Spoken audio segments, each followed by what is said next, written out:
Hi guys, thanks for coming in. It's one of those days. It's just been a really reflective day. I know you can't see me right now. This is just kind of the mood I'm in. I'm feeling it. I'm feeling it. So welcome to the Purge, yo.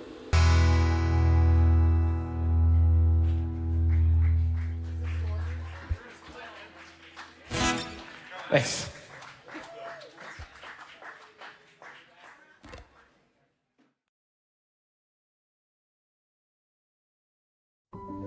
My name is Tori Hinton. I am a certified child life specialist here at St. Jude. Kids' experience with cancer is typically really scary. So in my job as a child life specialist, I can help reduce those fears and anxieties and get them comfortable here. My St. Jude story starts when I was 11 years old. I had been diagnosed with leukemia, which was a form of cancer. St. Jude kind of feels like a second home. Like that's how they treated us. And I was so appreciative of. Yo, Merry Christmas, everybody. Welcome into the Purge. I'm having a little technical difficulties, of course. I was kind of running by the skin of my teeth as I usually do. And fortunately, it's a little warm here at Holland's Queens today for the Christmas time here. And so you're going to have to put up with the fan temporarily. I do apologize. TQ, welcome in. Hello. Megs, love you. Oh, I just meant to tell you how much I appreciate you, Megs. Really. Someday I will. Last 24, Mike. Now, why aren't you a moderator here, Mike? You haven't earned your stripes yet. So the camera situation, and I'll show you if I can get it working in a moment here, is that I have one of those splitters for the USB, and when I plug it in to give it power, the mouse won't work. So I had to move the mouse. That's why we had to listen to that commercial. I apologize. And then, oh man, it's fortunately not recognizing my camera. Okay, so let's try this one more time. Oh, not getting no power. Need one power captain. Let's see here. Do that, man. Let's see if this works. A little bit. Okay, we got power at least. Might be a no camera show. I mean, Dayo's done it before, right? I can do it. And see, the problem is I moved the computer over the other side of the room. This is really going well. Great job. Yeah, okay. Great. Let me try one more time. And let's see here. I think the thing would almost reach if it was a little longer, you know? Okay. See how that does it. Easy does it. As who the London would say. It's the Frats. Holy crap. Okay, so the doing. I'm going to have to rethink my inks here. Okay. Yep. Back. Now. I don't know how this is going to go. Let's see here. Zoinks. Alright, that's the show, everybody. Thanks for coming. I appreciate it. This is all an act. It really is, just to get your attention. I have an attention mark. And I like it. It was a tough day, though. I'll talk to you right now. Can you hear me? Because I didn't have Miss Potsy to trauma dump on. And usually she's there for me. Today, not so much. But this is the Purge, and I'm in Kane Ultra. If you're new to the Purge, make sure you hit that subscribe button and do all the things so that you can be pleasured by the show whenever you would like it. Alright, so let's see. I can switch that back. Do this thing. Okay. We got Jenn on the show today. I went to go see my mom. And my mom, she loves my stories, bless her heart. And, boy, I had a lot of them. I really did. Here, I'm almost there, guys. Hang in there 1 second. Miss Potts has had way worse problems. She's stuck by her. What's so great about her?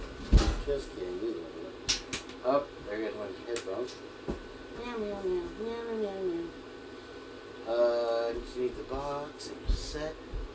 This is what you'll get when you're not ready for the show. Like not. Damn. Alright, I guess we don't need the box. Fuck it. What's in the box? And so I told her the ghost story you guys may have enjoyed on the last MK. And I'll give you a fresher on it because I've been pretty much chatting it up with anybody I run into about it, since Jenn is a ghost denier. And I will be the first one to say that out loud. She thinks they're reflecting. I'm like, Jenn, how is there a reflection off of a cloth seat? It's like saying Koberger was driving the car. I mean, it's not a thing. It's not possible. So, yeah, this actually is going a lot better than the last live. I was live for, oh my gosh, it will not work. Hang on, we're going to get this. We're going to do it. And so, I took my mom to Kohl's. She wanted to do a little Christmas shopping. My brother gave her a gift card or whatever, and brace yourselves, I might come on camera here in a second. Yep, there it is. Okay, so she told me, and I've tried to remind her over the years of this story, and that's really creepy with just the black light, isn't it? I'll go with some shades on, sorry. Listen, I told her the story about the ghost in the back of the car, and I noticed something on the last live, that while I was doing the zoom-ins on the 112 cams, I looked back at the video right after we finished, and so it hadn't had time to process, which processing for YouTube means they downgrade it from HD to SD. Of course, why wouldn't you do that? It saves space for them. It's all about YouTube. And so I did it before that was done, and I noticed that the video quality was way worse than I was seeing on my high-resolution monitor here. And so I was like, man, I just spent like 2.5 hours telling people what I'm seeing, and they just can't see it. No wonder Meg couldn't see the lady wasn't there. Megs was right about that. But it was interesting because the other thing is, on the ghost pictures, even though they're right off my camera, right out of my email, right to you, fresh off the oven, you still it was kind of pixelated, and you couldn't really see it. You know what I'm saying? So, I don't know what I can do about that. There's nothing I can do. I've read that there's ways to make it be HD from pot to kettle, but I don't see the setting in YouTube. If anybody's aware of that, please let me know. So anyway, yeah, we tricked moms. Man, my mom, she raised us 3 kids, and I was the baby, right? I'm obviously the big fat baby, and we never had it easy. She never, everything just always somehow fell into place. And she raised 2 good kids. My brother worked for IBM, my sisters, and we would always dream, though, we would go to the Winn-Dixie and try to get the 4 corners and win the $150, we always had something like that, and it was fun, She's 95 in a week, and she's still, she's bright. She's just, the thing is, she's in this retirement home that my sister was so intent on putting her in. Now, at this point, it's necessary, unfortunately, but now she's getting forgetful a little bit. And I don't know if it's an act or not, because she still can do like crossword puzzles. She's sharp as a whip. But I think what I was thinking is that I can't get over there all the time. I'm working, and I feel like one of those guys, that they talk about at these places. My sister put her there, and it's right around the corner. It's a nice place. It's a beautiful place right on the water. But, you like time to reflect and chill and stuff, but you don't want to be alone all those days. So I'd go over there every day if I could, because my mom, she made me tough. Even though we had problems, we faced them and we always overcame them, and with a smile on our face on top of it. And I was like, I'm so blessed that she has pulled us through everything, and she's even still around, and I know how to deal with problems. If something comes my way, it's gonna get done. It's gonna get done. So when I left, I couldn't stay. We went shopping at Kohl's, and then we had some Wendy's. She tore into that burger. I think she's probably sick. They have good food there. I actually brought her a plate of it home. It's good food, but she's probably sick of it. She's like, ah. I was like, you want the other one, Mom? You can have that. I'm like, there's fries and nuggets in there. She's like, no, I'm full. Blah, blah, blah. I'm like, here, wash it down with the Dr. Pepper. But then I had to leave. And I remember as a kid watching my mom leave, because we would go to Aruba for the summers, and she'd been married 15 years, gone, living in America 15, 20 years, and when she would leave her mom, they would cry, she would cry the whole plane ride home. Tonight when I left, and I sent a message to Lucy. I literally just, it all came out on the ride home. Because I'm like, good night, Mary. Here's the thing that was really itching me was, she didn't know it was Christmas. No, we already celebrated Christmas. I'm like, no, Kim's coming to get you tomorrow. Tomorrow's Christmas. And we had she argued. But no, we were up. I'm like, good night, I know she wanted me to stay longer because she just waits for me to come there. She has nothing. There's all her friends are gone. She's, oh, dude.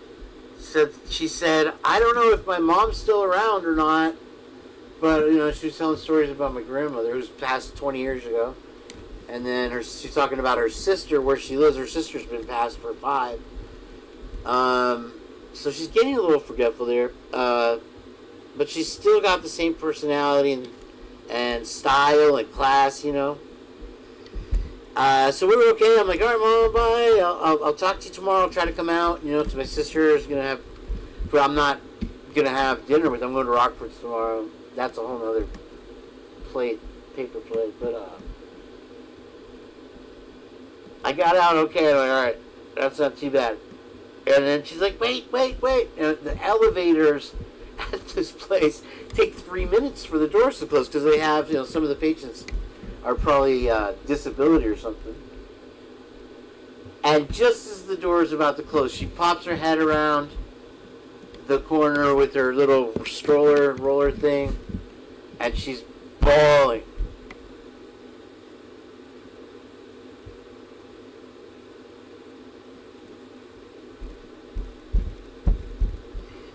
And I'm like, man, you close your eyes and you blink, and your life is over. It's already happened, whether you were part of it or not, And I think that the only thing you can be thankful for is just the good moments, because I found out in YouTube, I found out in so many things now, that the destination has nothing to do with the reward. It's the journey. And anyway, it's been a good journey. So I did say and I was working on it. I wasn't really just bullshitting this time. I found this book and I started writing again. I haven't written songs in a long time. I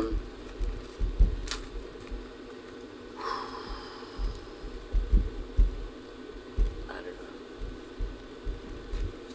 know. And so I combined some old lyrics for Miss Potts with the new song that I think is a pretty good song. And here, I'll plug in right now. And see what I did. I told you I moved my computer, right? And so you know how it used to look over there. Check this out. So now I've got everything over there. It's harder for me to see. That's why I didn't know I was live for an hour and a half yesterday or the other day. But it's much tighter. And so in this empty space there, I already have, that is right there, that's a guitar effects thing called a tube effects. It actually has tubes in it, and it's an old PV. It's a vintage thing. Those lights are supposed to be on. That's part of what the problem was with the camera, I think. The technical difficulties. And that's Minerva. She's the kinky one, obviously. And then so I have my monitors over there. I've been putting a lot of plugins and stuff on that computer, so it's ready to run. And I'm going to put, where Minerva is right now, I'm going to put a giant mixer. It's got the ghost faders and all that shit. So it made a lot more room for myself, and it's just more pleasant. I'm so much happier right now. But yeah, I hung the guitar up over here on the broken guitar neck. So it's much easier. It was just a pain in the ass to access it over there on that side. So that side I'll have to figure out what to do with that empty spot now after I fix that window. I wanted to take it down too so I could fix that window because we cracked it when we were moving my stuff in, when I first moved in. But I do want to play a piece of that and see what you think. It's just kind of a riff, really. It's kind of a dumb little riff. I hope you like it. I'll turn it to a song if you like. Shit. I don't know if I can plug in because I was so panicked. Let's see here. Bear with me. It's science, folks. It really is science. Yeah. Take that, your little.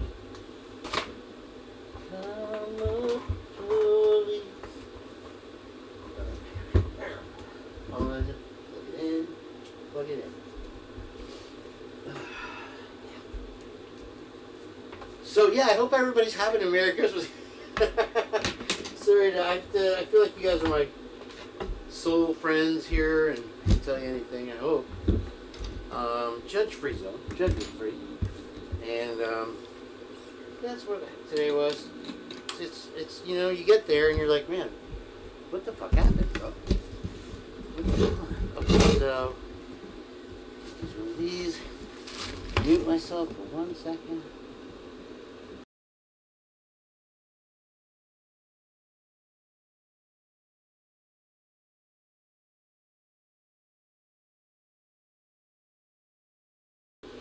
Okay, we're back, and we're back. Let's see if this picks up okay. I got the stupid fan on in the back, sorry. And one pick is all I need to move along.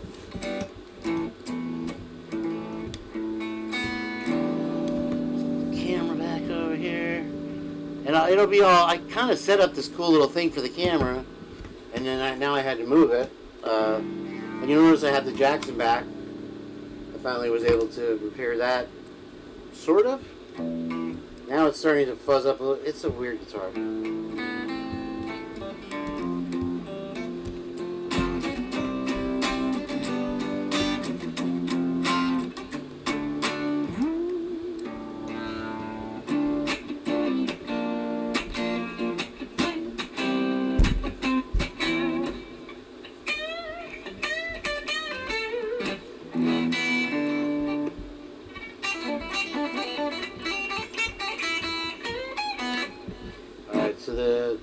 I set the setting on the amp like I think it's Black Hole Sun. And so this is kind of. Let me get this a little closer. Hang on. Maybe you'll hear me well. Back it up, girl. It's Christmas time in Holland's Blues.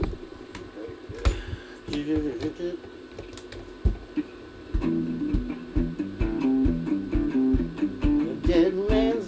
This is not going. I'm a good singer. I'm a really good singer, but I'm not a good singer. I have to practice the shit out of a song to play it on the guitar and sing. And that has not happened yet. I just wrote this, so give me that, I guess, and then just think about it. I'll hook you up when I blow up. Got a dead man's number. Damn it, dude. Alright, quit. I got a dead man's number in my telephone. You want me, you won't leave me alone. The cops outside yells, give it a rest.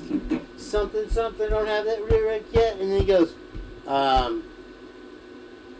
something, blah, blah, blah. It's got to be a quote. Help me write that lyric. Love letters from the and then some cool lyric.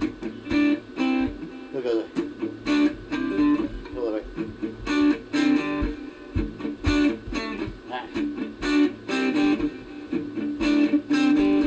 Nope, I'm not getting it. Dude.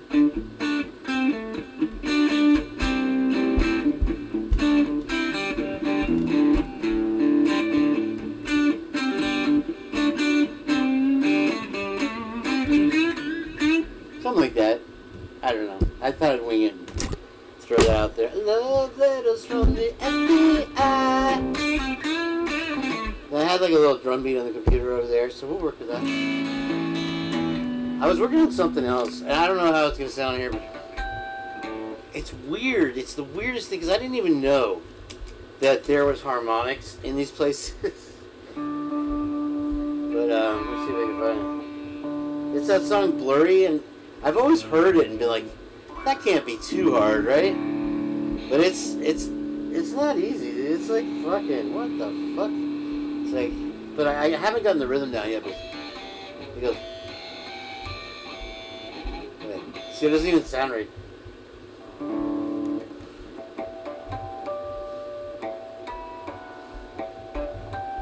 And it goes,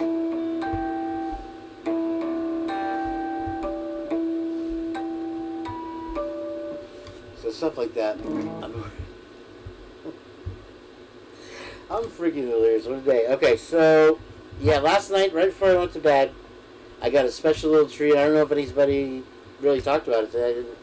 I wasn't around the tubes of the streets today, but I found it, and let me get caught up in the chat somehow real quick. Here, as is tradition, Jage is in the house. Hello, Mr. Jage. We're gonna have to call the Wandering Burrito. Nice to see you, sir. Nice to see you. Thank you for being here. Witchy. Well. And okay, wait, the top fans. Why did I do that?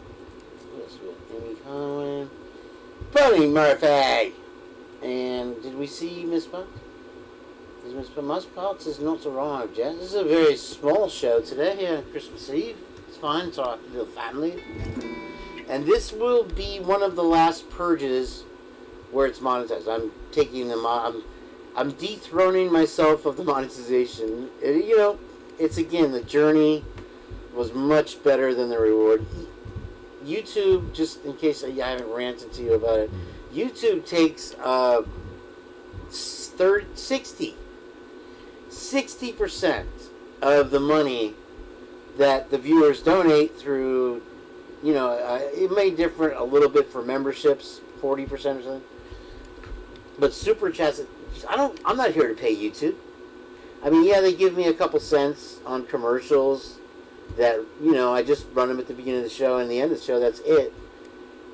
So what are they doing for me? All they do is, they took down 3 of my videos last week, And what they'll do is they'll change their policies.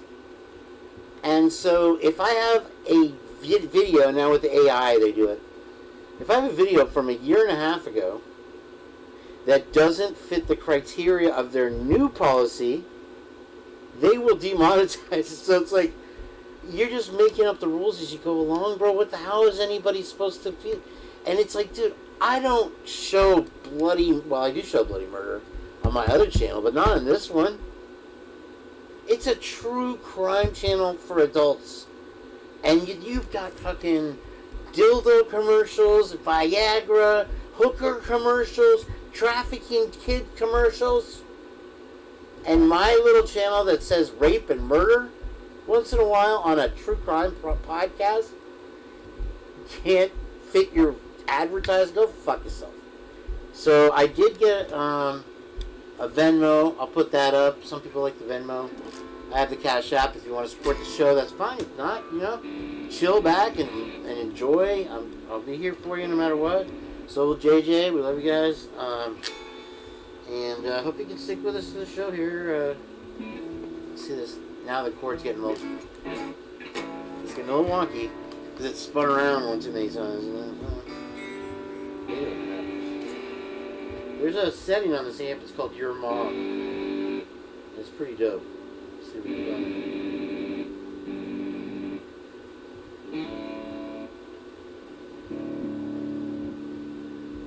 Let's see what we get here. This is supposed to be blues, I guess.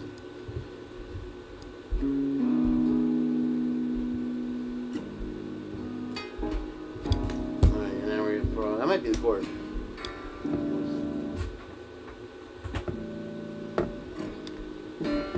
Wow, okay.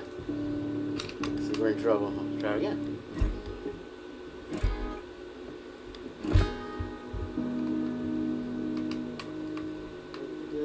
Yeah, I think it's the chord.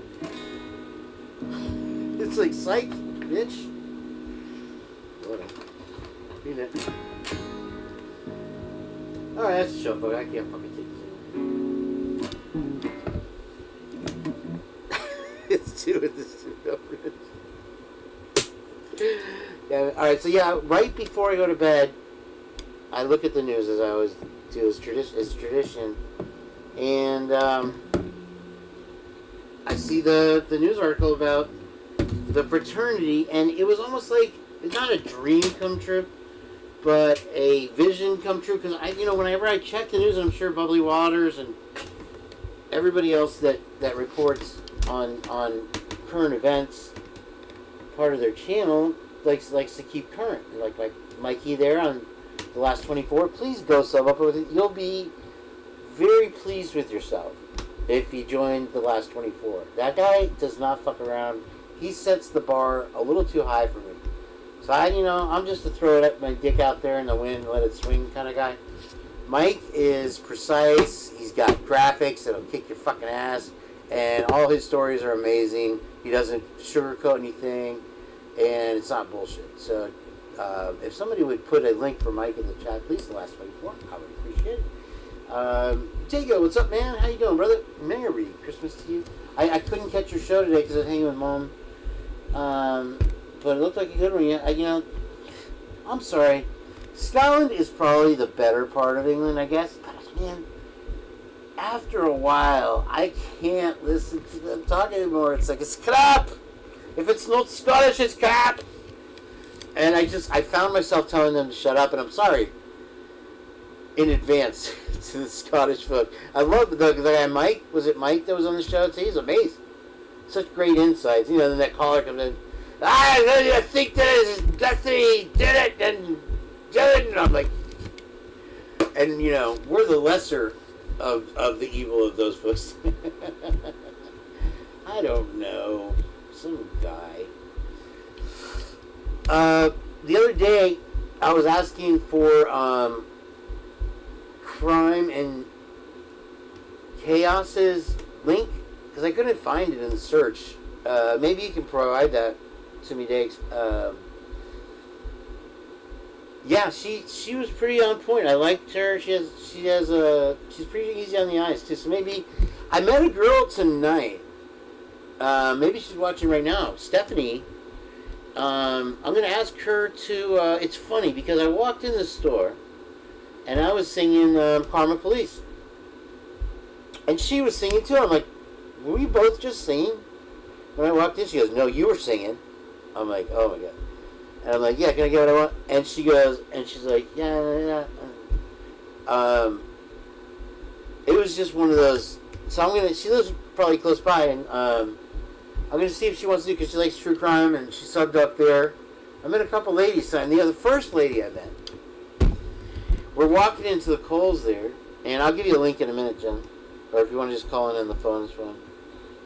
The lovely Jenn, my rock, my sweetheart, forever, my sister. This lady, she was like probably 35, but she was a straight dime piece, 40, 45. She didn't have her wedding ring on, so I didn't even ask for her number. I did get her to sub my channel, though. And she's like, "Boy, we're just drones, aren't we?" I'm like, "I got a drone in my pocket." I did, literally. Like, I was telling Twiz about this yesterday. This is what you'll get. I got 2 of these today now from my buddy down the street there. Can you see? And so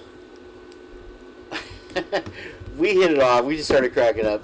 I'm like, "Oh, there's my mom right there." She's like, "Hi, Mom." And let's see where we go. Whoa, that's how you break it. Oh, there it goes down. You gotta pipe her down. These things are not meant, I don't think, for inside. They're supposed to hover. They're not wanting to hit my back. Okay. There you go. That's fun times. Got my boxers on. Nice game. Love life. But, yeah, what else? Oh, the show. Sorry, yeah, Idaho4 King. What do we got? This is what you get. This story here. So this is what I fell asleep to, and it's more like fulfilling a fantasy, because every time you see one of these crappy stories about these fraternity guys with the death from a hazing, or they were peddling dope out of the fraternity, Sigma Chi, North Carolina, Georgia, Texas. It's never Idaho. And I'm like, man, what? Nobody gets arrested. They beat up the DoorDash driver. They almost killed Timmy Reed. Hudson, the list goes on forever. Watch Dago's show for a list on that. But finally this morning, I felt like we had some kind of a semblance of, I hate that word semblance, I'll never say it again, I promise, meaning, a semblance of satisfaction. And so I'll just read the story real quick in case everybody missed my post. Nobody ever sees my post. I don't know why. Oh, it has a video. Here we go. Put my earphones in. I don't know. 4 men were arrested for reportedly breaking into 6 University of Idaho fraternities. 3 of the men are students and members of Theta Chi. Police say they stole jewelry, cell phones, backpacks, and a picture frame worth $3,000. Officers say Greek Row members should check their houses for any missing items when they return to campus after winter break.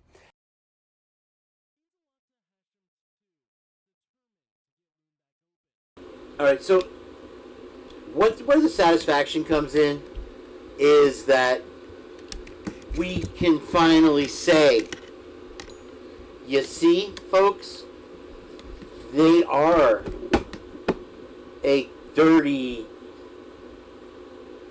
they have at least members that are these corrupt, what's the,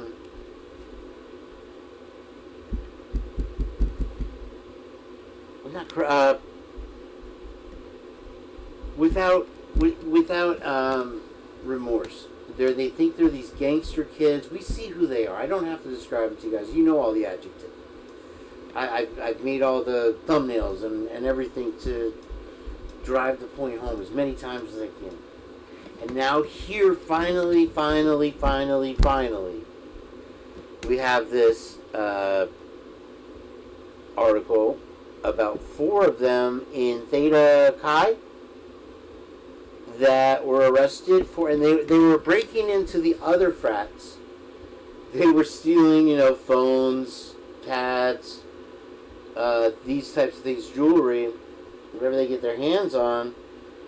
But one of the things that they stole was a $3,000 picture frame. I'm like, who the fuck steals a picture? Because you could do. Art is as valuable as what you can get for it that day. You could have a Salvador Dali sketch, and it might be worth 10 grand, but who's going to buy it? You know what I mean? Like, who are you going to sell it to? So, stealing a piece of wall art is just so dumb. Anyways, but it's over 3 grand, so it's grand larceny, right? It's at least a felony in most states. If they get the same treatment as Kara Cornoto and Matty Mogan's mom and all these other people that are CIs and informants for the pigs over there,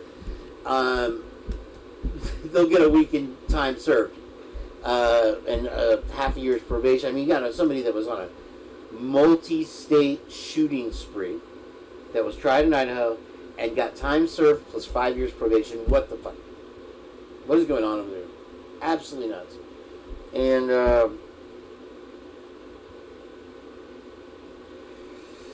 so we'll see how this plays out. It's amazing to me that we were able to get the story, because I don't know if you guys are aware with the Timmy Reed, that story was a month and a half old by the time we got it, and you're talking about a year and a half into the case. And we had our sniffers deeply embedded in the Idaho bunghole. Somehow this kid gets beat with pipes within an inch of his life, and we didn't even hear about it until a month and a half later. Like, amazing. You have to admit that if nothing else, they have a press machine or whatever we call that works overtime. And when they want to squash something, they'll squash it. The dumb part is, they're stuck in the dumb days, because now they're still saying that they have the guy. Why are you still redacting everything? If this is the right guy, you're digging your grave, because I don't think they feel like they have consequences out of the state. So no matter what happens in the long run, they feel like, I'm retired, I'm Bill Thompson, I am Chief Fry, I live in another state, I'm Chief whatever. All this, finger pointing will be, what are you going to do, burn the state down? You're going to have nobody to blame. And I've been saying that forever. But there will be no consequences for anybody. Diego was talking about his show the other day, and I'm like, I almost got up there in the panel, I had to leave. Bill Thompson, the last thing he's worried about is his legacy. If there's some type of controversy, there is no bad press. So he'll, if something bad happens, he'll work through it, and then he'll write a book about it and make a bunch of money on it. That's the sad part. So what I keep saying, and I think the best thing that we can hope for at this point is something along the lines of this story of the 4 frat kids getting busted, because we just like Twiz was saying the other day, we are a tiny, infinitesimally small group of people on a transitory platform that not even a quarter of Americans watch. And it's already passé. It's already archaic. YouTube, Twitch, Rumble, all of them are far beyond what's happening here on YouTube. The numbers are still here for now. And hello, Kimmers. Very nice to see you. And hi, Ashley. You look lovely tonight. I'm so happy you're here. Yeah, we can see and somebody was talking about, it was that new guy, Shadow West, or is it Casper Ghost? I forgot. Anyway, so it's a Outcast little buddy. They look at they're twins. Well, twins. What was he saying? He's like, when I was collecting this footage, I just had the overall vibe of evil from this town. And when you look at like what people said in the beginning, that it was $6, 300 people watched it, live streamed, I 100% believe that. And Jenn has brought, oh my gosh, other than Dago, and Dago does it occasionally, nobody ever, this would be the last channel that you'd ever shout out. And I'm not mad because of my narcissism, which, is obviously my ego struck, but it irritates me because I feel like we've brought, without the purge, you wouldn't have the gooch. You wouldn't even know about the gooch. Right? We were 6 months ahead on the gooch, man.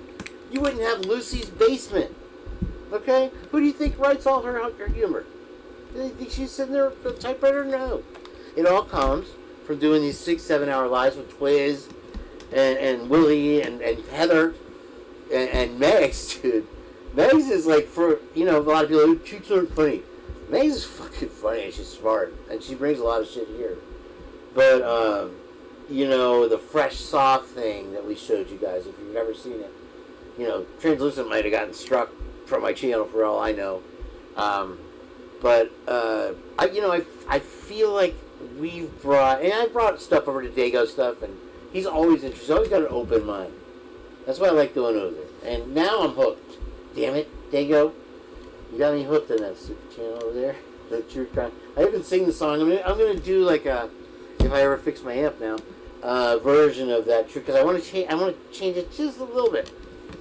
But I want to do a metal version of that. The True Crime Cafe. But they're always open mind over there. Explain it to me as if you would a 6-year-old, right, Jesse?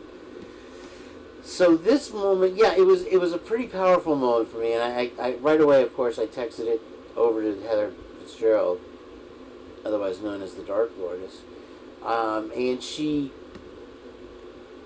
she didn't respond, of course, because she never answers questions, but I felt like it was a moment. We had a moment there, and I can make a prediction. You want to hear it? These people aren't going to be prosecuted at all. They're not going to be prosecuted.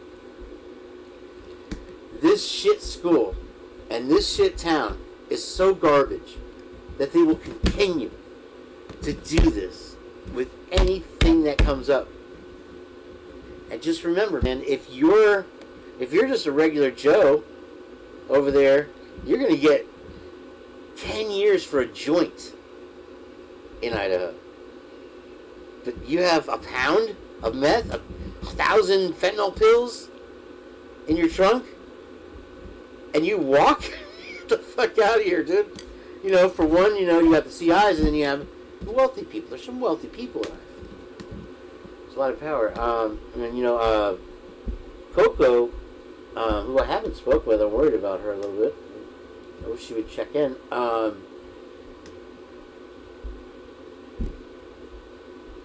Thinks the Moyes also come from a very wealthy family, and that's the attachment she's trying to work on between Labrador and the senator that told the Indian lady to go back to where she came from, go back to her own country. That used to be the senator for Latah County. She's trying to find a connection between the Moyes. And you have Moy who's clearly lying, apparently, about what his whereabouts on a murder night. So, you can lie any other night. I don't give a crap. Lie about your age. Don't lie about your age. So let's see what else we got in the purge. Welcome to the purge, everybody. I'm M. Kane Ultra. I've taken over Kane B's show tonight. and I'm presenting to you in the Kane Ultra format. I checked out this gentleman here, and now that I think about it, this is Shadow Ghost. And I wanted to check him out here, and just a new guy, and I wanted to give you guys a chance to listen with me. And a lot, man, and a lot of you guys are great. The negativity that I get, please don't shadow strike me, calculate. Because this is a full-size video. Normally I just play shorts of guys' stuff, but here, you know, it's an MK Ultra takeover, so I'm doing what I want. But yeah, we're gonna play him. This is Shadow Ghost, and he's I think he's pretty much relatively new. He's got more creators than I do, so maybe, or subscribers. So check it out. That don't really bother me. It just motivates me. I keep telling them that. But the reason why I'm making this video, one thing I'm not trying to do is offend anybody. And I've gotten some emails, right? Now, some emails, people, I'm new to the true crime community, so I'm very wary with certain things, you know? When I had a box, like on my boxing channel, when people would email me, it's mostly for people to say, hey man, this guy's talking crap about you, this and that. Like, that's mainly what it was. Or if you want to link up and do a live, you want to do a live watch party, that's mainly the most anybody would say to me. But in the true crime, I've been getting things like, you know, I'd like to share information. Can we go live together? Can we do this? You should make, like, just different things. And I'm kind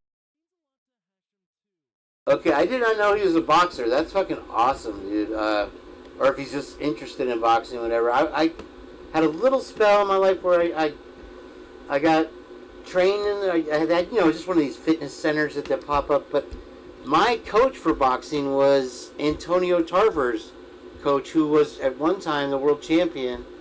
His coach was much better ass than Antonio Tarver. I'll tell you that right now. But I got to train with him, and it was excellent. It was so cool. So that's a great connection with. I like this guy. I want you to check him out. Kind of weary, you know, because I don't know what a person's motivation is. And but I've also gotten like a couple people threaten me, and I don't take those threats serious in any way, because that's another thing I was telling Lucy the other day. I'm like, I never have gotten any. Maybe it's just because my IQ is so low, and people are just like, yeah, he's just a dumbass. Whatever it is, I've never had negative stuff, and I hear it from Miss Potts. I'm sure Lana and Arlena and everybody else always tells me, you know, I had a couple of things here and there, a couple bumps in the road, but I've never had like threats or these kinds of things so much until the other day. You know, obviously some guy left a comment when I was ripping on Chris McDonut, and he said, I'm surprised you say negative things about any people looking the way you do. It's like, man, that was pretty good. If you're gonna burn me, go there. So yeah, anywho, let's get on with Shadow Ghost. Because even though I appreciate all my subscribers, like 2,000, for me, I appreciate every single one of y'all, but I'm also not dumb. I know that I'm a small channel. I'm like a speck. I have no impact. So anyone threatening me, it's like, you're threatening me, but what about the other Idaho4? I'm like, they've been doing this for years. I'm sure you must have sent them thousands of threats. So those are trolls. But the few people that have said that they feel offended, a couple people like, oh, I live in the area, I feel like you are trying to disgrace our people. Like, first off, let me make something clear. When have I ever said anybody killed anybody? Can anybody point that out? Can anybody show me where I said Dylan killed somebody? Can anybody show me where I said Bethany killed somebody? How about Rosenthal and Tisdale? Did I ever say that they killed anybody?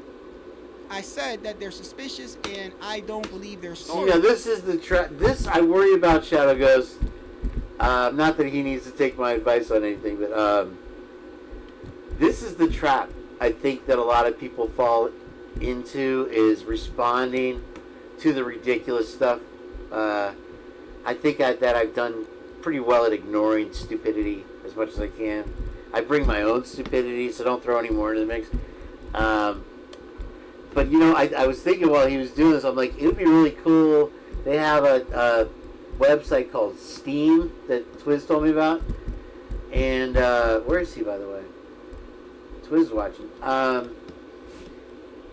And I thought it'd be cool if we do, they have a video game called Fight Night, and you can be like Muhammad Ali or Mike Tyson, maybe me and Shadow Ghost, and Outkast can do a boxing tournament or something over on Steam Live as a live stream. That would be fun. Anyway, we've seen his video, and damn, for a freaking rookie, bro, he brought the production insight. He did just an amazing interpretation of. He did better, I think, than with the little 7-second clip that I cleaned up. As far as interpreting the mumbly sounds on the 1112 cam off camera, so credit to him. And this was a personal talk. He's not afraid to get in front of the camera and talk for hours. That's what I really like. So that's him. Sub up over there, you guys. And we have another friend in the community. So let's see here.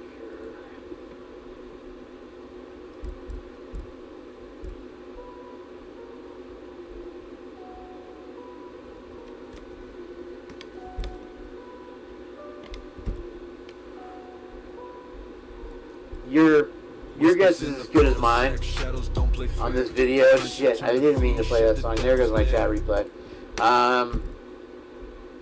Anyway, this is a new creator also as well. Karmic Retribution. I hadn't heard of her before, but I hadn't seen this video either. And I watched it. I'm like, she said, the closed caption is of the song that's playing behind it. So I don't know if she's suggesting that he lived there, and I don't know what this is. Whenever I see Idaho4 stuff, I clip it. So that's there. Thank you, Karmic Retribution. Wait, I know this one. The freezer door is open. Exactly, and if a customer weren't paying attention, they could run right into it. Or, if an infant were to crawl in, and then some guy walked by and shut the door, that baby could freeze to death in 20, 30 minutes. Uh-huh. Or suffocate. Wait, I know this one. Or suffocate. It's like your first day of the job. So funny. Okay, anyway. I'm trying to I'll be honest, I'm trying to top Outkast HR video. It'll never happen. But this is another one from Karmic Retribution. They're all as Twilight Zone as can be as the previous one. I'm just gonna avoid the music copyright to take my chat replay out. I think that with Karmic Retribution you need a cipher, so maybe her and Lucy can get together in Cleveland over there and have a whole delicious lunch. You want me to fly my drone again? I won't. So that's going on. I have just looked very few tabs open, Lucy. Can you believe it? Can you believe that? All right, let's get this audio on this one. 23rd. This is JJ's favorite band right here.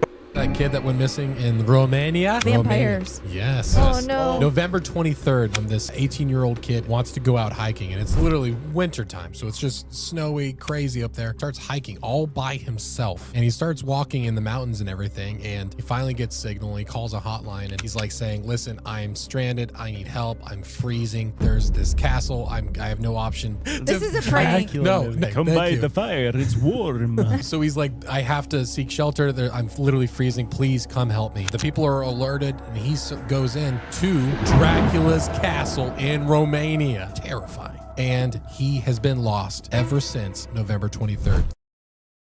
Right, Senor James. All right, James. So you're going to go ahead and open the link. That kid that went missing in Romania. Vampires. Yes. Oh, yes. no. November 23rd, this 18-year-old kid wants to go out hiking, and it's literally winter time, so it's just snowy, crazy up there. Starts hiking all by himself. And Anyway, JJ likes the girl in the chat or in the podcast that's crocheting. She plays the wife role very well. It's actually a Christian show. It's like a Christian band, like Striper. Redacted doing Redacted. Well. Very honored to have you here today, Ashley. I already said hi. Let's see here.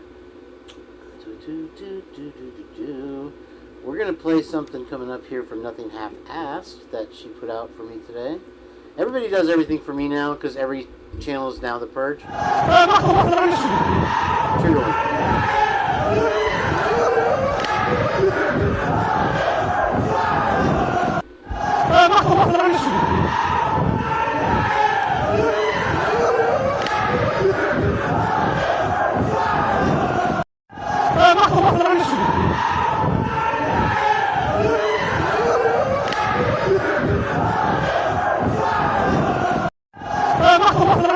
I wanted to play that without the background noise of my air conditioner. And I'm going to turn that down now. It's not so hot. I'm telling you, it was warm today. It's like 82. Which, I mean, you know, that it sounds like I'm bragging. I'm not. I don't like it. I would love to have another month-long 62-degree weather. But, you know, you take what you can get. So let's see here. And yeah, okay, so that was Chinese miners. They're trapped. And that's what horror sounds like, folks. I think our gut instincts are pretty good here. And listen, Shags, what's up, brother? Good to see you, man. You just popping in real quick, being cool. All right, I see how it is, bro. You have a Merry Christmas too, man. Thanks for stopping by. It's good to see you. I think that we need to learn to go with our gut more, and I think a lot of people have, and they've stuck by their guns. Not most of us are. You know, we're trying to find the facts. We want to know. But I think our gut instincts have been very, very right. And when it comes to 112 Cam, I don't know. So many detractors. Darn it. Christopher Tapp spent more than 20 years in prison for the 1996 murder of 18-year-old Angie Dodge, a crime he didn't commit. Police had coerced a false confession out of him, even though none of the DNA at the scene matched. In 2019, genetic genealogy finally identified the real killer, leading to Tapp's full exoneration and a record-breaking $11.7 million settlement he received in 2022. But less than a year after finally reclaiming his life, Tapp was found beaten and unresponsive in a Las Vegas hotel room after an altercation. The coroner ruled his death a homicide. Is that what you said the other day, kneading cane dough? I thought you said kneeling cane bow or something like that. I was like, he's mad about a comment I made in his chat because he said it on Typically Unique Shit, and I was like, I couldn't tell what he said. And I swear to God, Diego, I watched the whole show trying to figure out what you said. And I was like, he's not mad. You're not mad. You're just pointed. Kneading cane dough. That's hilarious. Oh, did I play the whole thing? I'm sorry. And a former pro wrestler was later charged. I don't usually play him. He does have a lot of good stuff, though. That's a good example. You work 2 jobs. I do. And then you drive 2 hours to see him, and then when you get there, what happens? We just kind of stay at home, because obviously, how can I go anywhere? When you get there, does he have his Batman mask on? Most times, if he doesn't, he looks like that. Okay. And he has a Batman suit. He does. Does he wash this suit? No. It has coffee, beer, sweat. The inside of his Batman mask is absolutely disgusting. Right there. You said he has a fungus growing from the Yeah, suit? you can see white patches on the top of his head. That's not like a sunburn or dry skin. That's like fungus from sweating inside of his mask. He tried to put his mask in my purse today, and I grabbed it, and it was like actually slimy. It's just sweat. It's absolutely disgusting. I think it's just one of the work hazards, I guess you would call it. I think it's just one of the work hazards, I guess you would call it. You work 2 jobs. I do. And then you drive 2 hours to see him, and then when you get there, what happens? We just kind of stay at home, because obviously, how can I go anywhere? When you get there, does he have... Roe, you gotta wonder, she's a lovely girl, seems like she's pretty smart. You gotta wonder how many high-level guys she drives by to go to this playing Batman all day. 2 hours. She drives to see him. What? I mean, why are you on Dr. Phil? Because what? Bitches be crazy. Ask Twiz. Alright, so let's see here. Probably drove right by my house. Come on, girl. Come on over. Freddie hasn't seen his family in 5 years, but this Christmas he's home from Kensington and he brought his girl Methany Bethany. Help Bethany alphabetically sort the family's DVD collection while Freddie nods off on the couch. Uh-oh, too much nod. Use the included Narcan to bring him back, then team up to beg the family for money. Denied. Flip the switch to rage mode and ruin Christmas. Freddie hasn't seen his family in 5 years, but this Christmas he's home from Kensington and he brought switch to rage mode. I fucking love it. Methany Bethany. Here we go. This is, I don't know how he got away. You know, mall's security, I guess, just isn't what it used to be. People really aren't shopping in stores as much anymore. Oh, wait, no, I thought this was a skate video. This is actually a crime in progress at a jewelry store. And you'll see the one person that steps up is this old man. He whacks one of these robbers. It's amazing that we've gotten to this point in this country that groups of teenagers are roaming the streets doing these types of things, you know, and it's disgusting. Because you have so many people that want to be good people, that have family, you know, and we have beautiful things.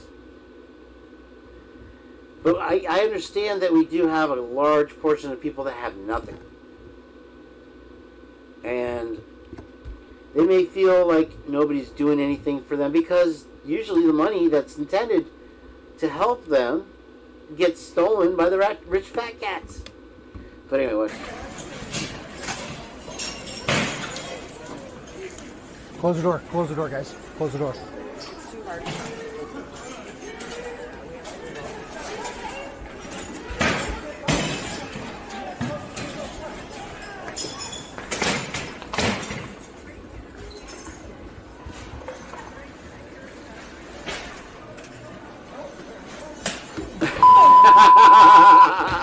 They just run away. See, you know that's the thing about these criminal guys. Is there a bunch of fucking... Me and Shadow Ghost could wipe them all out with one punch. They never fought before. There's a bunch of skinny fucks that have no... They're kids. You know, I get that. But when they're doing things like this and they're riding the bikes in the streets and acting like, you know, they're badasses, they're going to find out. They're going to learn. Hopefully, in some states, the justice system is so far gone now. They're letting people go with murder, obviously, in North Carolina or South Carolina and stuff like that.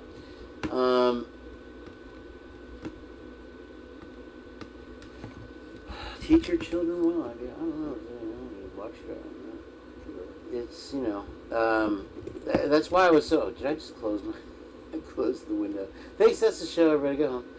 Now hopefully you're sitting there by the fire, nice and warm, with your fam, or you got time away from your fam, or you got a nice Jenn you can curl up and chat with for a couple hours. Jenn, are you ready to come up on the show? Are you still with? I'm gonna have to probably call her. She loses interest quickly. I don't think she's ever watched a whole before. She's like Leonardo DiCaprio, doesn't watch his movies. Let me see here. Restore window. I think. Oh wait, is this porn? It's crime porn. It's okay.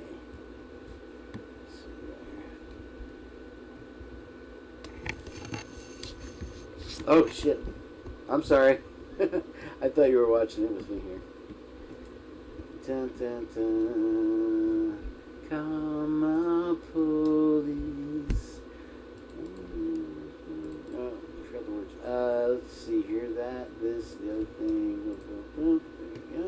And let's watch this one, guys. This one is funny.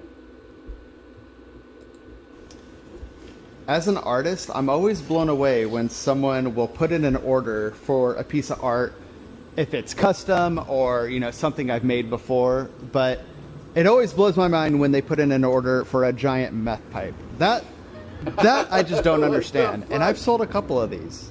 I got a very interesting audience, but I'm appreciative of it. You mean you guys are helping me pursue my dream of being an artist. But how cool is his artwork, right, Diggs? Look at this foot pedal. Thank you. The giant stomp pedal right there. Which one is it? Is it the distortion? I think that's a Boss distortion. I can't see it. That would be so cool to have. That's just fun. This one.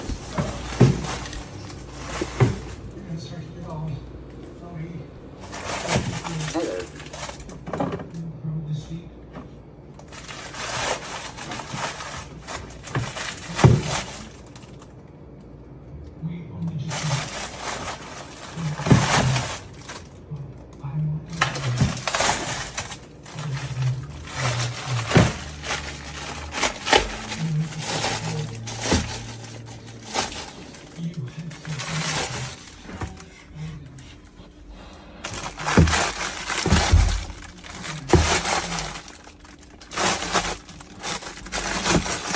Excuse me. I totally thought it was a horse, too. I swear I thought it was a horse. And this dog, she walks up on it, and she's like, he doesn't. He's gotten to the golden prize. Is it Jane McCollum? Are you related to the guy from Home Alone? Sorry, welcome in, man. Nice to see you. Thank you if you're a man.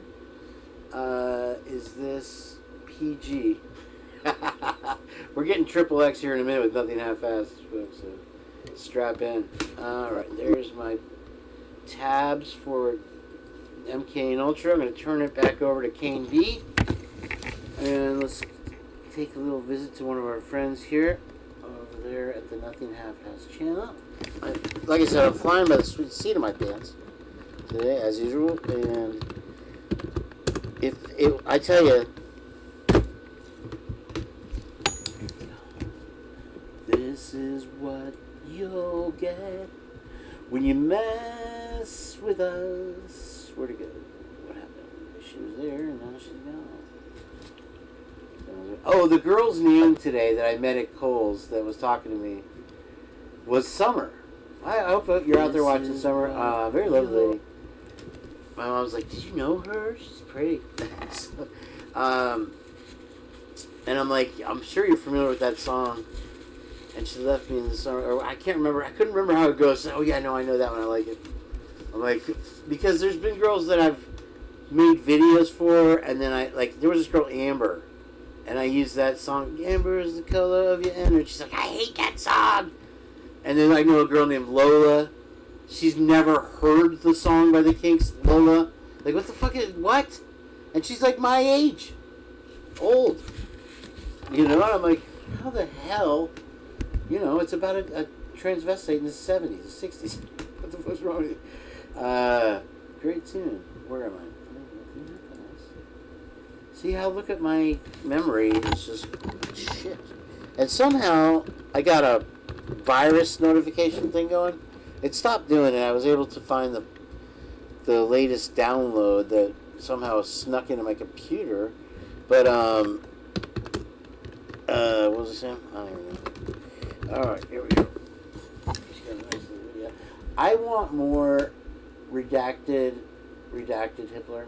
I know, vampire Hitler. I love the Irish guy, the potato. And so she put, my goodness, dude. What is, maybe they took her off. Maybe they banned her. I did see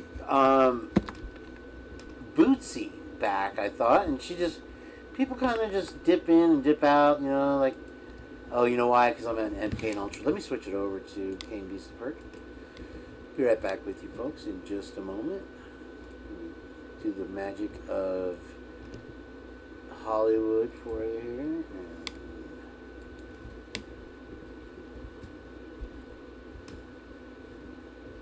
Okay, welcome back, everybody. I'm Kane B from The Purge. Welcome back. I'll do my radio announcer voice, right? I think this is the new one right here. Let's check it out. World premiere. Nothing half-assed. And I will check out that link in a minute. Hold. Merry Christmas! And here we go. Okay, thank you all for coming. We're back from lunch and we're on to the naughty list on, I think we're up to Idaho now. So, if you are not already in prison and you hear your name, just know that you can, if you're here, go to the back. Chris Hansen is waiting for you to have a seat. If not, just know you're gonna not get anything good. you're probably gonna get coal in your stocking. Okay, so, let's start off here. We have, let's see. Daybell Chad. Yeah. Permanent ban. Oh, little guy. Payne. Officer Payne. Detective Payne. Yeah. Buddy. You're on the naughty list. Okay, Judge Hippler. Whoa. Don't ever think you're getting another president in your life, sir. You're gonna have several seats back there with Chris Hansen. He's not happy. Oh yeah! Okay, who else here? Let's see, we got a Hushley Jennings. Says, you and AT&T are on the naughty list for the next 20 years minimum. Okay. Oy, oy. And, oh boy. William Bill Santa Thompson. Oh, sir, you are an abomination. Idaho's ashamed. I'm ashamed. I don't even have the words, sir. You will be on the naughty list for life, and you are not to use that name, Santa. Yeah, so something about Officer Mary for lying. Oh, not good, sir. And pretty much a couple of chicks here. The names are a little blurry. You can all check in with me in a little while. Looks like maybe something. I'm not sure. D and B. I see something, but gotta get my glasses. Okay, just a few more entries here for me to announce, and then we'll move to the next person. But looks like I've got a special asterisk here. It says Jeff H. Naughty list. It says may be traveling, whatever that means. So if you see a Jeff H in Idaho, that guy gets no gifts. Okay, now, let's see, pretty much, FOIA office. Not looking so good. You got maybe a few hours to try to turn it around here. But, there's a big asterisk by your name. Okay, driver of white Elantra with fog lights. Yeah. You have an asterisk by your name because we're not sure if you're bad or just not coming forward and being good. Okay. So, better do something about that or no gifts for you, eh? Okay, there's a note here that says, John Judge gets a pass. He was asterisked. He is now back on the good list. And oh, I see another asterisk. Blonde lady that sits behind Shushley. Yeah, bad. Yeah. Bad. For gossiping and evil looks in courtrooms. Yeah, no gifts. Oh, yeah. One more here. Blaker. Yeah. For taking booties home from crime scene. Yeah, inappropriate, sir. Also, for saying crappy lines like, Truly's for the win. Ew. And just taking people's alcohol and pouring it out. That's just rude. Do better. Maybe next year. If you didn't make Santa's good list, then you might be on my naughty list. But you can always work on it. Please, subscribe to my favorite crime reporting channel, Nothing Half-Asked. All one word. Because she deserves it. Merry Christmas. Happy holidays. To all of you. From all of us potatoes. Make pee. Rest easy. It's gonna be a great year. Yeah! Woo! Ho, ho, ho! Merry holidays to you. That was great. She took a line from one of my favorite movies, a scene in The Internship with Vince Vaughn and what's the other guy's name? And they're working at Google as interns, and they're in their 40s, and they're at one of the early meetings, and the instructor's like, okay, we're going to go over some things that are okay and not okay. And he's like, taking food home from work, okay or not okay? They had to hold up a red paddle or a green paddle. That was great. I love that. I totally got that reference. Love, Tina, so nice to see you, sweetheart. Merry Christmas to you. I don't know if we'll make it to actual Christmas. What are we at right now? We're 5 minutes away. I think I hear Santa's sleigh right out on my roof right now. Might have to paint again after it goes by. But I'm glad you're spending it with me. Thank you for being here, and I hope you enjoyed MK and Ultra's version of The Purge today. And let's keep it rocking with another one I wanted to look at, which I'm totally making up. I have it open in another screen, certainly, because that's what a prepared person would do. Maybe I'll just play the guitar for a little while longer. If I can only get my amp to work. I think it's my guitar soldering. Only one thing that I fix can work at a time. So. Here's somebody I want to introduce, and unfortunately, he was live.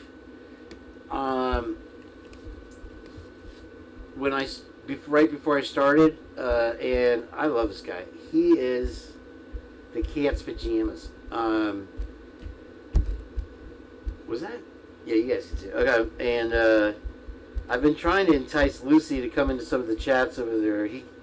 The first time I watched him, once in a while, even on a live, when I'm doing a live, I'll scan like the tubes of you on a Friday night just to see who's live out there. Maybe somebody with only 4 watchers, and there's been sometimes I remember one time me and Lucy were watching this one girl in Ohio that was beating her kids, like literally beating her kids, and she was a DoorDasher or something like that, way before I was doing Uber. And then I'll pop in, and there's a group of whiskey drinkers. All they do is drink whiskey and talk about whiskey, and those guys are hilarious. One of the best chats I go in, I haven't been there in a while because somebody blocked me, they didn't know me, is the Callan from Slaptam, the paranormal channel. And they do like a 72-hour live stream of all the Slaptam ghost stuff, and most of it's so dumb, it's so fake, and we come up with drinking games and stuff like that, like whenever he says figures instead of figures, it says figures because he's Australian, and see, that'd be the drinking game, shackles and damsels or whatever, and that one gets out of control funny, but the best one, and it's not, listen,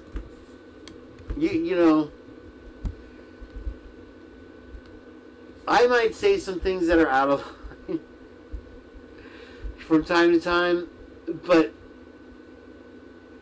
it's always funny,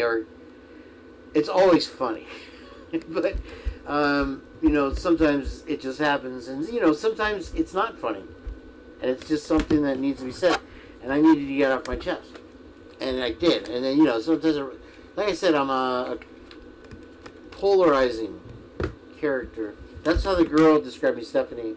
She said, "You're the first character that's come in here tonight." And Tommy Jude always used to call me a character, and I finally realized he was calling me an asshole.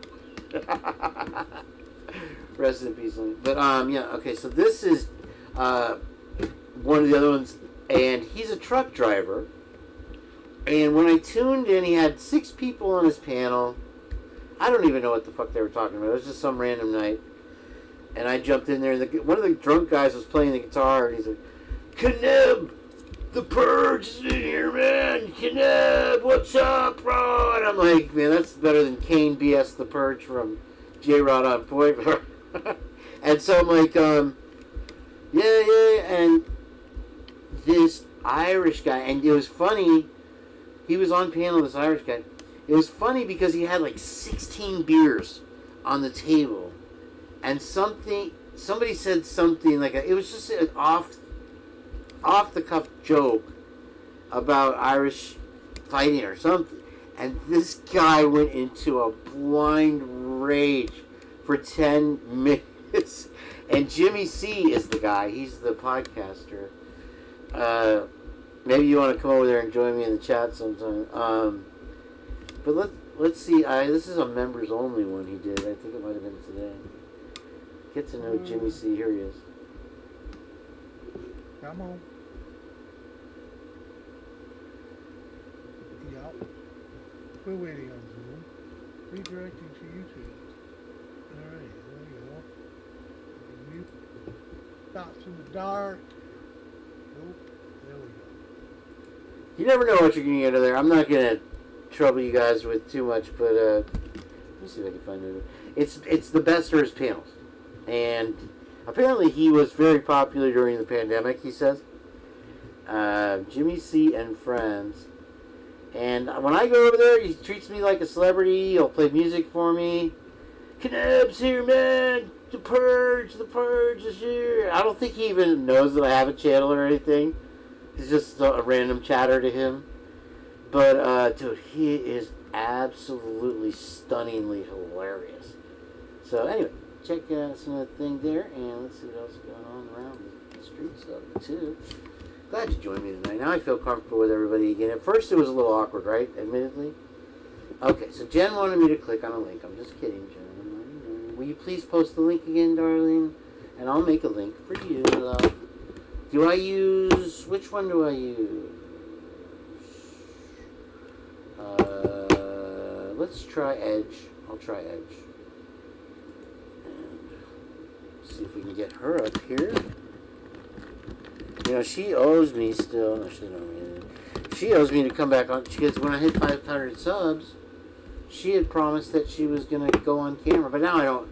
With all the weirdness of this case, I would never insist on somebody doing that. And, you know, I mean, who doesn't want to look at a smart, beautiful young lady? I mean, but I'm not going to go there anymore. I shot my shot already. Right. Yeah, just kidding. I was only kidding. You can tell I was only playing because I sent her the picture of the ghost picture where my face is all torn up. I'm like, who would want, you know, who if they had a crush on somebody would send that picture? And I'm like, hang it on your wall. Like, I'll show you the picture in a minute. My face, it looks like I had a black eye.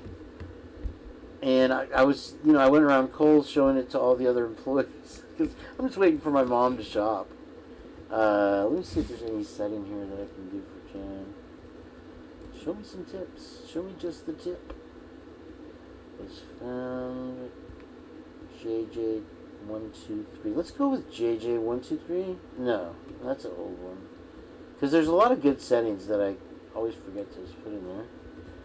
Alright, here we go, and I'll have to put the link in my browser. Maybe I'm half browser. Hopefully she's still paying attention there, redacted. Uh-oh. Okay, I'll have to go. Hang on. This is what you'll get when you mess with us. Oh, I wanted to watch Christie's thing also, remind me. And Jimmy C and Friends, folks. Somebody put a link, if you don't mind, to the chat there. I mean, you never know what you can get. No, music, please stop. No. Oh, that was just nothing. She has royalty free. I know that for a fact. Really, guys?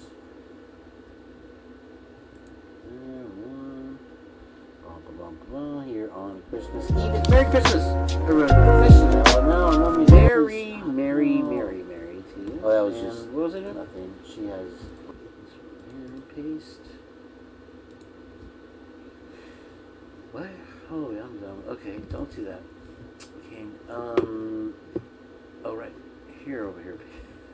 I put it in the search bar instead of in the chat. There's your link, Jen. Thank you for wait. Oh no, I think I have to change some settings, but we'll see how it works out.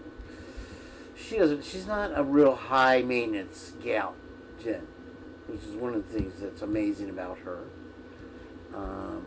I need to get back. I don't know how I go back with my chat. Can you see my chat? Oh, you can't see. Can't see it.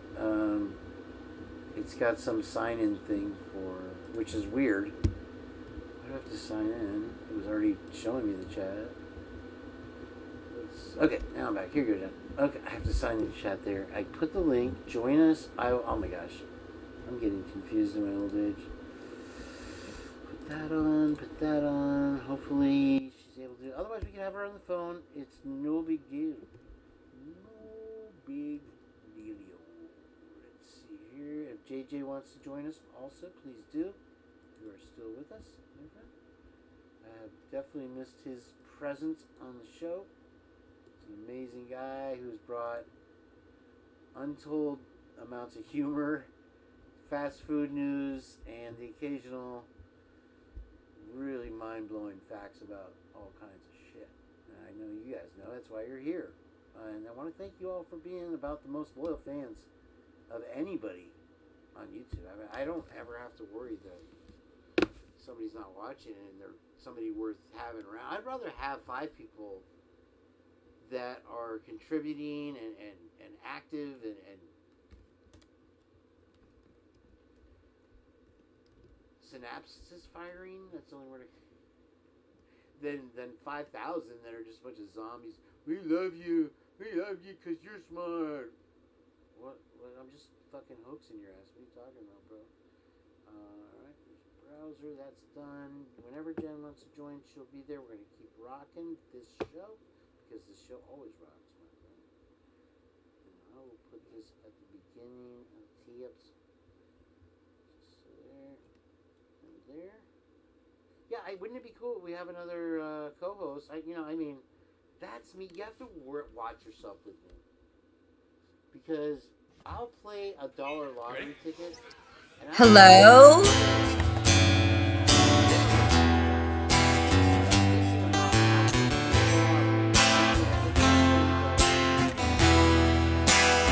Can you hear me?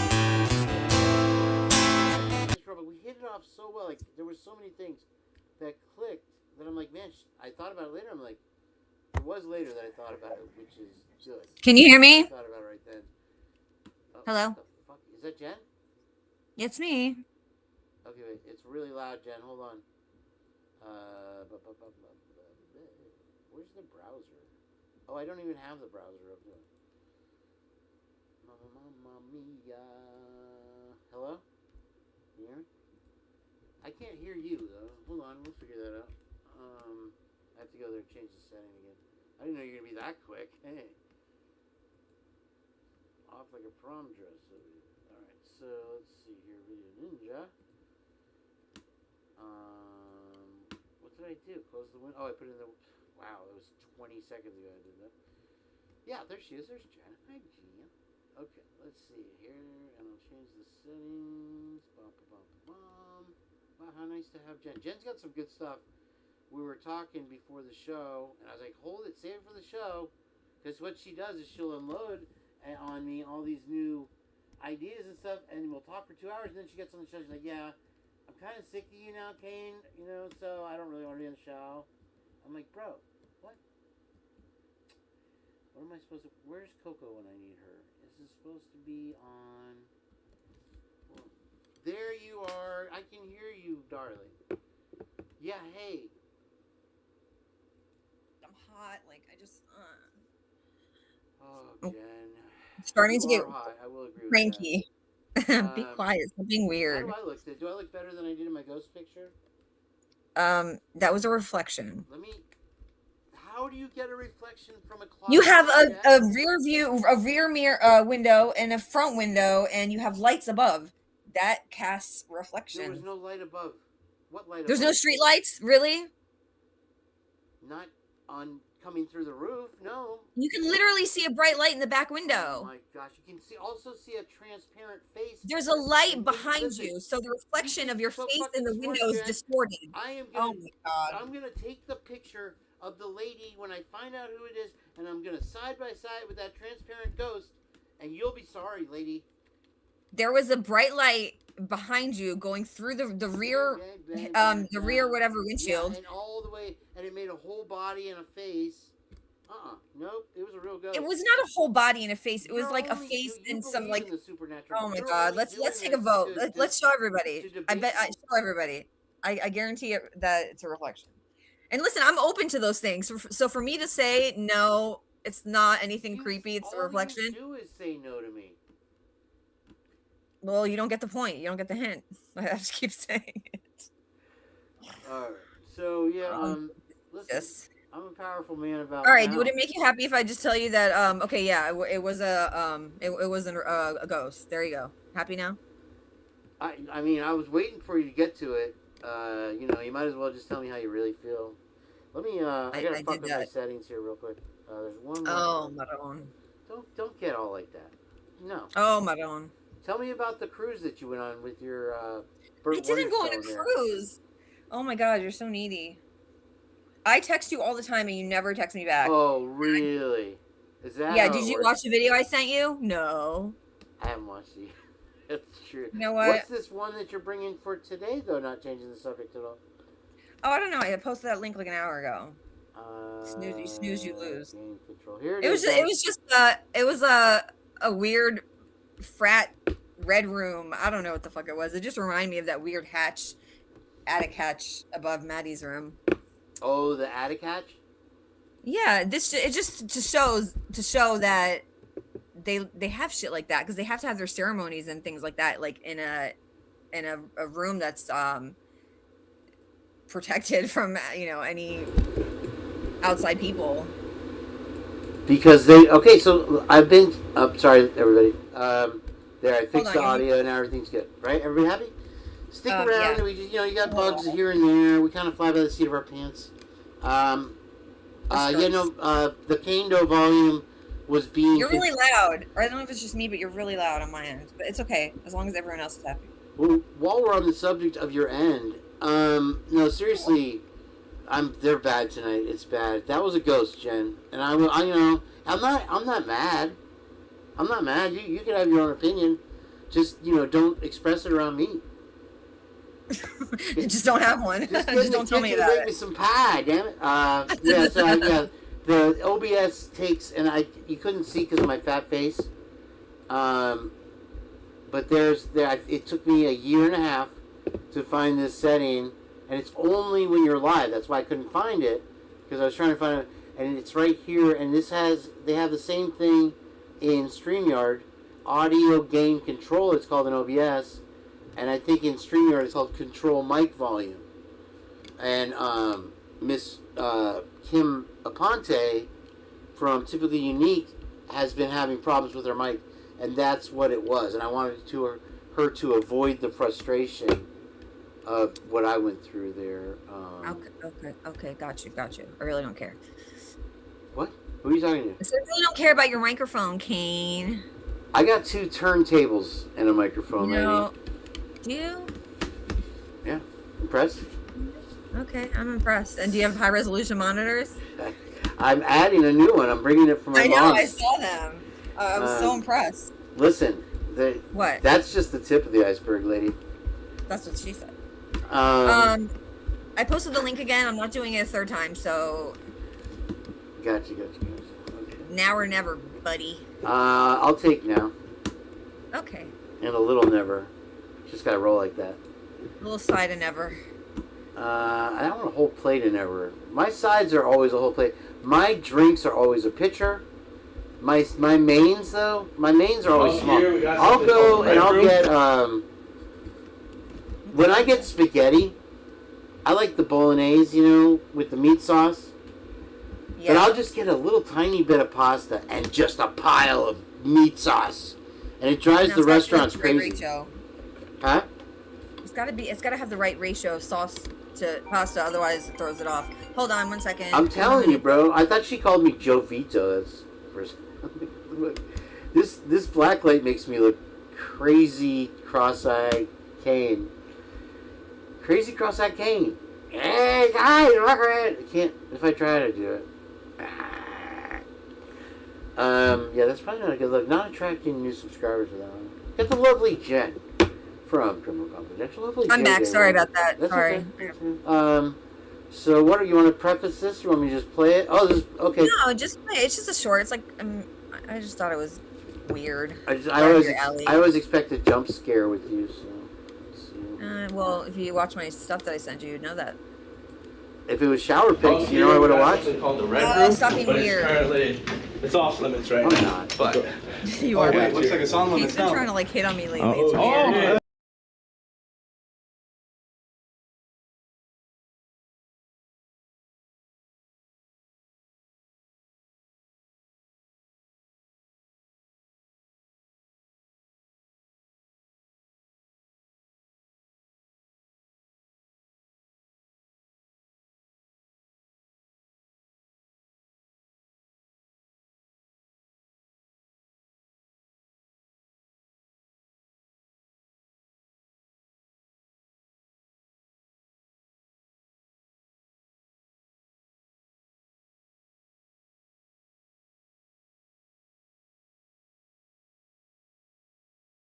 You gotta tell me. What happened? You gotta give me a heads up, because I don't know. I don't have that window. Oh, that's right. It's your fault. Let's see here. Yeah, StreamYard, we wouldn't have this problem. I'm just saying. You didn't. You came right in like a baby making his way out. So come on, give me a little credit. Muting you. All right. Let's see here. I am trying to post a link here, folks, for you. We're going to do things, and I hate to say it. Jen, did I told you I'm demonetizing myself after all that work? It just wasn't. Are you there? We're not. The video's over. She's muted me to play the video. We're gonna play Wheel of Fortune here. I hate you. Yeah, I'm taking the monetization I because saw that everyone said no sound, so I didn't know if you were replaying it. sometimes that's better for my show. You know that people Yeah. were in my chat for an hour and a half, and I thought I was live, but they didn't leave. They never left. I love that about them. You guys won me over for life. Where's my? Oh, you know what? I think I did it on the computer. So okay, we'll put up a vent. Oh, there it is. I found it. Okay. Oh, okay. I'll put it up there, and if anybody wants a sports show, that's the preferred method. If you want to, we need $14 to clear out. The YouTube has a what's it called, Jen? 11. You have to hit $100. Threshold. The threshold. Thank you. Yeah. They have a threshold of 100, which is bullshit. And if I wasn't doing this case, I would go after them for that because it's fucking illegal. It's like withholding wages. If I'm earning money, pay me, motherfucker. What? Yeah. Only a corporation would think of something like that and then think it was okay to do. It's bad enough that they take half of everything, but then they want to hold on to your money, and then you get paid pennies. Like it takes I've been sitting at $60 for 6 months. And that's the thing is it's not even half; it's 60%. Right, and then you don't even get paid unless you hit a certain amount, which takes forever. And then and then you get paid once a month. So it's it's just ridiculous. Okay, so it's all lowercase. I'll type it and I'll put it in there. And if you guys ever want to do that, that's fine. You don't have to, no pressure. But I did a survey, Jen. They offered me a paid survey, which was very suspicious to me. Yeah, they sent me one too. I think I didn't. Okay, well, it ended up paying a $60 Visa gift card. But here's the thing about it. You actually got it? I actually got it. It was from India, but I got it. I used it. I used it on gas or something. And guess what they got? All your info. No.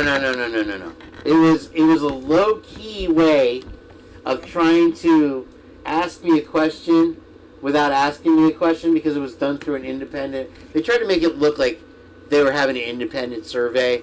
So it was a phishing email, basically. It was a survey. It was a legit survey. You used the gift card. But let me tell you why they were doing it. Because they always suggest that I do mid-roll ads. And I'm like, man, I am not going to make money off of. So if you're watching my show, you know I have no commercials. And you might be doing the dishes, you might be in the garage, you might be doing something, and you're just listening, and then all of a sudden, some asshole commercial comes on about some scientific, stupid infomercial for 25 fucking minutes. And if you're 25 awake, minutes? they have 25, 30-minute info commercials during shows. There's usually a skip button if they're that long. Right, but what if you're not by the mouse? See, that, or I noticed that if you like aren't at the computer and you don't hit that skip button, it's like they show you more ads. Like, okay, oh, dude, it's this bitch is brutal. watching our ads. We're gonna show her more. Like, do you think that they would cut you a break? That they would say, okay, you know what? She watched one already. We're gonna give her a break for a while. No, they're gonna give you more and more and more because they think, oh yeah, this bitch is actually watching them. No one else watches them. Fucking asshole. Honestly, it's they not only don't give you a break, but they continue to stab you more and more and more. It's like they just go over the top. I have premium for that exact reason. I can't. Like, I was using the plop machine one time, and I'm watching like Dago's show, and I'm all hey, and all of a sudden this commercial comes on, and I had just sat down, and I missed like half the show, and I'm listening to this freaking irritating commercial. I never wanted to. I'm not there's anything wrong with it. He has every right to earn, and he's tried to do everything he can. We've discussed it before. I mean, it's a lot of work to do these videos, honestly. So damn right, people should get Absolutely. something for it. It take like time is money. Oh, you missed it the other day in Outcast chat. Translucent came in, and you know how she's very vehement. She has her likes and dislikes, and she makes them very clear. One of them has been how these creators make money off this case. So she goes, I'm going to have to start charging by FOIA requests. They're too expensive. Which I'm like, okay, I get that. But don't sit here and rip on people that they're trying to make a living in this world where they spend time putting out a good quality product. It's hypocritical. I'm not I don't saying think she meant it that way. I got the impression that she was saying like, I forgot who she was saying. I don't even know. I forgot already. But somebody, I don't know if it was Jules or Lana. She was saying that like they held on to releasing the thing, which I fully like. Listen, I love that Jules shares it with everybody. Like that's very, humble and shows that she's not just about herself. Like the fact that she actually makes it available for everybody. So to me, like there's nothing wrong. Like she's doing the work. She's making the phone calls. So I don't think she meant it like that. But I also don't agree. Both things can both exist. People are allowed to have their opinion. I mean, whatever. You know me, I stay out of the fucking drama. I really don't give a fuck, to be honest. I have enough drama in life. Ain't that the damn truth, girl? Not all of us are shit stirrers like Kane. I'm just a little shit. You are. In a big pool of shit.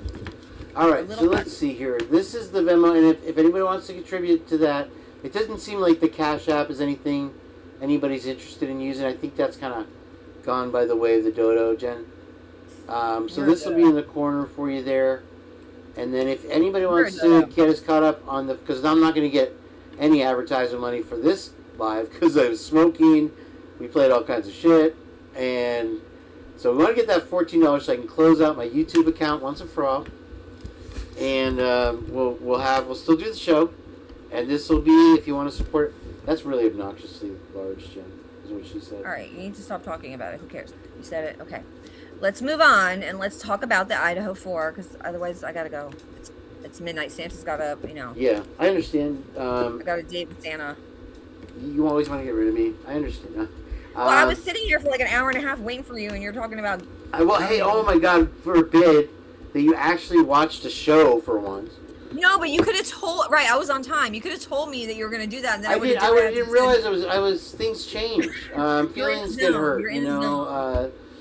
What is Lucy saying? She gets all her shit for free, way before anyone else.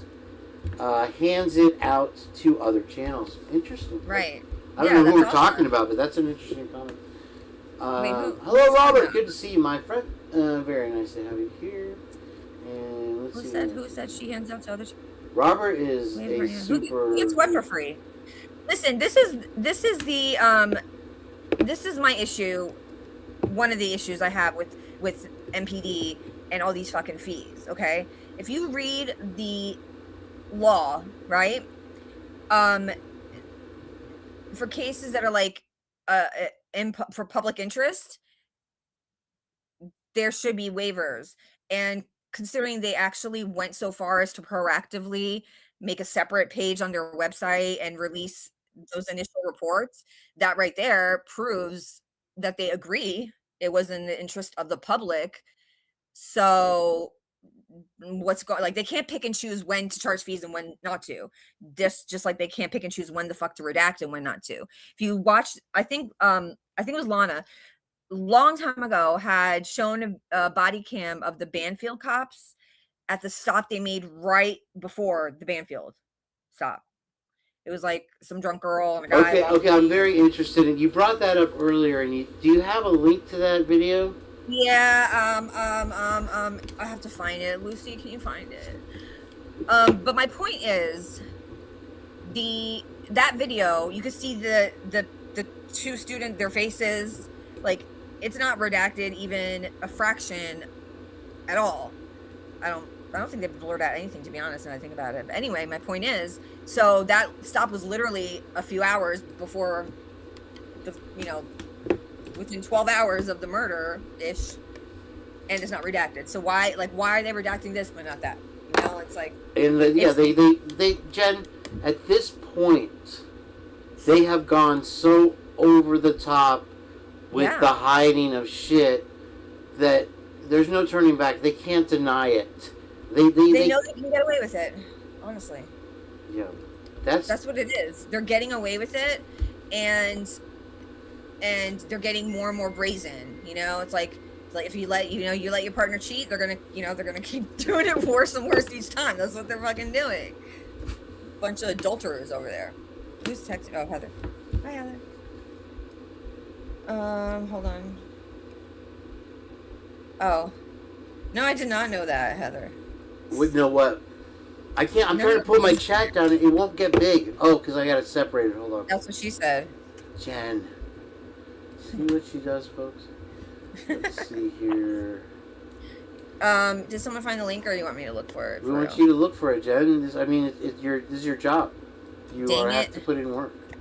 Sorry. Hold on. All right, I'm muting you for a second. Kayla Ponte is in the chat. Very nice to see.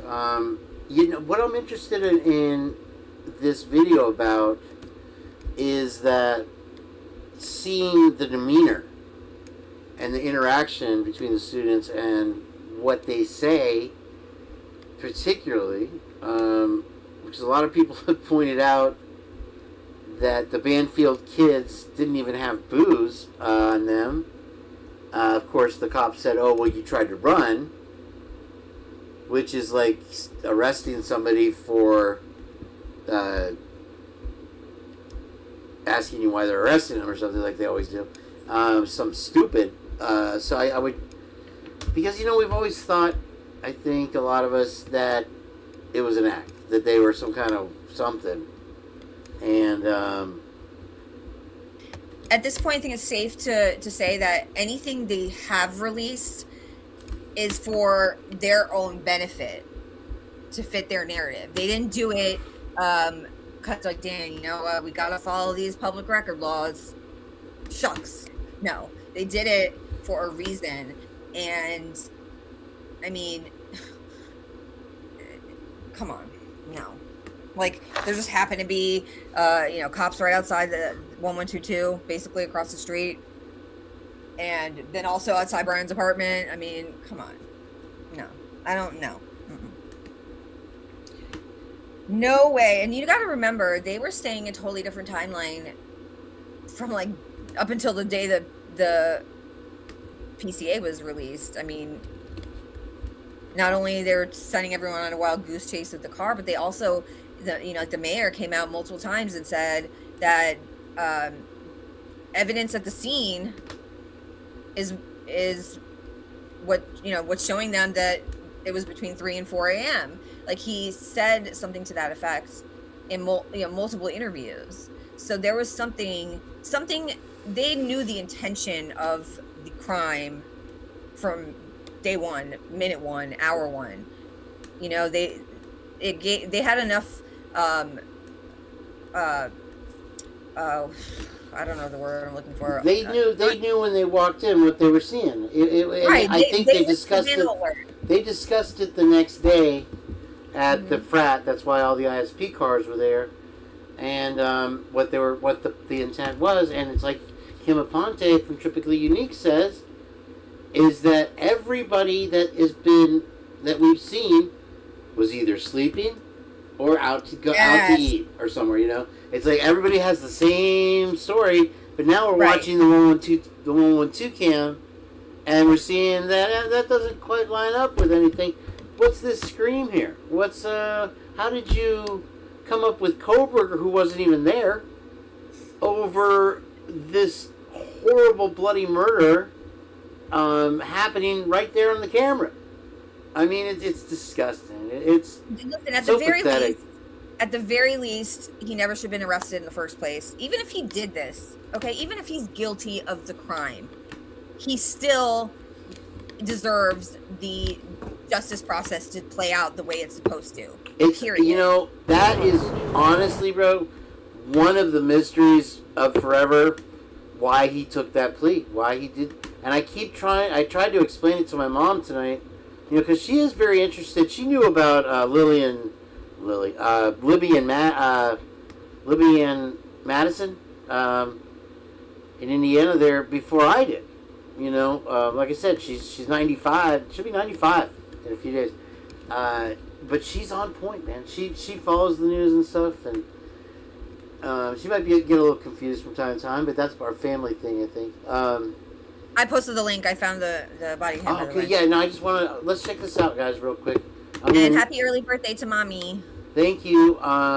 She loves the show and she thinks you're adorable, so that's why I keep you around. I'm a doorbell. You're a doorbell. Okay, I'm gonna play it. I'm muting you. Yeah.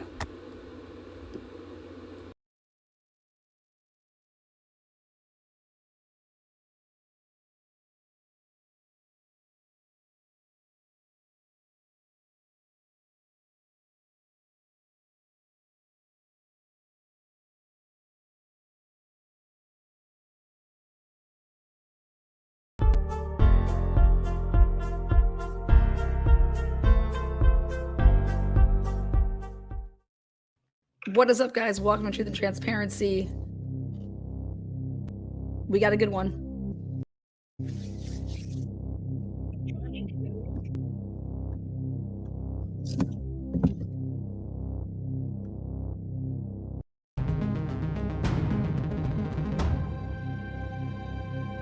All right, who's responsible here? What's that? Who's responsible here?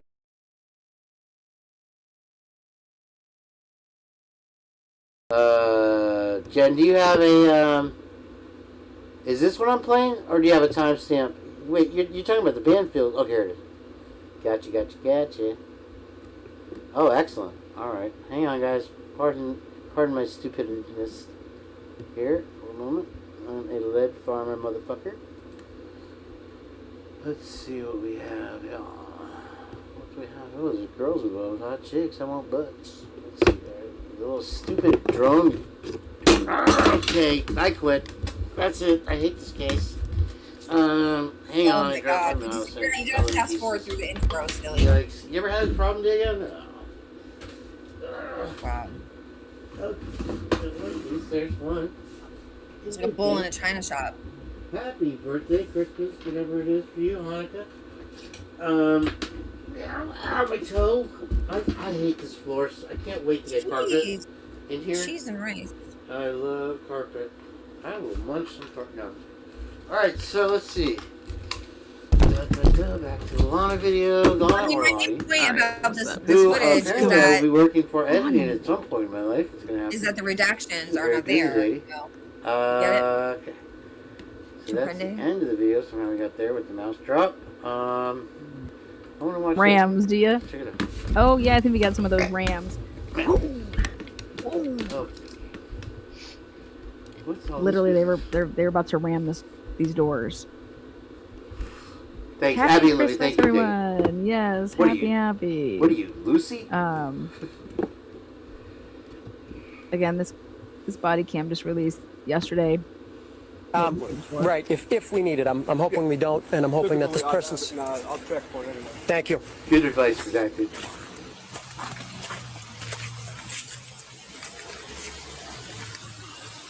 Any idea how long it's been?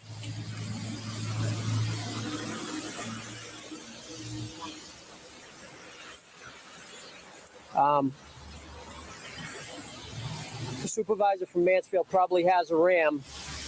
Give it a little bit longer, but obviously as a last resort, if we have to, we can...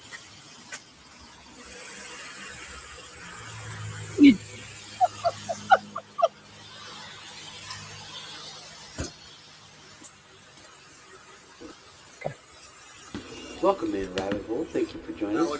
Merry Christmas. Okay. Well, I mean, I'm really hoping we don't need to do it, but I'd rather do it. we're giving every opportunity for someone to come open the door. Yeah. What's he coming up? 3 minutes. Okay, 3 minutes. So yeah, they'll. He said he has the garage code, so I saw someone's in there. Once we make entry, One person left there too, right? I believe just one. We'll make entry. Cameras. Yeah, we'll make entry and clear it, and then get the items we need, and that will be the end of it. So, Jen, this is earlier in the day of their super patrol sweep of the drinking that wasn't drinking, and I forgot what my question was. Never mind. Let's just watch it. I'm sorry. Never mind. No, I'm sorry. I think you gotta go fast forward. I think it's around maybe 10 minutes or something. Okay. It's from the 12th, November 12th, 2022, and it's the stop right before Banfield. Okay. Do you mind if we watch this? I'm interested in it. I don't mind. Just out of pure curiosity to see what this is. I know it's off topic, guys, but if you'll bear with us, we'll get somewhere. Are you bundled up, Tip? I hope you are. Okay, let's go. Numbers just ran there, Donna. Yeah, we'll catch up. Yeah, we'll catch up. When I was down here, You don't want to talk on the is the mic. street that we did that search warrant on near here? From us? I don't know Mansfield at all, but I was driving, and I remembered that we were here. Were we on this side? Just on the opposite side, but same kind of direction. Okay. So that ran it down towards Foxborough, Mhm. 95's area. Careful. Careful. Be careful. While that happened. Yeah. All right, so this is not Idaho. Is this Karen Reed or something? What is going on here? I thought this was Idaho. Anyway, okay, we'll skip over this. All right. Came from court, too. I came from Clutch. Something like that. No, Really? Yeah, I was gonna say those guys have Right. New York accents or something, or Northeast accents. You have a New York accent. No, I do not. Americans don't have accents. We have dialects. University of Karen Reed. Let's see here. 10 minutes, you said? Something like that. Where are we at right now? Yeah, why does it do this sometimes? You see how it shows minus? And you have to subtract whatever the length of the video is to know where the fuck you are. YouTube is just so weird, dude. It is the weirdest fucking platform. Like they have this thing, if you go to Facebook, if you go to Instagram, if you go anywhere else, and you click pause on a video, it pauses. With YouTube, if you hit pause, it recognizes the pause, and then it plays anyway. And then you hit pause again, and it won't stop 5 times. And it's they're doing it on purpose. They got something in their algorithm. What's wrong? There's nothing wrong with OBS right now, you guys. It's working fine. Get off my back. No, stay here though. Let's see here. It's not OBS, it's YouTube. I'm looking at Lana's video on YouTube, guys. Don't kill me. Alright, let's see here. I don't know where 10 minutes is. We'll just kind of scroll through here. Down to the Skeevies on the main stage tonight on A Merry Christmas here in FLA and Long Island, New York. We got Jenn from at Criminal Confidential. Make sure you subscribe over there to her and hit that like button for me. It really hits the algorithm and we get more people to see the show, which is what we want. The money doesn't matter. And I don't blame Translucent for wanting money. Just, you know, stick with a position. Oh, I want to watch this hearing stuff. Oh, I want to watch this. I like Lana's stuff. She does good stuff. I think we'll make a good, whatever we collaborate on, I think we'll make a great product too. I feel like I could elevate her in some ways. I could offer, you know, my Kaneism stuff. Anyway, right, Jen? I'm good for something. I like Judge. I miss Judge. Maybe there's one that's just not on the registration database. Let us know. So far, we have a list of approximately 22,000 registered white Hyundai Elantras that fit into our criteria that we're sorting through. That's an awful lot of information, but it may not be all of them. So the public.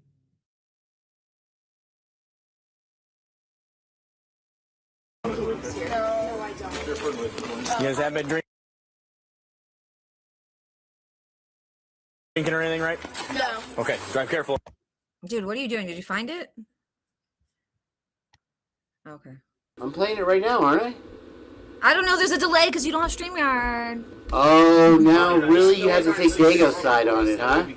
I see. I think you both need a 10-second outcast timeout. Let's see. Help me out here, Redacted. Okay, I think I might have skipped ahead on the video. Communication between us and them. That's what I was worried about. Yeah, okay, thank you. And we don't have to see every second. A more mature man or I'm going to play it from right about, I don't know. let's say, I don't want Was to it a watch couple this years ago? Are you on the right one? I don't even know what you're on right now. I'm playing the Banfield one now, or whatever it is. Oh, okay. I was That gonna you're say, on. isn't this your live? Like, is she on right now? I don't even know. All I'm doing is what you asked me to do. I'm going to start being a disobedient little bastard and not do what you want me to do. Just basically what you are. Here we go. Some online detectives believe this sound to be a scream, while others say it could be tires screeching. The timestamp on this noise is important to note, as investigators believe the victims were killed between 3 and 4 a.m. on November 14th. We start to identify patterns, and like Through we the said earlier, transparency we rules are that confident that the occupant or occupants of that vehicle have information that's critical to this investigation. We also understand that even though there's sometimes a fascination with a particular case, some people simply don't see the news and may not know that we're looking for it. So if we get the word out there, hey, maybe your neighbor has one in the garage that they don't drive very often. Maybe there's one that's just not on the registration database. Let us know. So far, we have a list of approximately 22,000 registered white Hyundai Elantras that fit into our criteria that we're sorting through. That's an awful lot of information, but it may not be all of them. So the public.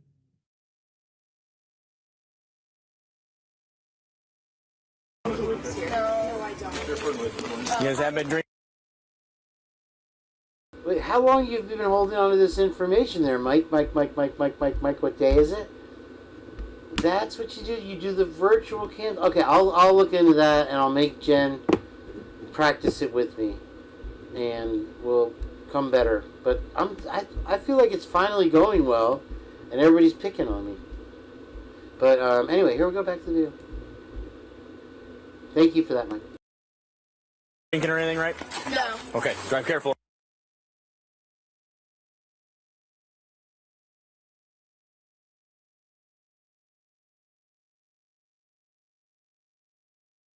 Just no one's going to leave the door open for us. That way we can get some sort of communication between us and them. No one lives here right now. No. Yeah. Okay. Thank you. Yeah. Live across the street. I just came over. I haven't drank and drive. Male, female. I think it's like That's going on. I don't know if they're. I don't. So I guarantee they're associated with this one. Many of them are living here. It's on campus warehouse. I've been a cop for 22 years here. Play young games with me. I'd rather deal with this as a noise complaint. Council, board, all of that. Exactly. Aww. Street youths. White Claws? White Claws. Nice. They're gonna be so angry. I hate when I leave my White Claws. Oh, they're cold too. Man. Yeah, these are cold. Whew. Oh, God. Oh, an open one. Hello. Okay, I'll be back in 2 minutes. You do that? Learned that from a college kid. Yep. All right, so with Jordan, you talk to them. Yep. Okay. Hi, this is Officer Wolfman. Please come. You want to speak with? Maddie, 1 second. Turn the volume up on this phone here. It's okay. I don't assume that's Gatorade. Test? How do you spell it, Maddie? Use the scissors. I don't know. You can leave it there. So I take you guys are Sigma guys? I'm a Sigma. I was in the house, but I'm not. Why?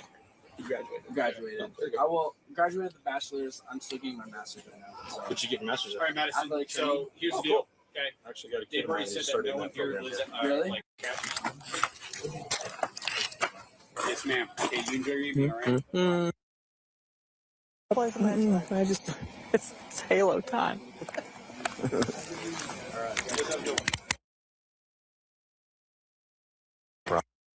Police bomber, you reach out. Our detective sergeant goes, talks to all their bosses, and pulls all their records. It's crazy because it's such a high liability. Like if you hire someone who's got a bad record and you don't find it, you're stuck with them. So it's a work. Like we send people to where they live.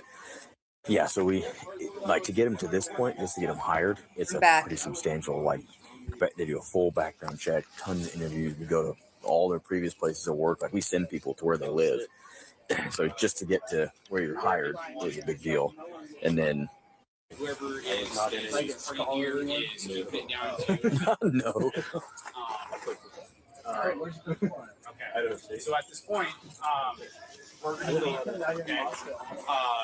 And again, if I have to come back later tonight, like I said, I can express that there's some citation given out. Okay. Yes, ma'am. Okay, you enjoy your evening, all right?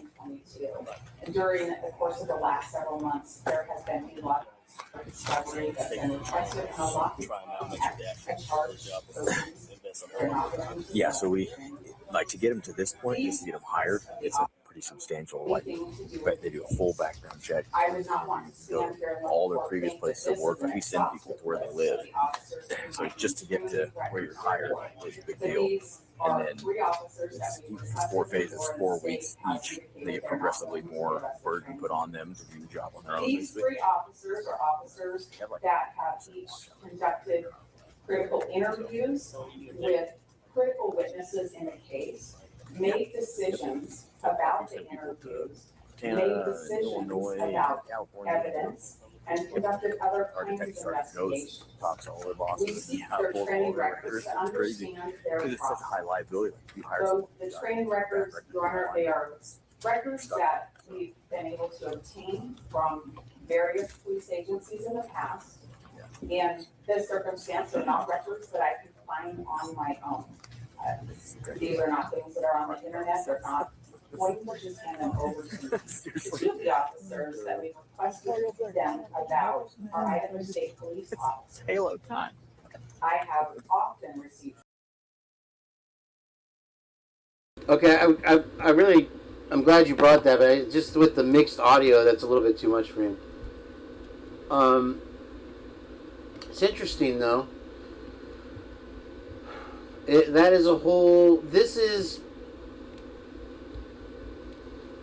the first thing I'll say about it is what Jenn has talked about before. Is that that EV undercover vehicle? I don't believe was ever seen before or ever seen since that night. Exactly. Which makes it seem as though there is some... Okay, my camera just broke now. I'm literally...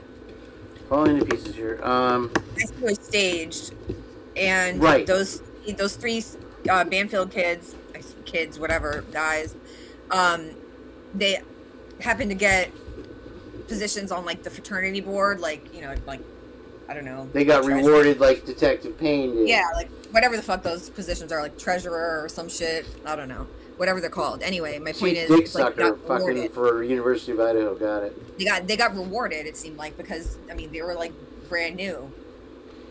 They were freshmen, and they got voted into these positions on the fraternity board. But did any of them have alcohol on them? Nope. So what justifies giving them a $500 citation?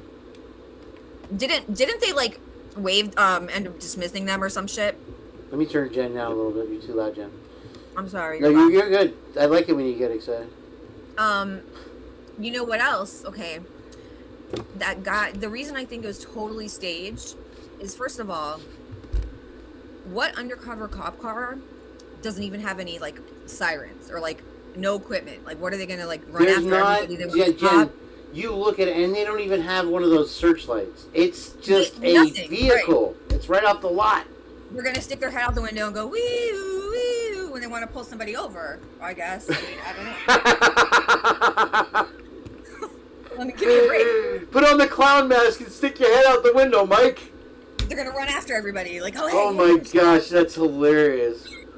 But you know what? Also, the fact that, like, when the three kids like kept walking off, they didn't stop them. You know, when he first called out to them, and he had to run after them, right? I forget which officer is which, but anyway, he says, "Oh, you know, you didn't stop." And he's like, "No." He's like, "They didn't stop. You know, they kept walking, but you know, I wasn't gonna push it."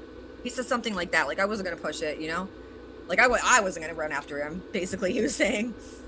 If that's literally your fucking intention of being at work that night is to catch underage drinkers, why wouldn't you run after them?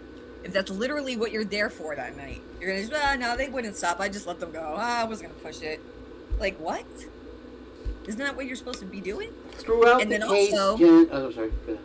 No, and then also the fact that that kid Saeed, he gave him the wrong spelling of his name. He said it was S-A-I-D. Yeah. But like on his LinkedIn, on his all social media, it's S-A-E-E-D. But yet somehow it checked in when he called it in. That's why I think it's bullshit. Those are some reasons why. But what I was going to say is throughout the case is with Moscow PD specifically, they have this agenda to make buddies with the people that they come in contact with, whether they're giving them a citation or they're interviewing them about a murder. It's like, you know, be a parent, be a cop, you know, don't try to be friends with your kids, you're a parent. And it's overwhelmingly obvious on that. The thing is, it seems as though, as far as the law goes and enforcing the law, it was more important to them to enforce the law on the drinking ticket than it was on a quadruple murder. With the murder, like, oh, hey, we're just going to look at your phone. We're sorry you're here. We didn't mean to bother you. 4 people are dead that you are closely involved with that you're denying knowing now. And, right. You know, but when you don't have alcohol, you know, in both cases, they completely fabricate shit and just make it their own fantasy Idaho world. They're freestyling. But you know, this is just a fact of the matter. Okay, we have multiple contradicting stories and flat out lies coming from BF and DM. We have no forced entry. We have the 8-hour delay. We have not only 8-hour delay, but calling friends first instead of either going upstairs to the 2 older girls for help or calling the cops. Like, so you have multiple factors. Well, not to mention the last people, you know, that saw them alive. All of those things in the real world, just one of those things would have raise an eyebrow. But By yet you any have detective worth all his of salt, they would have noticed it. They would have, and they did in the Vegas interview. I forgot who did. There was a Bethany that was interviewed in Vegas. They did start to ask questions, but I believe it was Rosenthal on the phone was Mormon cock-blocking him whenever they got along a line of decent questioning. Because they were actually doing an investigation. They didn't realize that there was not supposed to be an investigation on anything here. You know, like it's like those crazy emails that you sent me from the Pullman chief saying to keep any tips away from Moscow if they got them. Send me all the viable tips, and anything else sent to the FBI tip line is exactly what was said. And you know, I also, that's a good point. I forgot about that. You know, it seems obvious that Pullman, and I say Pullman meaning someone either in the PD or in the city, I don't know yet, WSU, whatever. Basically, Washington law enforcement was, I feel like, trying to serve Brian up on a platter in a way. I don't know how to explain it, because you got to remember, okay, you have the WSU cops that queried his vehicle, but yet in the PCA, it says, one of them says that it had a Washington plate and the other one says a Pennsylvania plate, but he had already changed it by then, so I don't know how that happened. Then you have the guy that came out and said he was the private driver and that he had submitted Brian's Elantra to the tip line even though it was the wrong year. It's like I feel like they were just like trying to like put him out there. I don't know. You get what I'm trying to say? It's like the guy lived 1,200 feet from Brian and drove the girls home and also turned in his Elantra. But then we know now that that's not, none of that's true. So who the fuck was that? And then you have Gary Jenkins, who just happened to interview him and retire. Yeah. And then happened to come back. Like, why would you, dude? Like, why would you want to come back? Why? Unless there was a good reason. And, you know, they received his name the evening of the 19th, but yet the next morning, Gary Jenkins was there at WSU, the only one from any Washington law enforcement that was asked to attend their meeting, and the whole investigation team was there, according to him, at MPD. So if they just got Brian's name and that's all they fucking got, the 19th, wouldn't they have like wanted to like do some, you know, investigation into him before they go and start naming names to the Pullman, you know, WSU chief? Like, they jumped the gun, which to me proves that they had his name way before that. You know, like, how do you go from getting someone's name to not even 12 hours later, you're texting Gary Jenkins telling him to come to the police department, to MPD, and don't tell anyone else in his staff, like, don't tell anyone else in the department what we're doing. Like, which is another thing. It just makes me feel like maybe Brian did get that position, because why were they trying to keep the Elantra queries off the radio? They didn't want them to call into dispatch. They wanted to keep everything like a secret. I don't know if maybe because someone had access to the police radio or like the logs or something, and it was someone on law enforcement who they didn't want to have them find out. Maybe, I don't know. I know she went off on a tangent, but I keep reminding myself of things that I forgot. Good night, Dago. Thank you for joining us, and I appreciate being here, man. Dago's the best, everybody. Make sure you go over there and sub up on his channel. He's just getting started out. I'm going to get him over 250 subs by tomorrow. Would be nice. Yeah, we'll see. We'll catch you very soon. Have a very Merry Christmas with your family, brother. And love you, man. See you next year. You know, Jen, sidebar now from great stuff tonight. Thank you so much. And we have, before we get to the next segment, but you get what I'm trying to say. Oh, about absolutely. The Pullman thing. 100%. And they never thanked Pullman PD. Like, they thanked all these other agencies. Payne went on this, you know, on the stand and said, when Ann was like, oh, like, who's at these meetings that you were doing, or who's at that meeting on the 20th, right? Mm-hmm. He's like, oh, ISP, FBI. Doesn't even mention that Gary Jenkins was there. It's like they were trying to keep it a secret. You know, police are allowed to lie when doing an investigation, but they are not allowed to lie in court. Right. However, I believe that with the culture that they have, they've gotten so used to lying that they just do it naturally. It's like, you know. Yeah. It's like noble bias, even if they sometimes it's straight up corruption. Other times it's just that they really, really feel like the person's guilty, or maybe they know something that they can't put out there because it wouldn't be held in court. And they kind of go around, beat around the edges. Right, because they know that there's not going to be any consequences for their corrupt action. And Typically Unique, thank you. We'll check that in just a sec. Typically Unique sent us a Venmo. And I feel like I should play a little tune for her on the guitar a little later, but we want to keep going with what we're doing. And I'm sure you folks at home want... Twizzers, Sticks is here. Twizzers! Good to see you, buddy. Merry Christmas, Twizz. Love you, man. Love you, Twizz. The government doesn't take away our rights all at once. The thing is, they are trampling them, and we recognize it now because of our focus on this case. We weren't DNA experts or cell phone data record experts before this case. I never wanted to learn about that crap.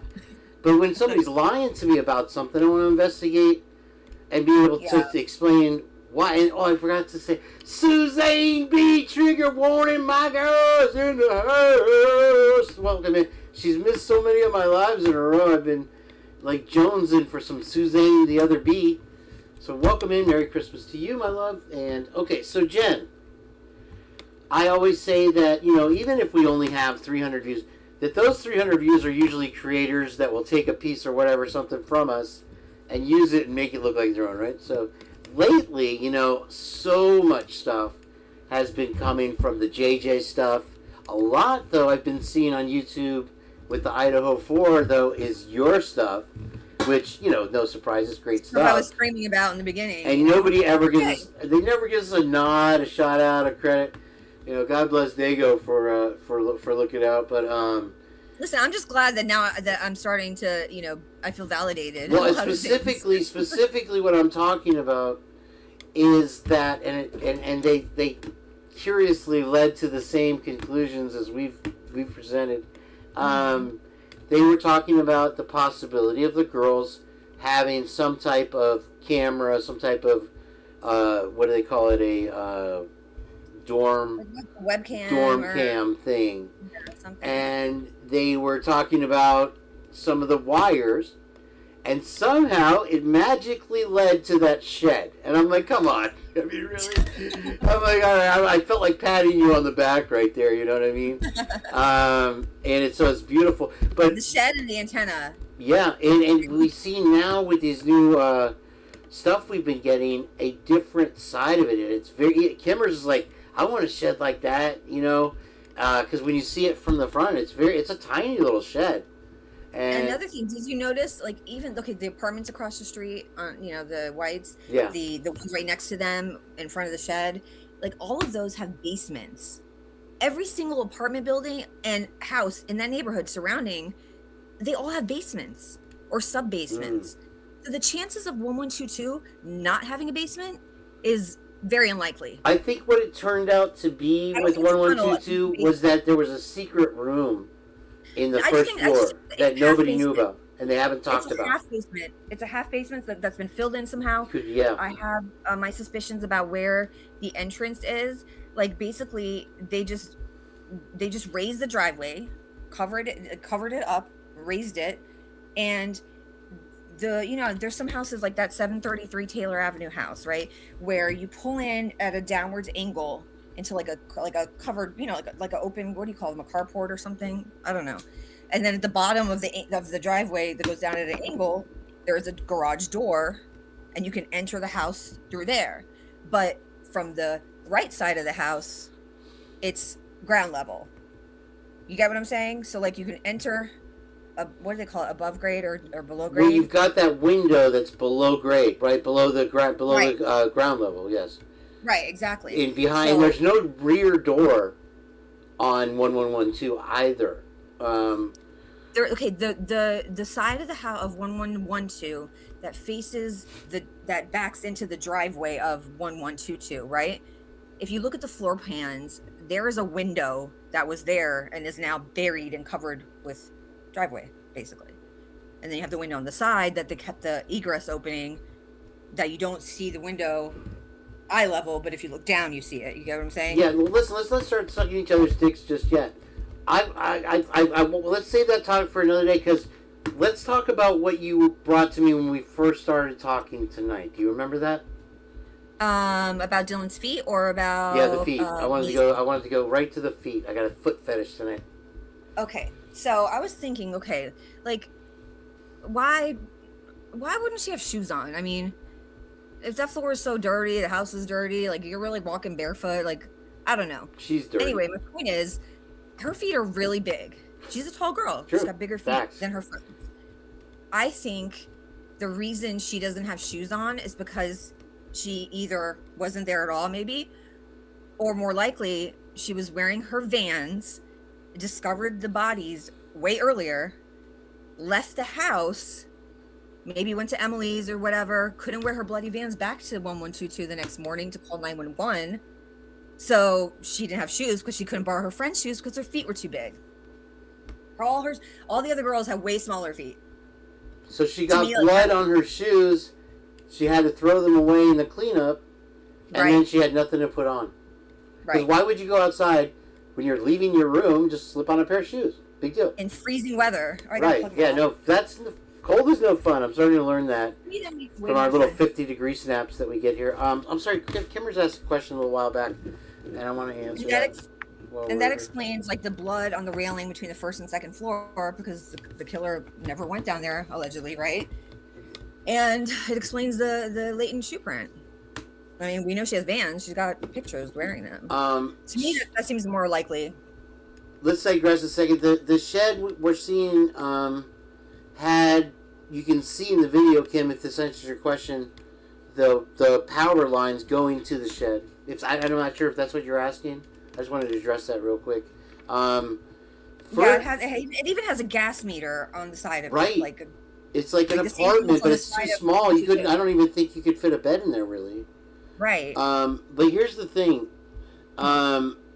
We talked about 300 people watched for $6 a view on some type of, maybe, what's the... Discord. Not Venmo, but Zoom or something, like I say it's Yik Yak. Who knows? Something that's localized. It could just be a private, website or something, right? I mean, I don't know. But people are saying that they watched the live stream of the murders for $6 and there was 300 people. Now, that makes a pretty good part of that area copyable, if that's true.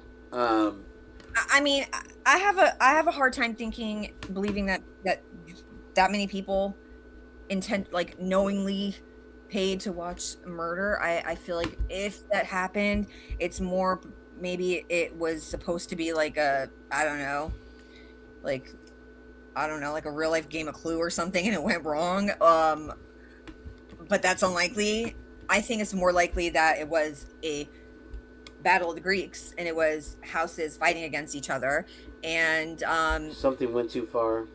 Maybe it didn't even go too far on camera. It could have just... Dude, that's the thing. Here's the problem with this case, dude. It could have been built up, testosterone and ego that got hurt earlier in the night and just carried over.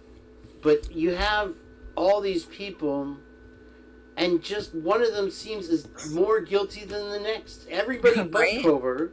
And then you have all these stories, and all of them seem more believable than the next, except for the ones that they're presenting. And they double down, and they keep pushing their lies harder and harder, even when they've admitted that they have no evidence on the guy, where they've overlooked evidence that was actually there, and thrown it out the window. It seems intentional, honestly. Absolutely. It is intentional. No one can be this. But, I feel like it's a tactic. Whether he's a knowing participant in his own frame is yet to be determined. But I feel like it's a common tactic in a case that's, being covered up or corruption, to just overwhelm and confuse. We cannot, that's the problem, is we cannot rule anyone or anything out completely. And it can't be happenstance. This has to be by design. That's a good transition point. What Typically Unique says is Molly being there leads towards the drug theory. And you have these people that are saying that Molly saw Koberger. They literally said that. And she pulled up next to him. And then when we hear her description is of a blonde guy with spiky hair in a fucking, a tan car. Are you? It's ridiculous. I mean, it's dude. Like, it's like I want to bash my head into a wall sometimes. Like, some people just really, literally cannot admit the truth. Like, they just want to die on that hill. Jeff H. Cough. Jeff H. Yeah, poor Jeff H. You know, I have no problem with Jeff H. personally. I don't have a personal issue. People really, literally, because he won't even like some things you just come on, like certain things you have to just admit. Okay, that's a little weird. He can't even no, that's annoying when someone won't even be open-minded enough to even consider that guilt and corruption could both exist. You could still think he's guilty and still agree that shit is not right.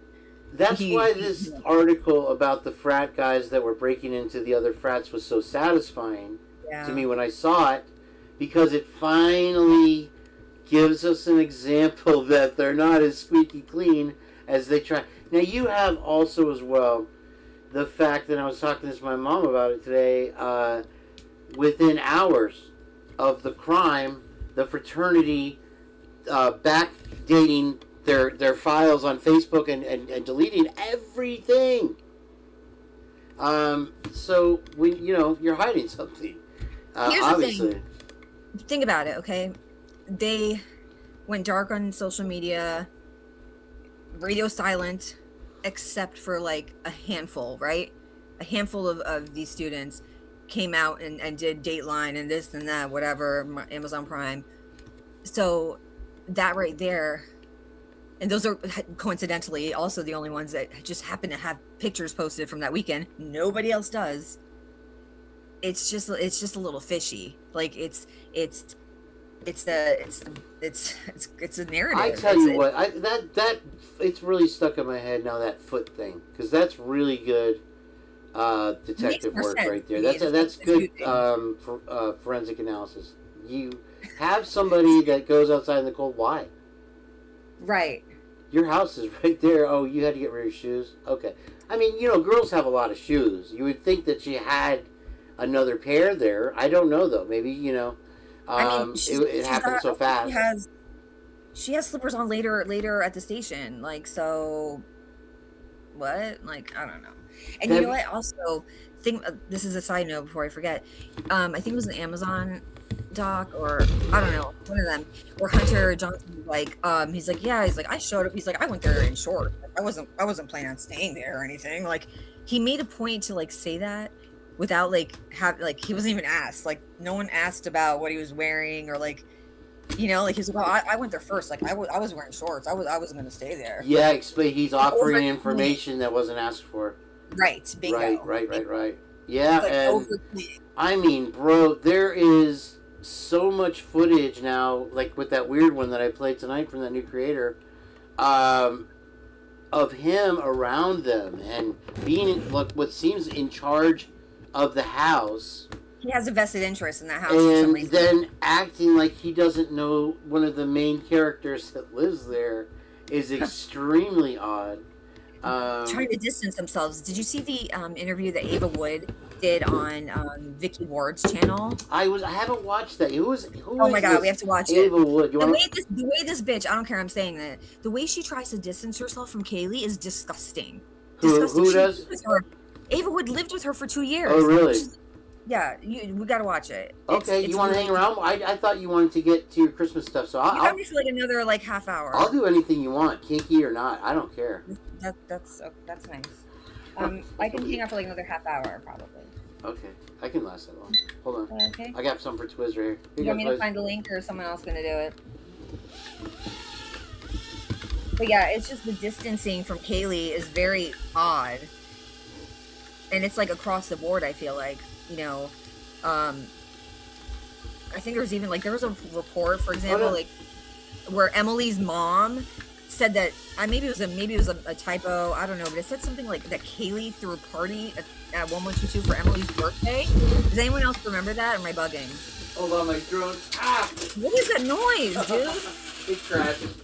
Hold on. Put your vibrator away, Kane. Put Me your and Twist vibrator are away, gonna please. do. I think we're gonna get together when Willie comes back and do like a little live with Willie. Hopefully there. We haven't heard. He did make a post the other day. This thing is so funny. It's just not meant for indoors. I can't hear you right now. I'm sorry. Too fast. What's up, Chickmuck Cheeks? How you doing there, gorgeous? Jen, are you there? Yeah, I'm here. Okay, you're so lovely. The short. I'm reading comments. We she were put them on talking about soft. something else. I don't even Before, do you remember? We were getting down on it. I was talking about Maze. Because listen, I'm blaming everyone tonight. I don't care. Like everyone's potential. Hell yeah, that's how it's supposed to be, dude. Why would you do anything different? Like, right? If you do something suspicious, I'm gonna question. And you can listen. You can ask questions and not be disrespectful. You know, that's what people forget. Like, we're allowed to question things that don't seem right. Period. So what we were talking about earlier on the phone was the Maisie Chapin situation, right? I'm not saying she did it. I really don't think that, but I do think she knows way more. Probably more than likely Hunter as well, Hunter Chapin, but definitely Maisie, because you know that I did that video proving that she lied and she was at the Sigma Chi party that night, and that's assuming that the Betty's Ball really did happen that night, because I'm honestly on the fence. I think it might have been completely at another date. They were talking about that actually on Dago's show today, how the Scottish gentleman was talking about how he felt that Dylan lured Kaylee back through the guise of that dance or whatever they were supposed to go to, that they didn't even go to. But they did, allegedly. But then when the next breath they didn't. It's like, which one is it? Yeah, I know, right? I know. But the thing is, I feel like on top of that, as a caveat, that she was trying to falsify the appearance of a happy home, of a group of people that loved each other. They were the closest people ever. Yeah, and 100%. that's why. And I feel like that's why that iconic picture taken over at the Whites was staged. You know, like, hey guys, let's take a picture. Like, AI. you know what I mean? But Dylan AI. fucking hated them, dude. Here's the other thing I've been thinking. Is, you know how we hear everybody say, oh, they were the, you know, they lit up the room. Everybody loved Xana. What if everybody hated them? Right. We have to consider that. What if everybody didn't? We're told this, but we're also told other stuff. And you know, we you know, in the beginning we were trying to gobble it up, but it's not food. You know, if it's not food, you can't eat it. I'm not eating shit. I'm sorry. Mm-hmm. Did you hear Dylan? I think it was the Joe Lake and Dylan interview. Maybe it was a different one. I don't know. Anyway, she was saying something about Kaylee doing prank, and you know, like she was pranking Xana from like a fake number, and like saying, oh, like another beer bong. Oh, you're wearing those same black Converse you always wear. Oh, shut up. Yeah. Remember that? Remember the 4chan post? It said it was talking shit about Xana always being poor and always wearing her same black Converse and getting drunk all the time. And then Dylan just happens to fucking say something about it. Like, what the like?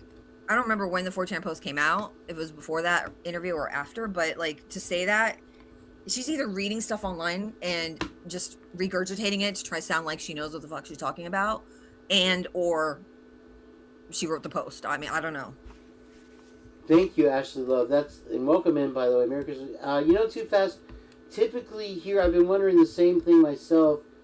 At Christmas and Thanksgiving and New Year's, we usually get a nice, strong cold front that'll bring a little bit of surf to the Gulf Coast here. And this year, we did not get it. We haven't gotten above an ankle-high knee slapper. So, and they said you guys having a record warm Christmas. Listen, I'm sure you've gotten cold up to your ears and you've had enough of it at this point, but it is very odd. Thank you very much, Typically Unique, for the $10 Venmo. Ding, ding, ding, ding. So you got $5 coming your way. You can buy a Twinkie. Jen. Woohoo. How does that make you feel? But it's, you know what? YouTube didn't take any of it, so they can go fuck themselves. It's really like $10. But It's really like $10. let me finish what I was saying about the survey that they sent me. Eventually, they got Listen, to the... you just got scammed. Huh? You got scammed. That was a phishing email. You know what a lot of it is? No, I didn't get scammed. They paid me for a 10-minute Did survey. you try to use the actual card yet? Like, does it really work? I used it, yeah. I used it to pay a bill. Mm-hmm. Allegedly. I didn't get scammed. What do you mean allegedly? I'm sitting here telling you I did. I want to see receipts. I don't. We'll come on down here and spend a week with me. We'll see what happens. Stop. No, in the survey, I knew that there was a goal, and they are always trying to tell me, "Oh, you'll make this much more money if you cram commercials down your viewers' throats." And I'm like, "Yeah, okay, bitch, fuck you." But with the survey, they asked all these kind of fluffy questions about this and that. But then, of course, no one cares, Kane. What? Lucy said no one cares. It's not an ex-girlfriend story yet. We're talking about Dylan and Maisie, and all of a sudden we go back to the survey. All right, never mind about the survey. Why did I go back to that? I don't even know. I don't know why you went back to the survey. I have drone brain today. The 4chan stuff. I was saying about how Dylan mentioned like Kaylee pranking Xana and texting her from a fake number, talking shit about her shoes, and then the 4chan post. I don't know if it was came out before or after, but it specifically was. It was like saying really mean things about all 4 victims. It was calling like Maddie. Yeah, I remember that in the beginning, and that stuff kind of disappeared before I got to it. It did. That's why you're not. I'm not up to date on what they were saying about them, but there were so many things. Can someone send? Want me to send it to you? Or I could just read. I don't want to read it. It's really mean.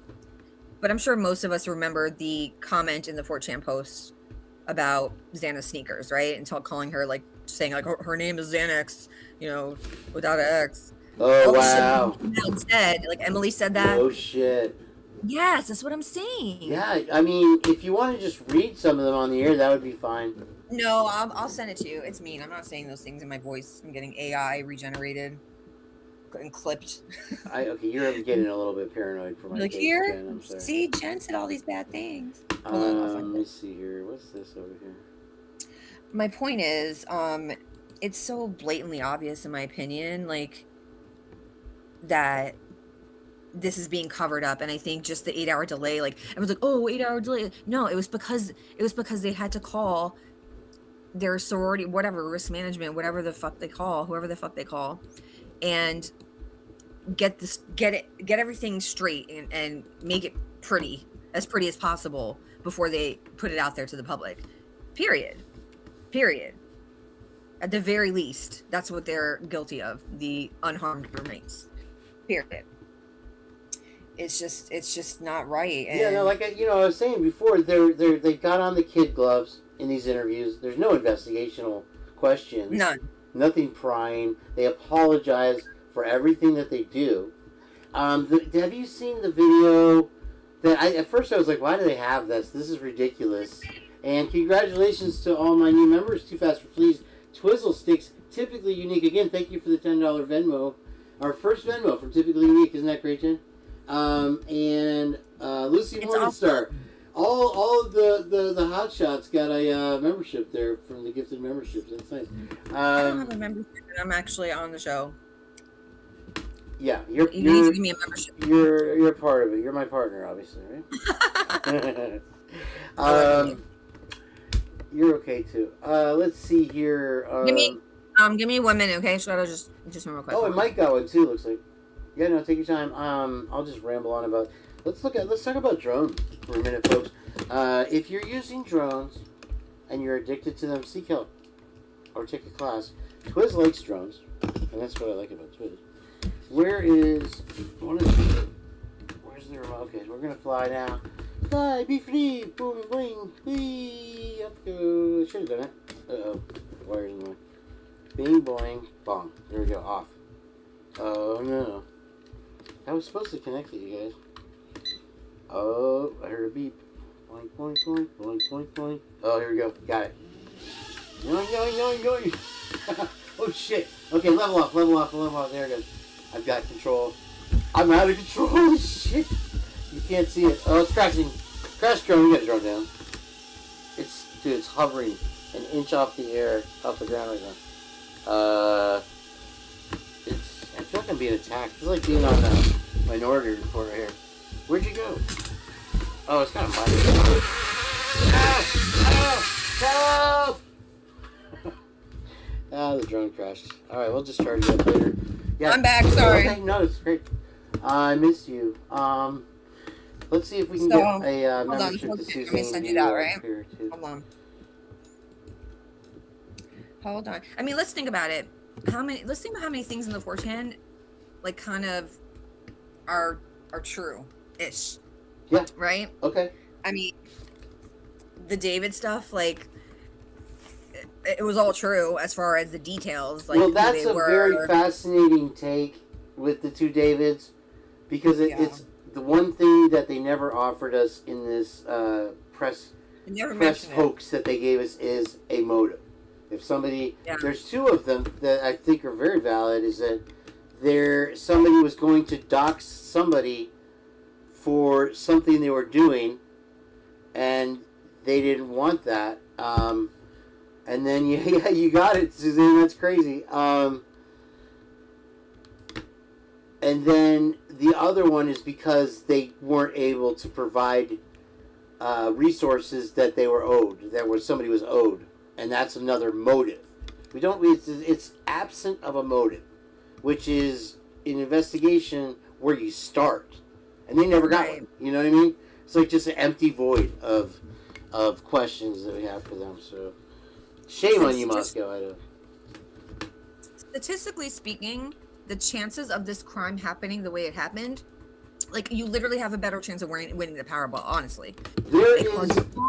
A quadruple murder is rare in itself, let alone one that is that was done by a stranger with a knife, no connection, in your own home, and leave two witnesses unharmed. Like, those things all happening at the same time, you know, they don't. I can't find one other example of a crime committed by a stranger with a knife on 4 people in their house, like, ever. Like, knife crimes are usually very personal, right? And, like, you know, I mean, even like, okay, with look Kaylee, at the Rob Reiner. Do we really fucking think that? Do we really think that she sat there and got her face bashed in and stayed in bed? Like, she didn't, like, there had to be. No. She wasn't a little petite little girl. Like, there's video of her boxing, literally beating the shit out of her brother. Yeah, her sister is even like, she would have kicked your ass. Blah, blah, blah. You're right. They're fighters. Like, listen, they're scrappers. Me and my sisters too. We all are. So I get it. I'm the same way in my family. There's no way Kaylee stayed in Maddie's little ass bed. Come on. The freaking her phone and the vape pen was underneath her. She was placed there after the fact. Like, exactly. Okay, so that's I don't want to get off your mojo right now. Sitting up position. I have a plate of food that I was telling you guys for my mom. I'm still trying to find the 4chan post, but I don't know. I think it's spaghetti and meat sauce, my favorite. Anyway, I don't want to break your mojo right now. But what? Hold on. You know who is the Sigma Chi member, or was the Sigma Chi member? The guy from Grub Truck, Derek Mortensen. I'm assuming he is. He's wearing a Sigma Chi hat. Okay. Yeah. So not only is he a Mortensen, but he's also a Sigma Chi. Come on, give me a break. Anyway, there's a creator, and I'll look for it in a minute. It keeps popping up in my feed. That it might have been Miss Potts, actually. Some random creator out there that has a document from somebody. I don't know who it's from, and it's from, oh shit! Did I spill my drink? What the fuck? Got water leaking down my thing. It's a document that says the description of one of the people that went in to the scene and how it was horrible and stuff. But he says that it looks like the bodies were placed in the fucking document. And I'm like, oh my gosh. Is that the guy that goes on the scene and said they were double tapped or something? I believe so. Yes. You're right. Okay, you know what? Okay, in that report, he said that one of the cops on scene like stopped him and like asked him who he was or something like that. But he really then I don't know whose report it was, Payne or whatever, whoever the fuck from MPBD did that report. said that it actually wasn't a cop. It was someone that they hired but didn't get through like the whatever the process is. So who the fuck was it? Was it that guy at the noise complaint who was like there, like I don't know, Who are like a these trainee? people? Who are the cowboys? Who's the Right, guy like who? at Corner Club in the cowboy Right. hat that's staring at Maddie and Kaylee all night, like so intently? Why goes to such extreme? Jen, I don't know if I told you, they released that Corner Club footage with the bubbles on the faces, right? Right, So ridiculous. there That's is AI. a software that you can get that removes. It's called. What is it called? Commercially canceled blurs or something. You know that what they did with the thing. And I'm sorry, I'm heating up some dinner, guys. I'll be right back. What is it called? Anyway, there's whenever they do forensic, and this software removes the blur. Okay, it's a specific AI thing made really? to do that. So I Yeah. downloaded it, and you get it. I found one that's like a free trial. I could do it 6 more times. So I took a piece, and it takes a long time to do it, and not just because it's Idaho. It's just I had 7 seconds of video, and it took over an hour to process it. But here's what I found out, Jen. Once I got it only removed portions of those bubbles, because I think those bubbles were extremely larger than you would normally use to hide something.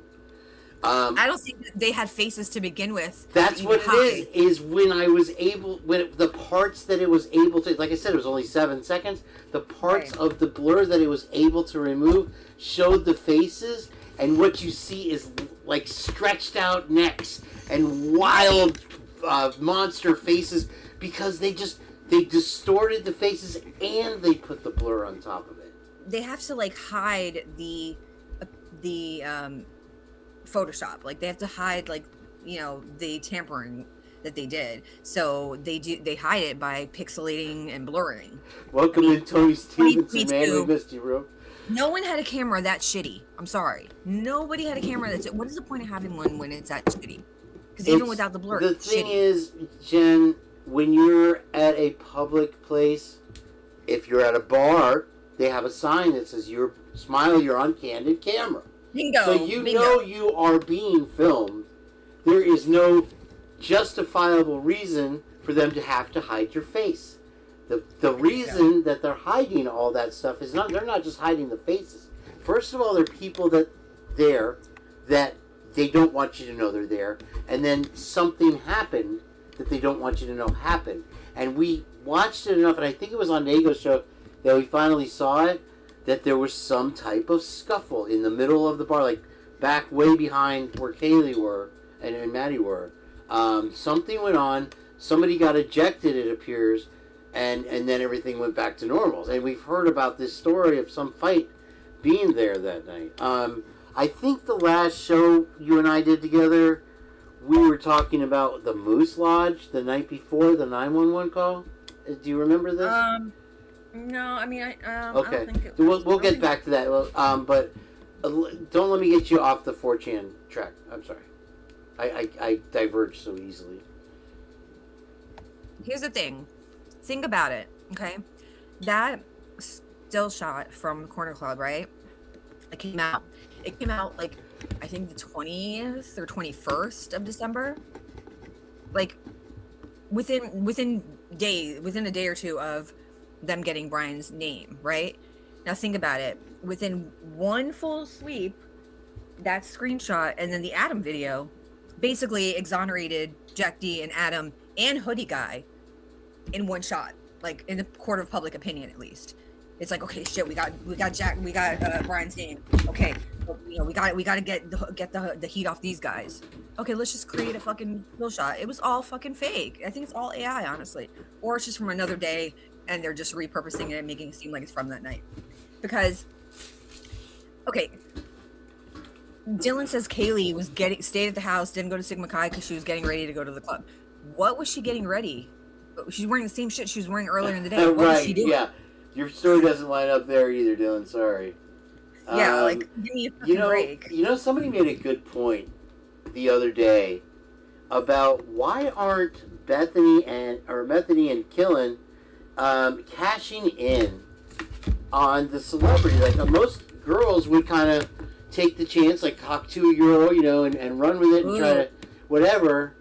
And, right. You know, we have get more followers. I mean, they're attractive girls. You know, they could definitely ride it out and whatever. Yeah. Good point. That's a good point. I never thought of it like that. You're 100% right. That was somebody in the chat, but I thought it was a good point. They're staying off the radar for a reason. Like they're trying to like okay, don't want to draw too much attention to myself. Of course, Dylan also got $100,000 in GoFundMe. So mitts for kits. I want to play the. Does your cat need mittens? Look at the. I love Charlie Day. That's great. Welcome in, mittens for kids. Merry Christmas, Happy New Year. I love having Redacted doing Redacted. You know what? I love having her so much. I don't want to lose her. Let's just give her a mod stick. That's the last one, Lucy, I promise. Don't yell at me later. She'll yell at me. I like Redacted. Kimmers is still awake. Wow. Aren't you out there earning for me, Kimmers? Is it 150 G's now? Damn. You just remind me. Okay.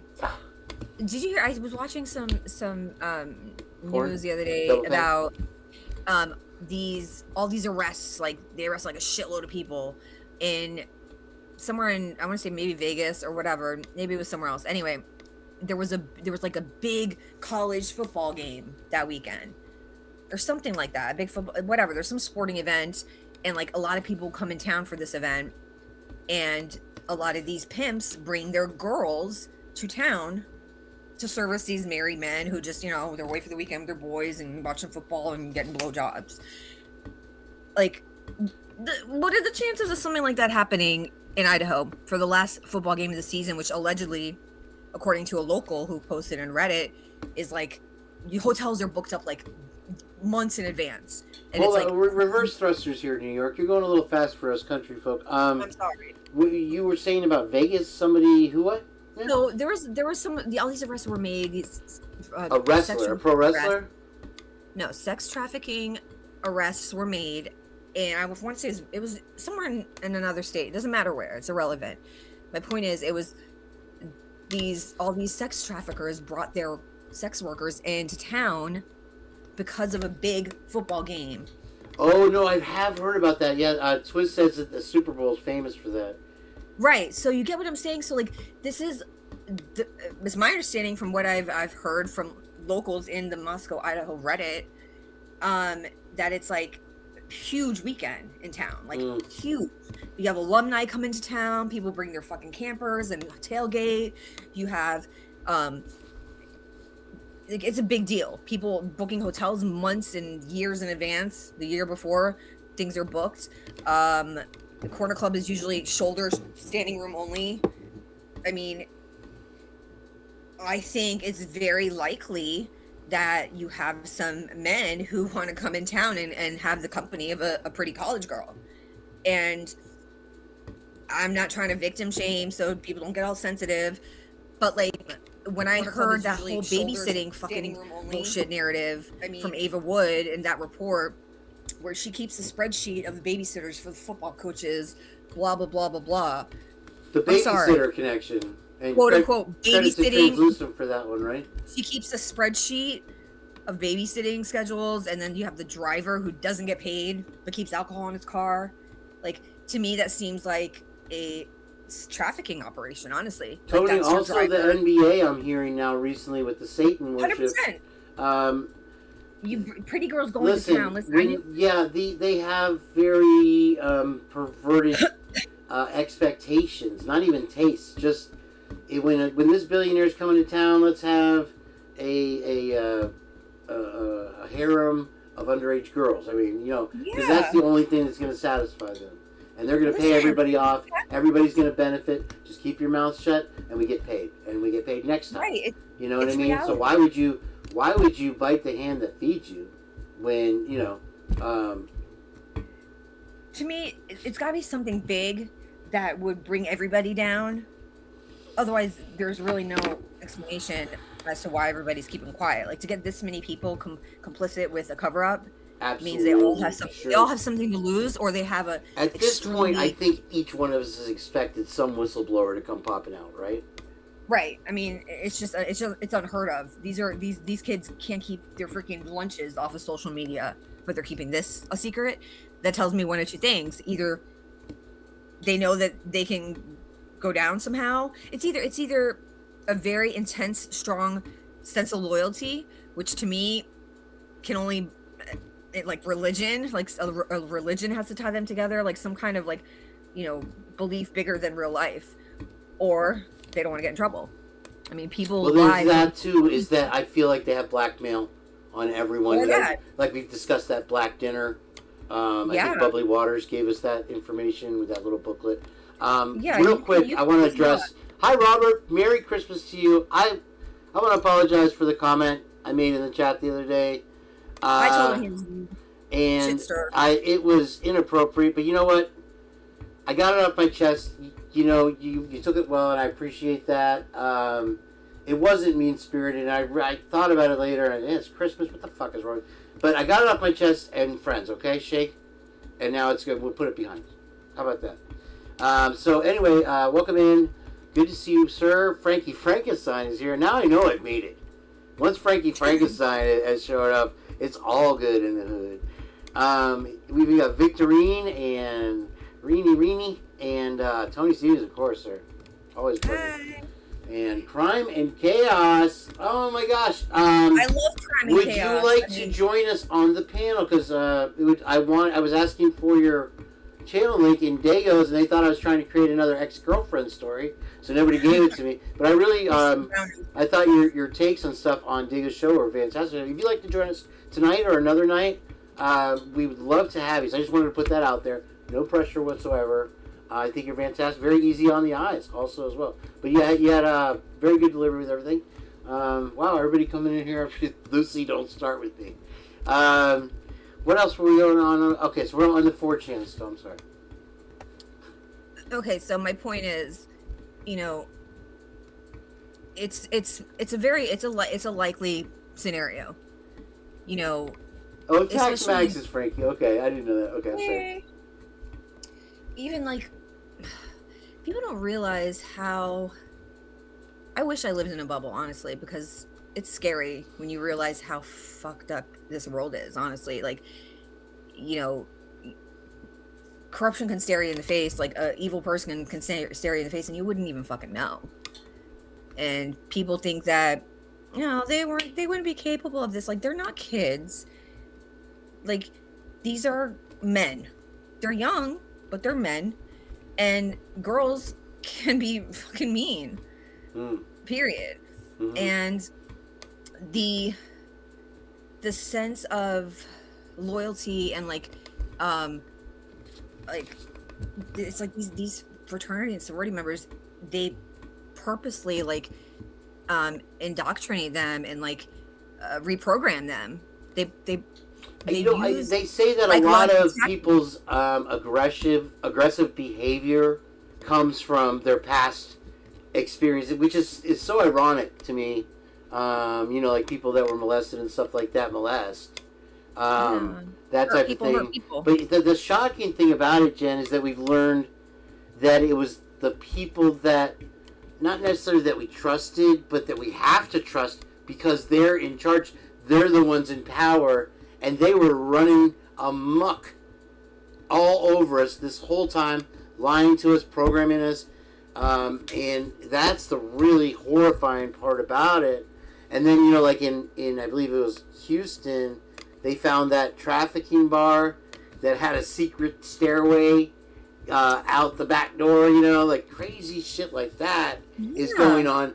If we're finding this now, that's just the tip of the iceberg. 100%. I mean, you think about the murder motel. Remember where you brought that up in Arizona? Where it's like literally, here's something that's happened that I've been bringing up. It's kind of a touchy subject, but the porn industry has changed. They've passed these laws where you have to use ID to be able to watch their channels now.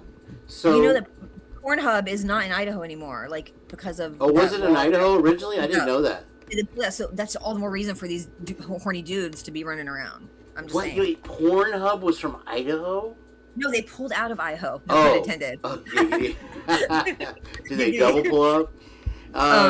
No, like because of whatever the age verification law or some shit. Right, so that's going on. No longer available in Idaho. So what I think is that it's dried up the porn industry, and I think that a lot of the girls were pulled. You've seen those little documentaries that they do about the guys who solicit girls from other states to fly to Miami and be in porn. Right.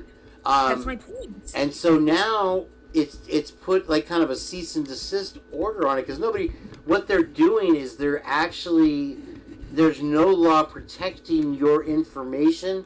So if you go to one of these porn sites, give them your license, then they have your watch history and they can use it against you, believe it or not.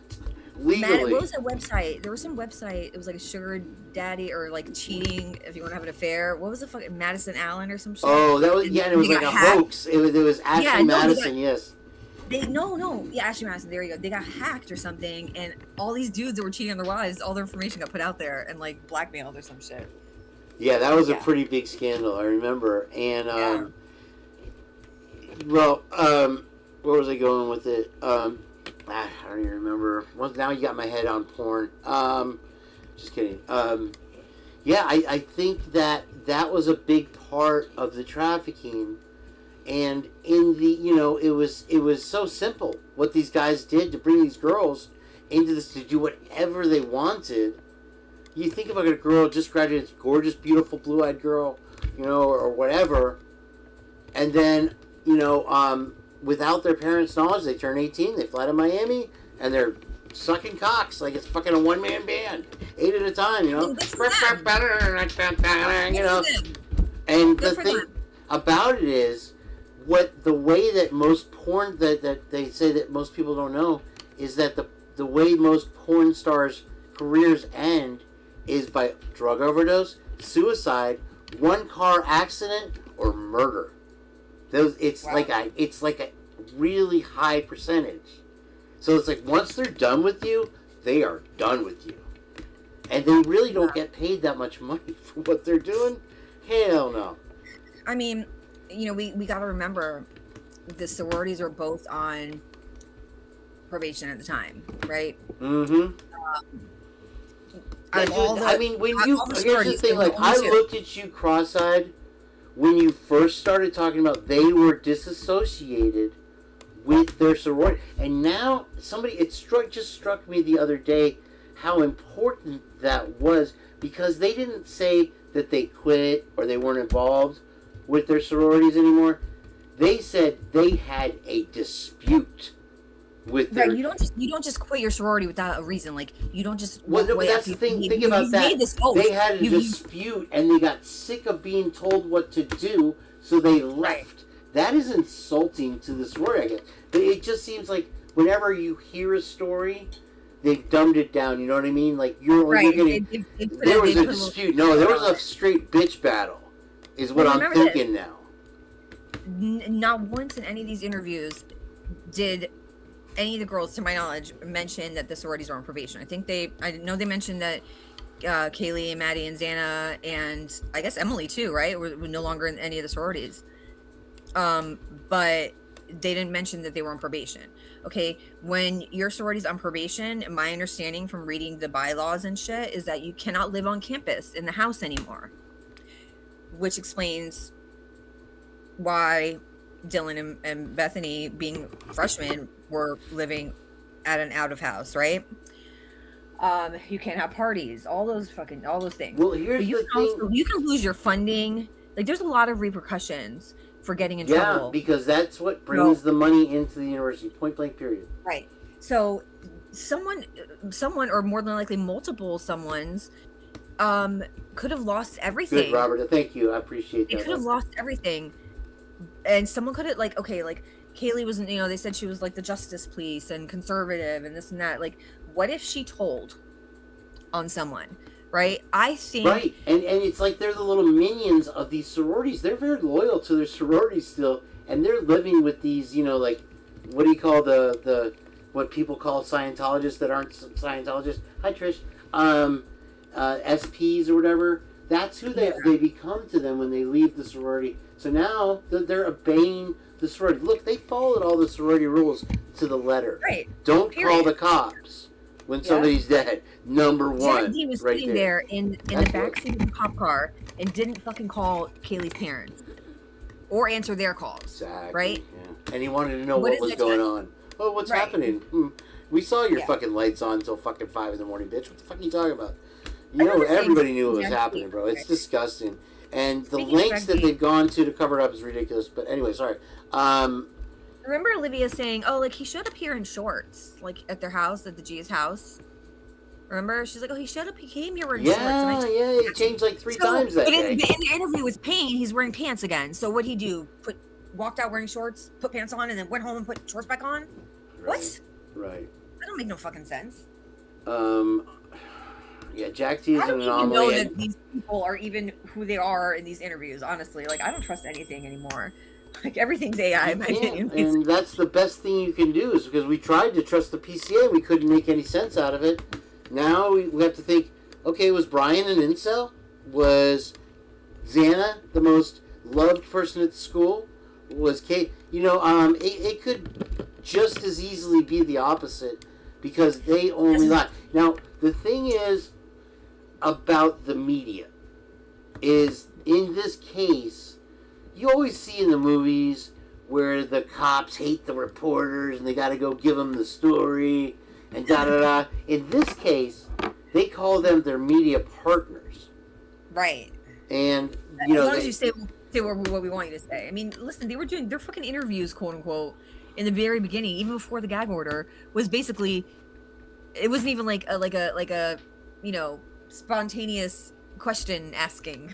It was like, okay, it was a fucking like a filmed lines. It was an act. Right, and the thing is that it didn't seem questions important as... I'm sorry, go ahead. I'm sorry, they're asking like from questions that have already been approved on a list. It's like, dude, exactly with the lady that wasn't supposed to be there, that wasn't a reporter, and the one that died? asked if one of the if it was possible that one of the perpetrators was a female. It's like Fry's brain got scrambled. It was like, who are you? What? How did you go to... That wasn't on the approved list. Yeah. That's when they said, no, none of this. More of this. It seems so insignificant of a question. Like, okay, yeah, was one of them female? Why not just say no, or maybe? Why can't you just say, I don't know, maybe it's stumped possible. him, and then she's dead a week later, or a month later, a year later. Yeah, the fact that he didn't just answer yes or no, right? Is why would you even have to think about that? We don't know at this time. Would have been a fine answer. You know what I mean? I'll take it. Yeah, exactly. When he was asked if they were bound or gagged, when I think it was Snell, he was like, "No, that's not true." But like everything else was like, I don't have any information about that, or I can't really say. Or, it was like the questions that they didn't answer with the same bullshit line that they used for all the other questions are the ones that got my attention. You get what I'm saying? Like basically anything they specifically said is not true. Anything they debunked to me is bunked. Because everything else cleared is not clear. Right. Anything that they just didn't answer or they said they don't know, okay, fine. That that remains to be heard. Here's a good one Twiz pointed out, is that he had if there was no evidence in the car, that was the evidence. But also he said the other day that what was it? He didn't have fog lights, and he didn't. Something else about the car was clean. That was the reason he was guilty. And they said the reason Eric Grower wasn't guilty wasn't guilty was for the exact same reason. So they used the evidence in the most hypocritical way that you could do. You know what I mean? Like, here's the weird thing about Grower, is that he's not a documented Uber driver. It's a cash Uber, right? It's, They whether didn't it's even going pay through him that school night. service or whatever it They is. didn't even pay him. They didn't even pay him that night, he said. Right, because he's a hoe driver. He's he a hoe picks driver. hoes up. 100%. And he gives them little liquors bottles. Just loosen them up before the next Like, date. that's how the good strippers at the strip club, they don't drive themselves. They get dropped off. Listen to me. Not that I know this. I have crazy girls right down the street. Come on. You know what else? Think about it. Okay, what's more likely? That Kaylee was sitting in the front, right? And Maddie was by herself in the back? Or that another guy was in the back with Maddie? I don't see another guy. A lot of people say that. I don't see it. I say it. Because listen, that guy Hayden with the long hair, I have a screenshot of a comment he made way in the beginning. And he said that they got picked up by two guys who seemed like they knew them well.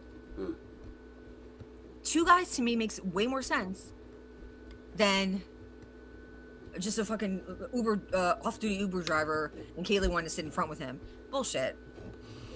No. Negative.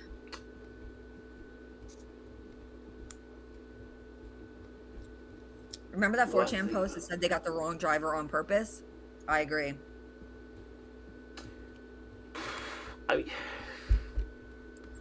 How come they never did a Lyft warrant? Right? Did they just do an Uber warrant? Do you remember? I don't remember seeing a Lyft warrant. What difference does it make? I mean, he didn't work for either of them, right? Because they would have his location if he was on duty, but he clocked out of Uber at like 1:15, I think. So he was an actual Uber driver? I thought it was like a cash Uber. No, he was, but he also did off cash rides. Like, he would meet people, he would drive them, he'd give them his number, say, hey, next time just hit me up directly, so I don't got to cut Uber in with their money. That's the same thing we're doing on YouTube. Oh, okay, yeah. I wanted to talk to Kimmers about that off the record too, by the way. You establish a relationship, preferred customers, with your rides, and then, because I get people that complain to me all the time that they have to pay $30 to get their lunch delivered to them from Uber. That's ridiculous. I live around the corner. You're at a bar. I know how far you are. Tell me what you want. I'll pick it up and charge you $10. You know what I mean? And you once your client base grows, then you can make a decent living out of it. Whereas, I'll drive sometimes miles and miles for very little money. And so $10 is a very good offer for me to go and with somebody I deal with, and and that's food. Giving actually. The thing is the credit cards. I need to be able to take the Square. I need to get the Square thing so that because most people don't have cash. These girls who work are bartenders. They do have cash, so that's one thing. But that's the secret to doing. But they didn't even pay him that night. Okay, the driver said that they didn't pay him that night. And he's divorced now, is that correct? His wife left him after they had their baby? Is that correct? I don't know. Is Bethany married? I also want to know.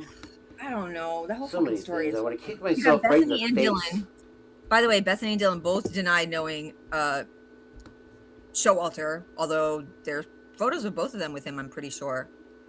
Right? I know at least definitely Bethany. I hadn't heard that. I didn't know. Yeah. They went to the same high school, I think. They definitely knew him. What? Now here's the thing about Showalter. Jeez, dude, a laundry list, right? I mean, when it's too much. Golly, there's so much to chew on, really. I mean, and we're let's do some happy. But here's stuff the thing. You got to think about it. Okay, like Caleb is in a different sorority, right? Doesn't seem to be close with any of the people that were there, like Hunter or Emily or the other Chapins and blah blah blah. Which I don't buy for a second. I mean, they knew each other very well. The common? Oh, and by the way, speaking of Chapins, do you know that Sigma Chi doesn't even follow Ethan Chapin on Instagram? But they follow like his brother Amazie and Stacy Chapin, but not Ethan. But they literally have a fucking fellowship. That's really good. Isn't that crazy? That's weird. It's little things like that make you go home. But anyway, here's the thing: is we pick up all these little breadcrumbs.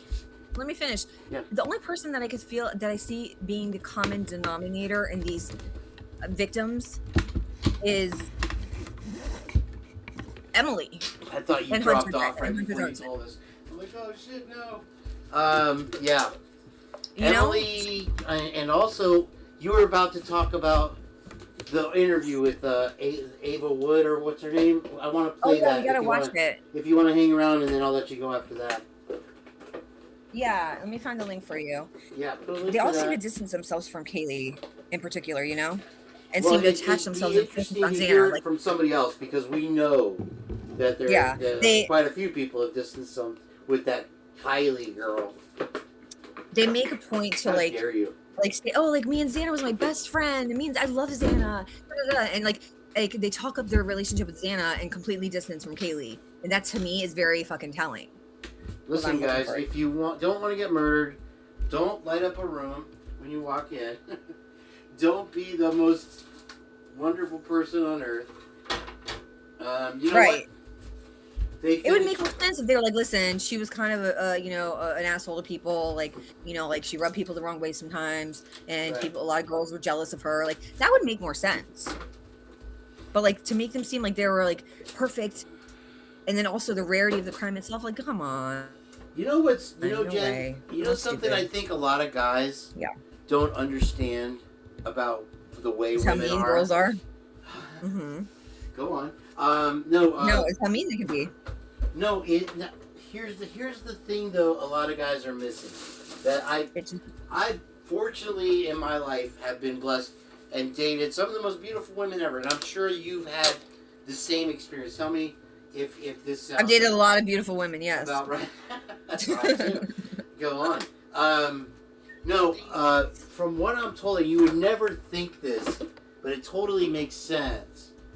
Is that beautiful women have been objectified and gawked at and groped since they were young children.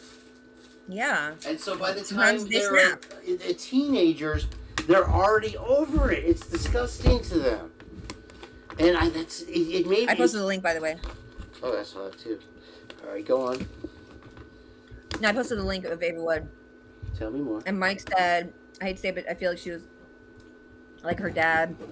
Yeah, I agree, because if you listen to the way that the G's talk about Kaylee, and I was screaming this from the beginning, like she did not fuck with them anymore.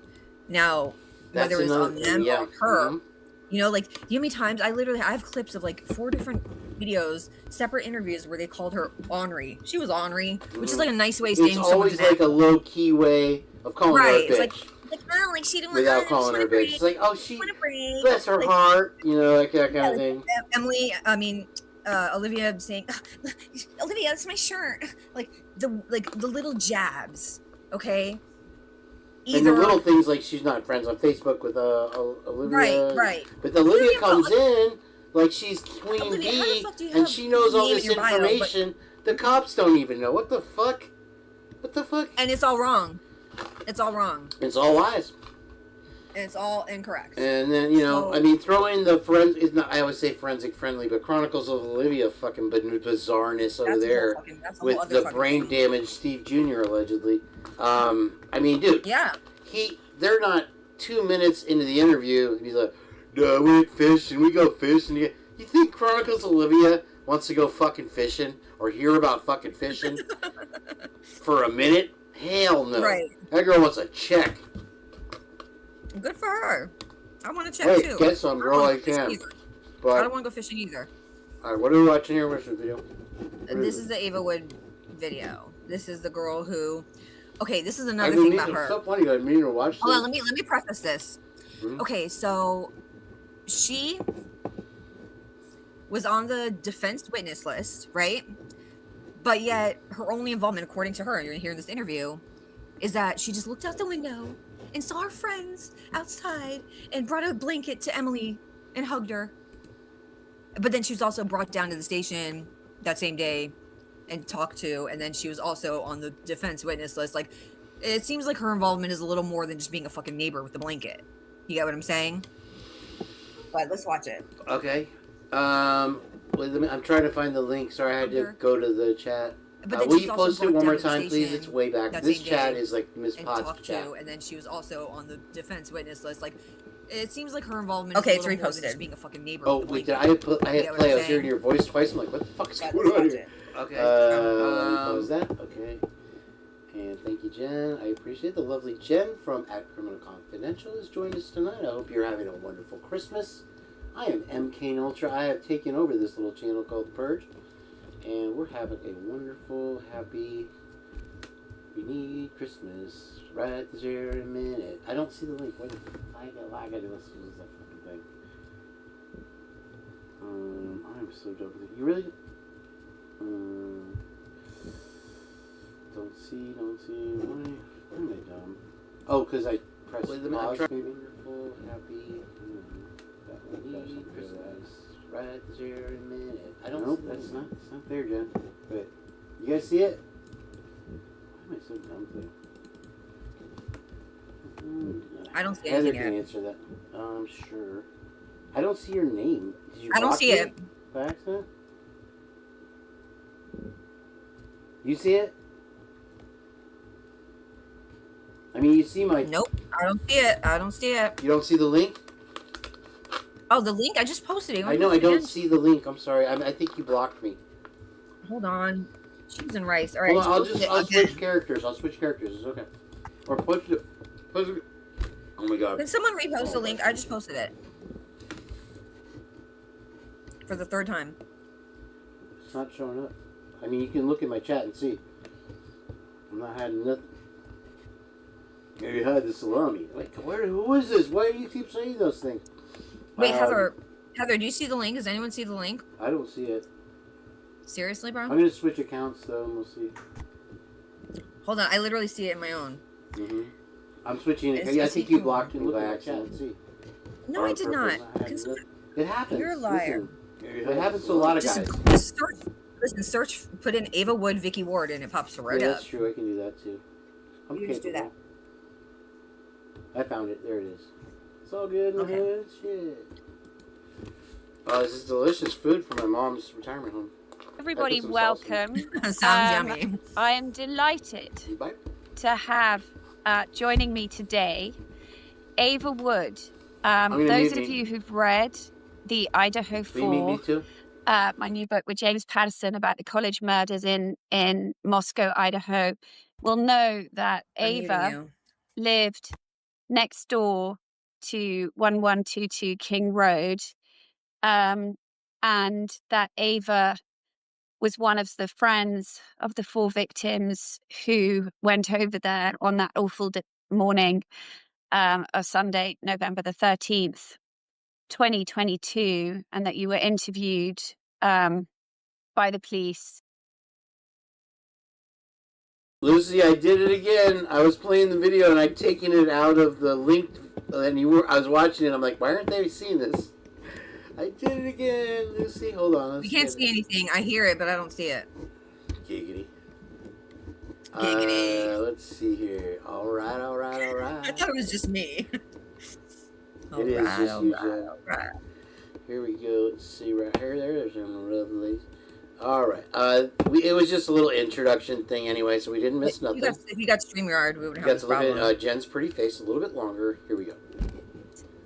And as we also now know, you know, you'd had your own scary experience in your apartment close to that house a few weeks before that you told the FBI and you told the police about. And I know, you know, you were you expecting to be called if this thing had gone to trial, Ava? Yes. Yeah. You were expecting to have to testify? Mm-hmm. Right. Unfortunately. So what I'd love to do is, first of all, let's get your thoughts on Brian Koberger's sentencing last week. What happened in that courtroom? Well, you're in California, right? You did not go for that. No.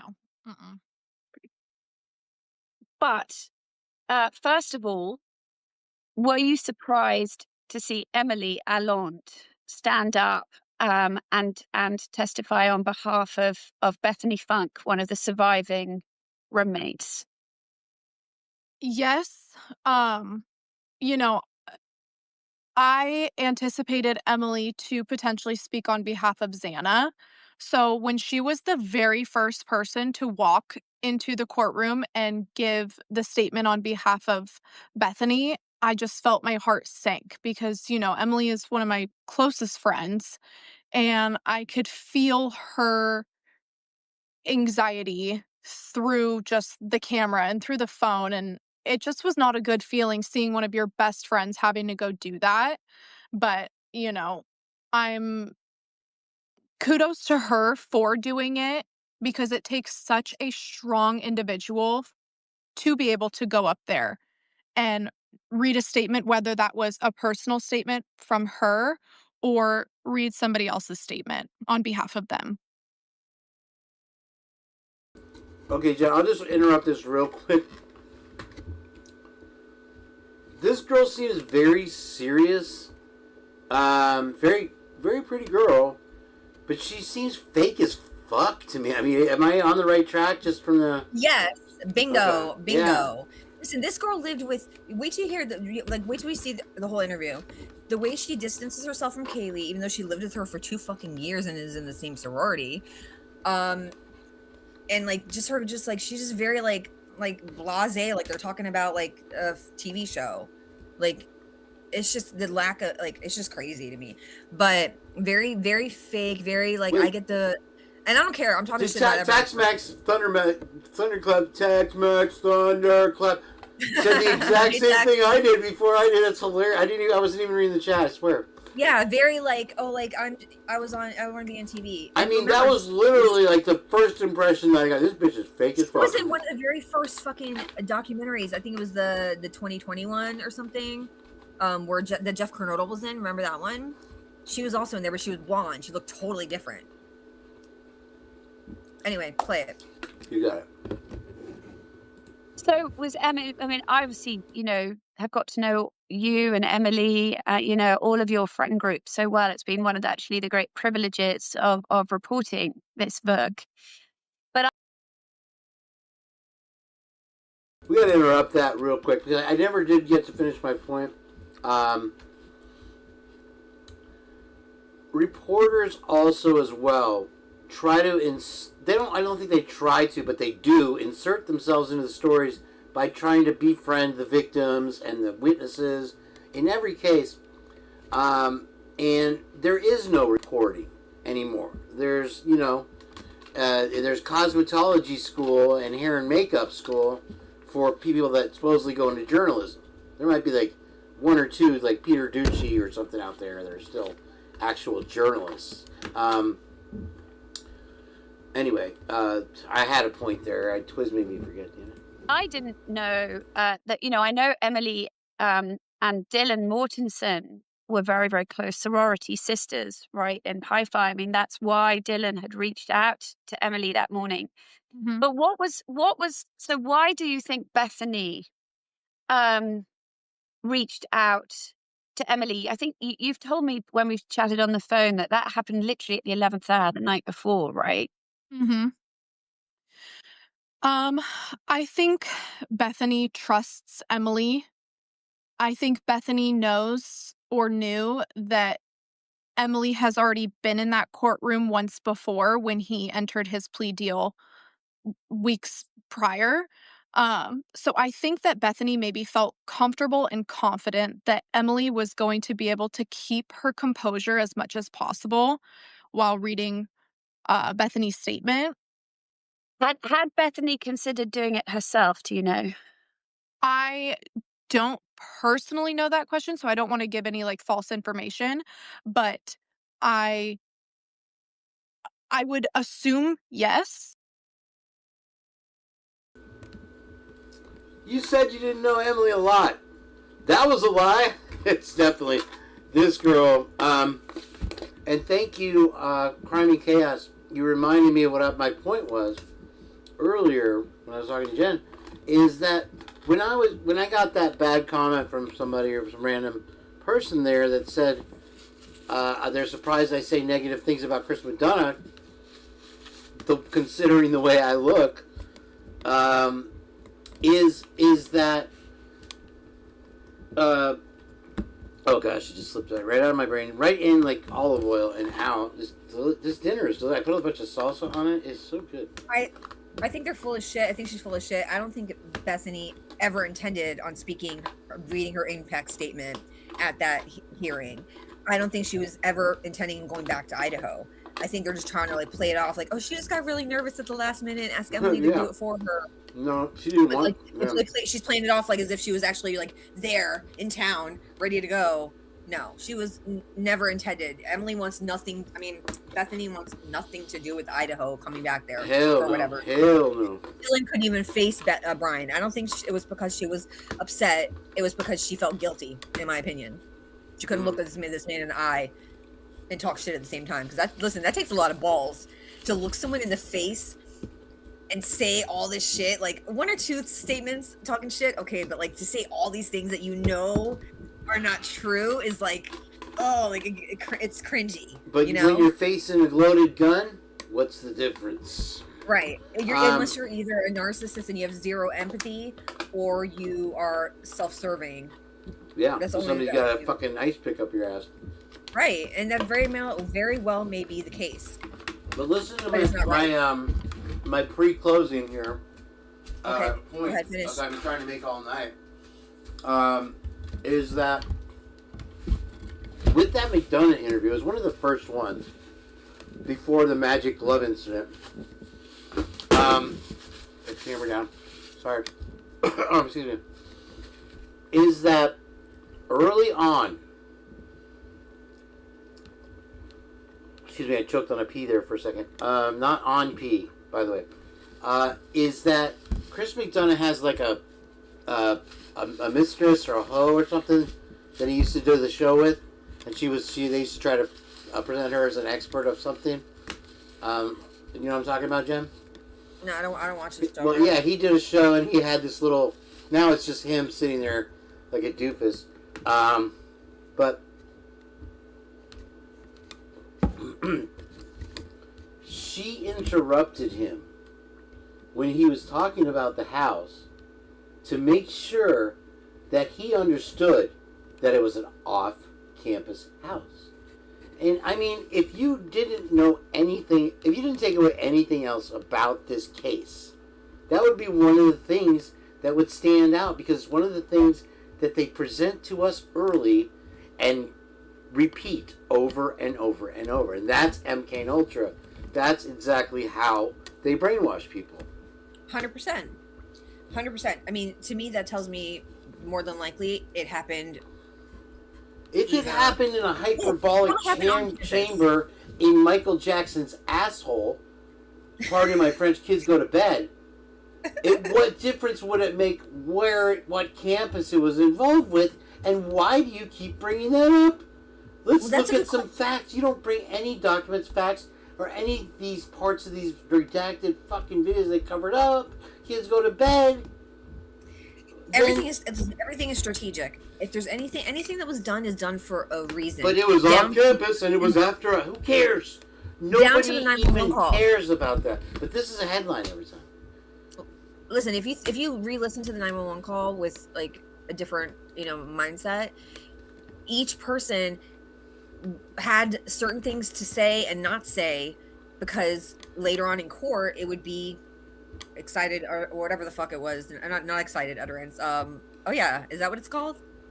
Right? Excited utterance. Go on. Whatever the fuck. Anyway, my point is, to me, like, down to even like how Hunter was like, he got on the phone. He's like, I don't know, someone just handed me the phone. Like, and then he was like, you gotta talk to them. I can't talk to them. Like, he's the one that found the fucking bodies, but he can't say what happened. It's because people, only certain people, like everyone, like, okay, you could say this, but you can't say that. You have to say that line, because otherwise you can get called on the witness stand for whatever fucking. It's all loopholes. They all use fucking loopholes. I'm telling you, the crime scene, calling friends over, it was to purposely contaminate. Like, okay, we're getting off on a tangent. You know, they don't even really need loopholes in this case in particular, because they've been handed parachutes with backup parachutes. But it's all by you know what design. I mean? They're scot-free. Go wherever you want. Oh, sorry, we couldn't interview that person. It was Thanksgiving holiday. Sorry. All right, I'm gonna get back to the case. Right. Okay, go back to this bitch. That she was potentially planning on going to give that statement herself, but I think as obviously the time swindled down to the actual morning or even the night before, I get it and I understand backing out because your emotional well-being is far more important than going and giving a statement when you maybe just cannot do it. So, Ava, what did you think as you watched that hearing? I mean, we had Emily, then we had Dylan, and then we had each of the three families other than the Chapins. I mean, can you walk us through sort of the gamut of emotions you felt watching that and watching him? So obviously there was 4 different cameras or 4 different screens that was televised. 2 of which were facing him and 2 of which were, or one of which was facing the judge and the other was facing the podium. And obviously right when it started and I saw Emily walk into that courtroom, I felt my heart just sink into my stomach. And I was going through all those emotions of like, okay, I need to gear up at the fact that this is going to be hard. This is something that we are all reliving, not just me, but my friends and the families. We all have to relive this moment. So when I watched Emily and Dylan's victim impact statements, or Bethany and Dylan's victim impact statements, I just was crying through the whole thing. And I was crying because my heart was with my friends. My heart was with those people. And I couldn't imagine the amount of anxiety and overwhelming feeling that they were feeling because I was feeling it sitting on the other side. So watching that was really, really sad for me. And then obviously all the other families that decided to speak and give the statements. At the end of all of it, I felt very numb. Jen, I don't want to miss this, so I'm going to pause it for a moment while I use the restroom. And if you'll check, I had something to say about her, and I forgot what she said. I let it go by, but I'll be right back if you want to hold it down for just a minute. Yeah, I just want to just real quick. I just want to remind. I just put it in chat, but I just want to just say it out loud. I just want to remind everyone that this is my earphone out. I can't hear you right now. Oh. Go ahead. What? I'm sorry. Oh, I put it in chat, but I just wanted to say it. I just want to remind everyone, this is the girl who is in the MPD reports. She worked, she also worked at the football game or whatever that day, along with Emily. And she is the one who... Here, can you just tell that to the chat? I really have to pee. I'm sorry. Okay, go pee, bitch. I'll be right back. I'll be right back. So is the video playing right now or is it stopped? Anyway, she's the one that I was talking about earlier that, she says that she's the one that introduced Kaylee to the family, the coach and his family, and Kaylee was babysitting for them over the summer. You guys remember that? And I say quote unquote babysitting. I don't know. So this is the girl that was in charge of keeping a spreadsheet, as she says, of the different babysitter schedules. Like it wasn't just Kaylee. There was other sorority girls that also babysat for this family. And I believe isn't the babysitting coach guy, he's also the one that didn't want to give a DNA sample or his phone. Am I remembering it correctly, or am I mixing people up? Can someone tell me? Right, exactly. Too fast. Like a spreadsheet. Like what's like you're working Monday and Wednesday. Like I had a nanny when my kids were younger because I would work from home, but 3 days out of the week I was out in the field, and I had a nanny. She would come to my house Monday, Wednesday, Friday. Like that was my schedule. She knew her schedule. Like what? Like what kind of babysitting? Like it's weird. I'm sorry. Like this first thought that popped in my head when I heard that was like something no good. No, redacted. She actually this girl Ava on screen lived with Kaylee for 2 years and was in the same sorority. She's Alpha Phi. So we got to think about what links the victims and these different sororities that both happen to be in probation, right? What links them? And it's Emily and this girl Ava. Ava's an Alpha Phi, right? Emily was Pi Phi. It's just normally there's not a lot of overlap like that, you know. Hold on, I'm trying to read. So wait, does anyone, Lucy, does anyone remember if it was the coach that she babysat for, who was also the one that didn't want to give his phone or his DNA? I don't know if the coach's wife was in the sorority. Ariana, no, this is not his wife. This is one of Kaylee's sorority sisters who she lived with for, I guess, 2 years. I guess at the sorority house. I don't really know where. But this girl, Ava, on screen, she worked in the athletic, like the training department or something, recruitment, football recruitment, something like that. I forget what report it is. Sex, drugs, and shitty country music. So I think this girl's definitely almost she's wearing didn't feel like I had any more she's wearing tears the left. strap on in her relationship. She's a pegger. I got her pegged as a pegger. I mean, why would she be called to testify if all she did was bring a blanket out to her friend? You get what I'm saying? Right. When you had somebody that spent almost the entire night with two of the victims that wasn't even, you know. But that's And okay. another thing, if you notice, okay, with Emily, when Payne was interviewing her, he was like, okay, we're going to take your phone for evidence. Like he said, or we're going to confiscate your phone or whatever. Though his wording was different than like with other people. He was just like, okay, we're going to download your phone. Can we take your phone? Like he didn't necessarily ask, but he was a little more, he was he was not posing it as a question at all with Emily. Everyone else, he kind of posed it as a question, but we know it really was not a question. But like with Emily, he specifically said like, we're gonna take your phone for evidence or something like that. So I thought it was a redacted question. Like, you know, like, anyway, that's funny. Coincidences. Right. How many coincidences do you have to pile on top of each other before you start to like forget about question? Forget about it. Crime Chaos says another. I think it's the same guy. I think it's the family they babysat for. It's the same one who the coach gives DNA phone. The wife is Ariana. Did Ariana just bring her hot self into the chat? Yes, Ariana, what's up?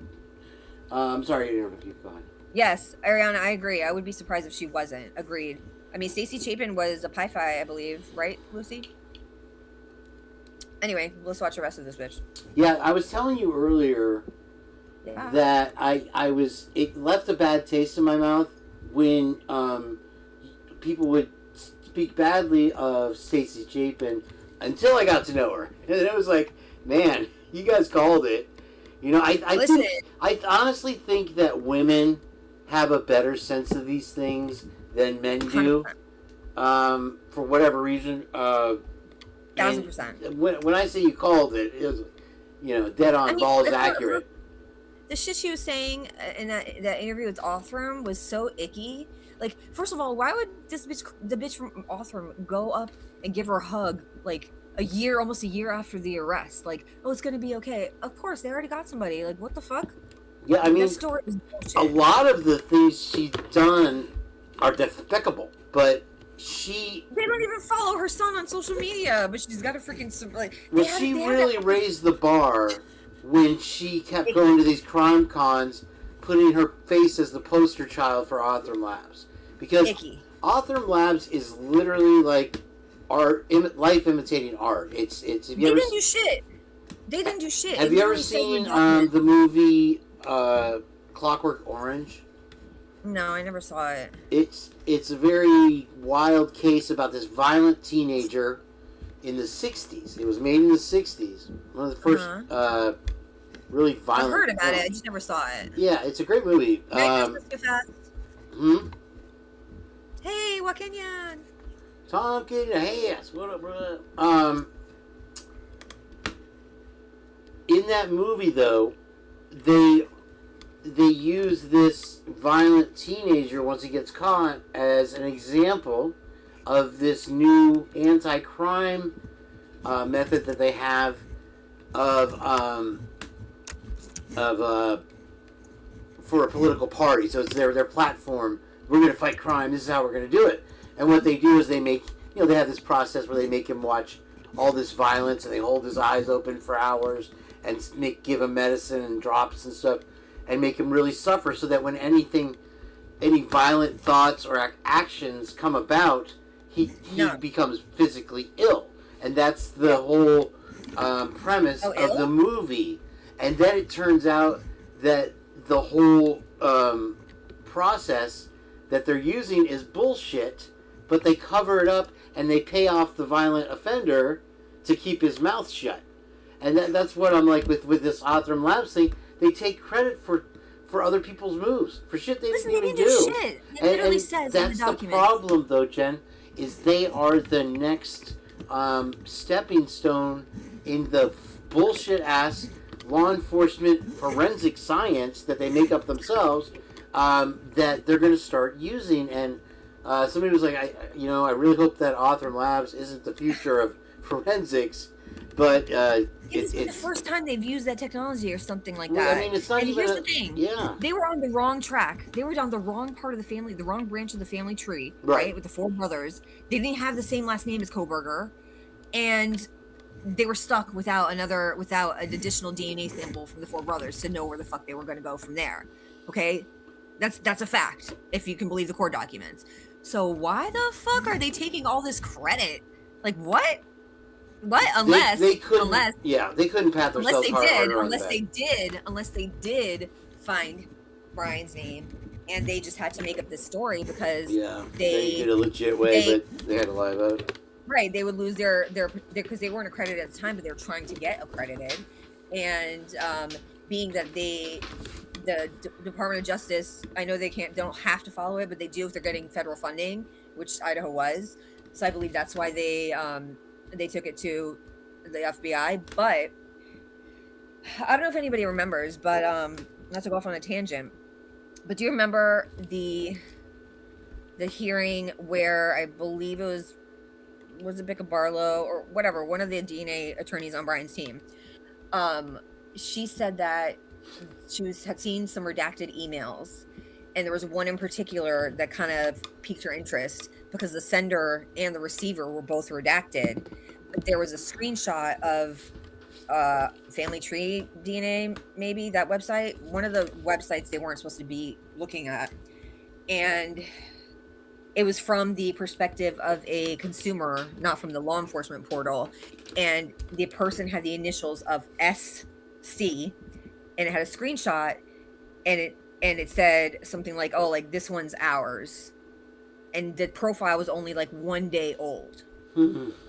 Okay, now there's video of where the media is outside Brian's Pullman apartment while they're executing that search warrant, simultaneously as he's being arrested in Pennsylvania, and you can see these forensic bitches come out with a bag of garbage from his apartment.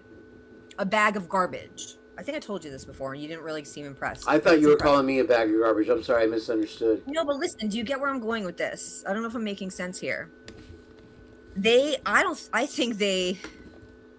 think that they got his DNA from his apartment garbage in Pullman and used the... Yeah, you did. You actually have said that before. Yeah, because why would there be emails I was trying to figure out why they would do that. Because listen, they never had his DNA in the knife sheath, which probably didn't even exist to begin with. But they had to upload a profile in order to compare it to the trash of his father, right? But here's the thing, okay? So crazy, you can't prove so crazy. Like, it's I'm not really like my head doesn't completely understand it because I'm not that smart, but like I understand enough to know that you can't there's all the laws and with CODIS of what you can what you can compare, and then you have Payne's testimony about how they couldn't look further into the DNA on the glove or the banister because they had already uploaded the profile from the sheath, and if they uploaded another one, it would get rid of that one, right? Remember that? Yeah, which That's is why I the feel like, most and Jeff H was trying to argue that it wasn't it was an okay thing because they were just being careful. no, And that's not, like, everybody that's not normal. literally You don't do flipped that. their lid, dude. You know? Yeah, that's bullshit. You don't. There's different. You can compare known samples to things from the crime scene, but like you can't just take someone's. First of all, okay, any other time if they're trying to get a DNA sample, right? Why wouldn't they just follow Brian around and get it from him directly? I've never heard of another case where they've looked for, they just went like to the family trash. Like, how do you know is what you're taking out is gonna be, you know what I'm saying? Like, you're not, like, it just doesn't make sense. Like, and you can't, like, that 99.998 is weird because It's normally 99.9. we share 99.998% of our DNA with each other. It's a 100 whatever percent that makes us all look different. So to me, like, I feel like they just played with the numbers and like used big words to make it seem like it was something that it wasn't. You get what I'm saying? Exactly. Like, here's the other thing that really stands out about that is that they actually did make an effort to contact these 4 brothers, right? From what I understand. They didn't do it for Brian. Right. And they refused. And so they're like, fuck, we're kind of in a like, pickle here. Kids go to bed. And, why didn't they just go get their trash? Thank you. Yeah, I mean, Bingo. There are a lot of... When I watch Molly's car drive away the first time, I'm like, how come they didn't pick that car apart like they did Koberger's? I mean, it deserved the same investigation. It was there, and we can see that it was there. A lot of people don't even think Molly was there. I don't know what you think about that. I think she got her kids taken away, and she got in some legal trouble, and she was pressured, help us or else. You can hear her say in that interview where she's sitting in the police department getting fingerprinted or whatever. She's like, and now I have to testify, whatever. Be here. She says, and now I have to testify. And now I have to testify. Instead of before I didn't. Because now, right? Exactly. Like they just pressured me into doing it. Like now I don't have a choice. I mean, the fucking timestamps on the body cam are fucking wrong. Like the whole fucking situation is like a whole clusterfuck. Okay, 100%. Listen, you take a woman's kids away, it's gonna ignite. I would listen. I'm not gonna lie. If I was in her shoes and my kids got taken away, I would fucking. I don't know if I'd rat against someone for unaliving 4 people, but I might be tempted to. Depending on my situation, I can understand why someone would. I can wrap my head around that. It makes sense. It's something that I see as plausible. What I don't see as plausible is Brian doing this crime. And if he did, please show me so I can move the photo. All I want is one piece of, and I'll walk away. Honestly, that's it. Please, I beg. That he was even breathing air on that same day. Please, I wish he was guilty. I hope he's guilty, but just show me so my brain can let go because I'm too invested. Yeah, there's also something strange about that prison footage being released, and a lot of people discuss this. It's all AI. It very well could be, but it very well could be that they're trying to show us that he's there, and he's not there. Ooh, good point. Good point. Just like, listen, all these stories about him wanting to. A lot of people have balked on that one. I'm like, that's not such a wild thought, really. Like, but I always say Heather says he's in Florida on vacation. I've looked for him. I haven't seen him. He might be. Listen, there was one of the sheriff's orders. Come down here and help me look. At the very beginning, listen, if you go to the 2022, or maybe the early 23 sheriff's order, like the sheriff's return, there's one that like the box isn't checked off where like he's remanded into custody. It says like, basically like what they would fill out if like he was released and had to make sure he shows up at the next hearing. I forget the wording, but you know what I'm saying, right? Do you know that they don't, in all cases, have to read you your Miranda rights. I didn't know that. Yeah, they really blow it up on TV and all this stuff, but it's not true. It's in certain cases they do. In like what cases is it not required? Minor infractions and stuff like that. I don't remember. Well, but it's kind of a misnomer. Yeah. Oh shit! Basically, good rule of thumb is just don't answer any questions. What's your name? My name. I mean, they're not your friends. Do not talk to the police. They are not there to buddy up with you. They are there, and they make shit up, and they lie, and they will do it to you. So be careful, ladies, especially. Ladies, while you're here, I want to help every one of you out. You can get these if you go to Airbnbs and stuff like that. I highly, highly, highly recommend that you get a camera detector. But in the interim, if you have an Android phone, you can get an app. And I'm not a paid spokesman for these folks or not, but I would be. You sound like a robot, Kane. Is it just me? Is anyone else hear this? Am I the only one? Do I look like Captcha tonight? Oh my god, it's so bad. Check my box. Check my box. No, but there's a app on the phone there. Okay, it's not just me. It's not just me. I'm sounding like a robot now, like all distorted, like digital. Hold on, wait, I can't hear you now. Yeah, you're multiplying. Oh, am I echoing? Is it can be that? It's not me. Oh, I've got the video play. I had no, but there's a app on the phone there. I was cloning myself. Me right now? I was cloning myself, Jen. I was cloning myself. And I did it right live on TV. What did you tell me last night to go Google myself? That's funny. Anyway, can I just talk about my app real quick? It wasn't me.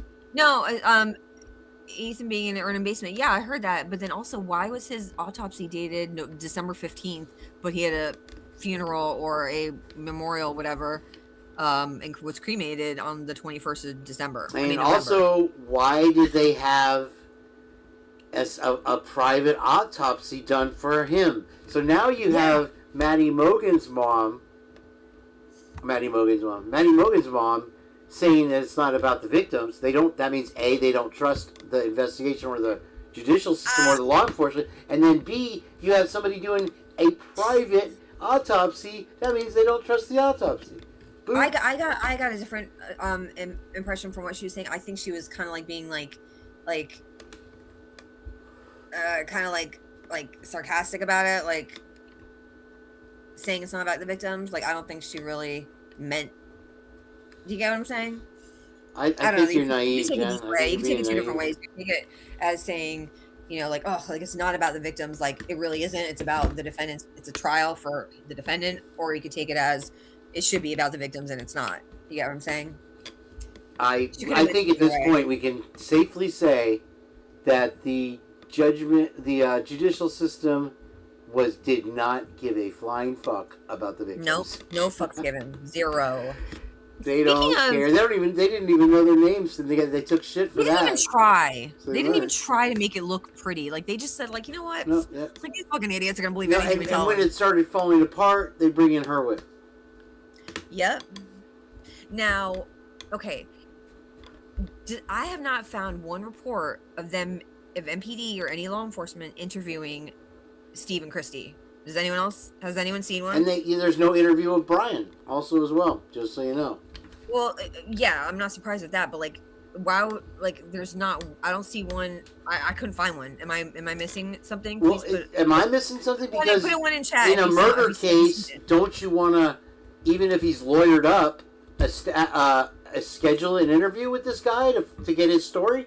Nope, they didn't want his story. They didn't want the victim's stories. They wanted their story. Thompson straight up said that if we would have let him, what is it called, allocution or whatever the fuck, he basically said straight up, this is the best case scenario. Because he would have lied anyway. If he gave us the story, then the judge wouldn't be able to accept his plea. Something to that effect. Because he's plea bill deal. He can't try to tell us the story, because if he really tells us what happened, knocking on heaven's door, baby. Knocking on heaven's door. It's ridiculous. Like, so anyway, girls, just while I don't want to tease you with this. Yeah, let's watch the rest of it. There's a app called Detectify for your phone that also works very well at detecting the radio frequencies of cameras. And I recommend you get one just to stay safe in situations. It's a free app on Android. They don't have anything that I've seen that's close to it on the Apple. But it uses the magnetometer in your phone to if the police are using X-ray cameras to look into your house, and you feel like there's a suspicious FBI van out front or something, you can just go to the magnetometer thing, and it's real easy. You just press two buttons. Commercial, sorry. You just press two buttons, and it'll detect anything. It's a mind blower, and I just want to put that out there, Jen. I'm sorry. That's my. All you have to do is just you turn your Bluetooth on or your Wi-Fi on your phone and just walk around slowly, and like it'll pick up different signals in different parts of your house. But it's just hard if you live in like an apartment because. Right. Yeah. There's a lot of that. Yeah. Sure. Right. Anywho, all right. You want to watch the rest of this bitch? Yeah. Let's watch. It sounds like you're starting to get sleepy. I'm fed up. I'm calling everyone. I am, and you're fired up today. Thank you so much. You're bringing a lot of great energy to the show. I appreciate it. We haven't talked in so long, so I have a lot to say. I'm like diarrhea of the mouth. I'm lucky to be your only Idaho4 friend. Yeah. Here we go back to the video. Okay. Cry. I didn't want to cry anymore over the situation just because it has been so long, and I don't want this to continue to ruin my life and consume me. The Gonzalez statements were extremely powerful. I don't think there's any other way to describe that than the word powerful. Olivia was so poised. She kept her composure. She was very matter of fact. She knew exactly what she wanted to say. And if Olivia was my older sister, I applaud her because that was just incredible at the way that she didn't continue to victimize herself. She didn't continue to let the defendant know what chaos he has created in their lives. Instead, she wanted to call him out and almost turn the tables back on him and say, this is the chaos that you created in your life, not mine. So that was pretty impactful in and of itself. And then when Bill Thompson and the judge kind of gave their own statements, that was very gut-wrenching to me, just because I don't believe that a judge would typically give their own opinion in a situation like this. You can tell that a very, very large portion of the nation despises the defendant himself and has nothing good to say. So it almost felt like seeing that judge give his own little statement, and the fact that there was another maybe prosecuting, it was either a defense attorney or a prosecution attorney that has been doing this for over a decade, and he always finds something nice to say about the defendant. And the fact that that person said, I could not find one good thing to say about this human being, really solidified. Okay, you gotta pause it for a second. What a monster he. What's up? Okay, so I'm triggered. Okay, first of all, a victim impact statement. Okay, the name of it is victim impact. How did losing the victim, your family member or loved one, impact your life? It's a chance to speak about them and how. Which it never is. It always turns it into attack on the defendant. Right, but that's not normal by law. Justifiable in a lot of cases, right? Yeah, it is. But that was not the place. That was not the time or place. Here's the thing about that: they had to change their story because they were being told lies at the last minute. They said it in an interview. I don't know. I just feel like they're just ugly. They're ugly people in the inside, like. Their hearts, the G's in particular is what I'm talking about. Like they're just that is the true them. They're showing their true colors, because you know what? Oh, yes. They're supposed to use that platform to speak to the judge. You're not supposed to speak directly to the offender. You're supposed to speak to the judge because that's the sentencing hearing, right? For the judge to decide what he's going to do with the sentencing. That's what it's for. If you look at the statute in Idaho, it literally says that. And the fact that Hitler just fucking lost all control of his fucking courtroom. Okay, listen, my sister was murdered, right? You know that. Yeah. My uncle, his victim impact statement, he was like, basically made a comment about like, don't drop the soap, right? After talking about like, you know, the impact on losing a loved one, losing his niece, because my mom is not alive anymore, so like he kind of stepped in and their dad is not around. So the judge, basically the defense, the guy who killed my sister, his attorney objected, and the judge like was like, listen, like we're not going to do that like in my courtroom, and all he said was don't drop the soap, right? But then you have like just the it was just I had like a secondhand embarrassment. That must have been really bad. Why? No, I'm saying like listening to the way like it was just icky, like especially Olivia, especially like it's not meant for it's not your chance to basically verbally attack someone who isn't allowed to say anything back, can't even like look away or crack a smile or frown or do anything because he's going to be judged. Damn if you do, damn if you don't. But like my point is, it's not normal, nor is it allowed by law, but yet it happened. Robert Bell has a good point. Most judges, now I wouldn't necessarily say most judges, but there are still some judges that do take a stand and have some balls. But not to that point. That Hitler got too personal. Like that, I mean, that's outer stratosphere. What Hitler did. But it was so unusual, that entire fucking circus. Yeah, you know what I wonder is, and Lucy will probably rip me to shreds on this one, but remember that story we heard about SG chasing down the van that was delivering Koberger from, and he went and yelled at him. There was a report out right after that last hearing, or one of the last hearings, that he chased down the delivery van and he knew where it was, or the transport van, and yelled at BK, and it was like, "Oh, give me a break." Listen, I don't know. I never heard anything beyond it, just a rumor. I never heard it. Heard that. You know how he was trying to make a scene like, oh, like I'm not going to the courtroom, I'm making a stand. He was not allowed. I guarantee you. Was like, they make it look like it's right. They he's like, he's probably like, Steve's not coming in the courtroom because he's telling all these people to call my office and they're annoying me, so he's not coming in. He's not allowed in. It's gone too far. I'm sorry. Is it like Bougele? I'm sorry, I'm saying it wrong. Butchering your name. My eyes, I just can't focus. But never seen a judge so biased and acting so unprofessional. Well, they are beyond, because they know literally there's no consequences, no repercussions, and so they just take it to the nth degree. In his case, whew. You know, I have a hard time believing Steve chased the van, because they wouldn't even go to Moscow when they heard their daughter was killed from multiple people.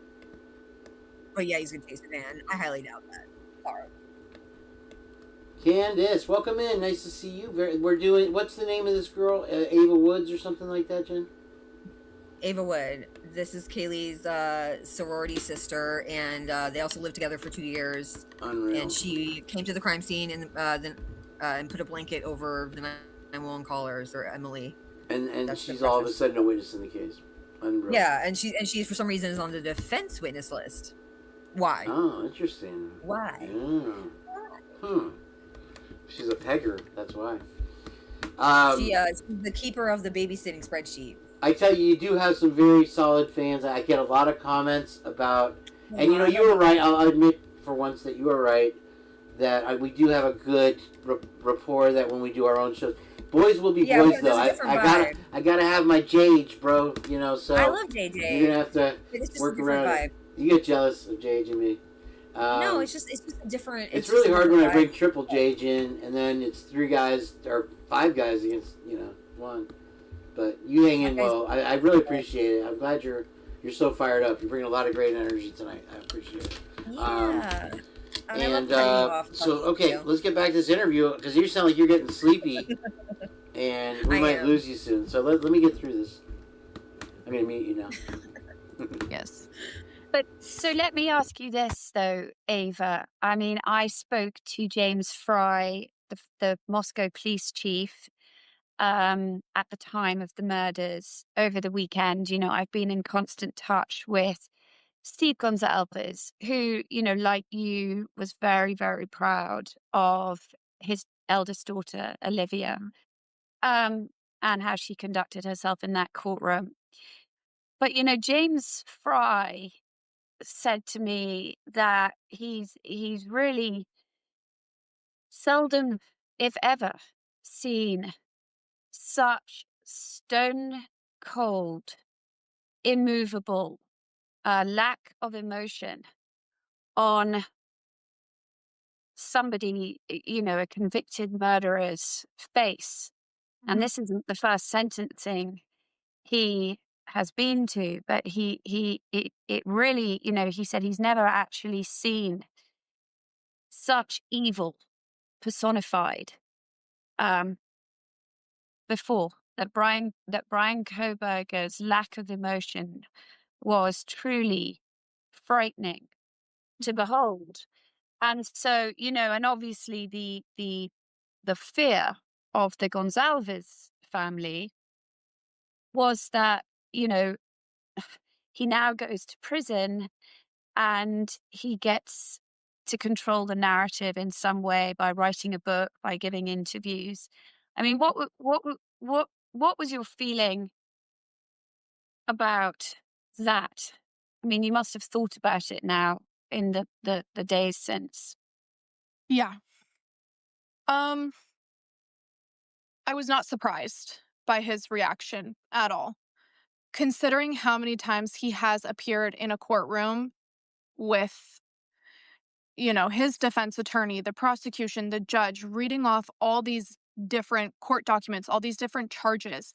He never once showed any kind of emotion. And within the last 2.5 years, when this act had taken place, I knew, and the details that I did know were evil.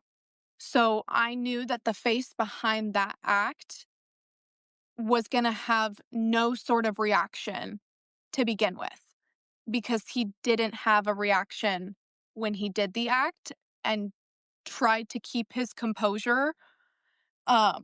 So I was not surprised by his reaction. And if anything, I'm kind of relieved that he didn't have any kind of reaction, because he doesn't deserve the fame on him being like, oh, wow, this was the first time he showed a different reaction within the last 2.5 years. Like, no, you keep that same reaction that you have, because that's the type of person that you are.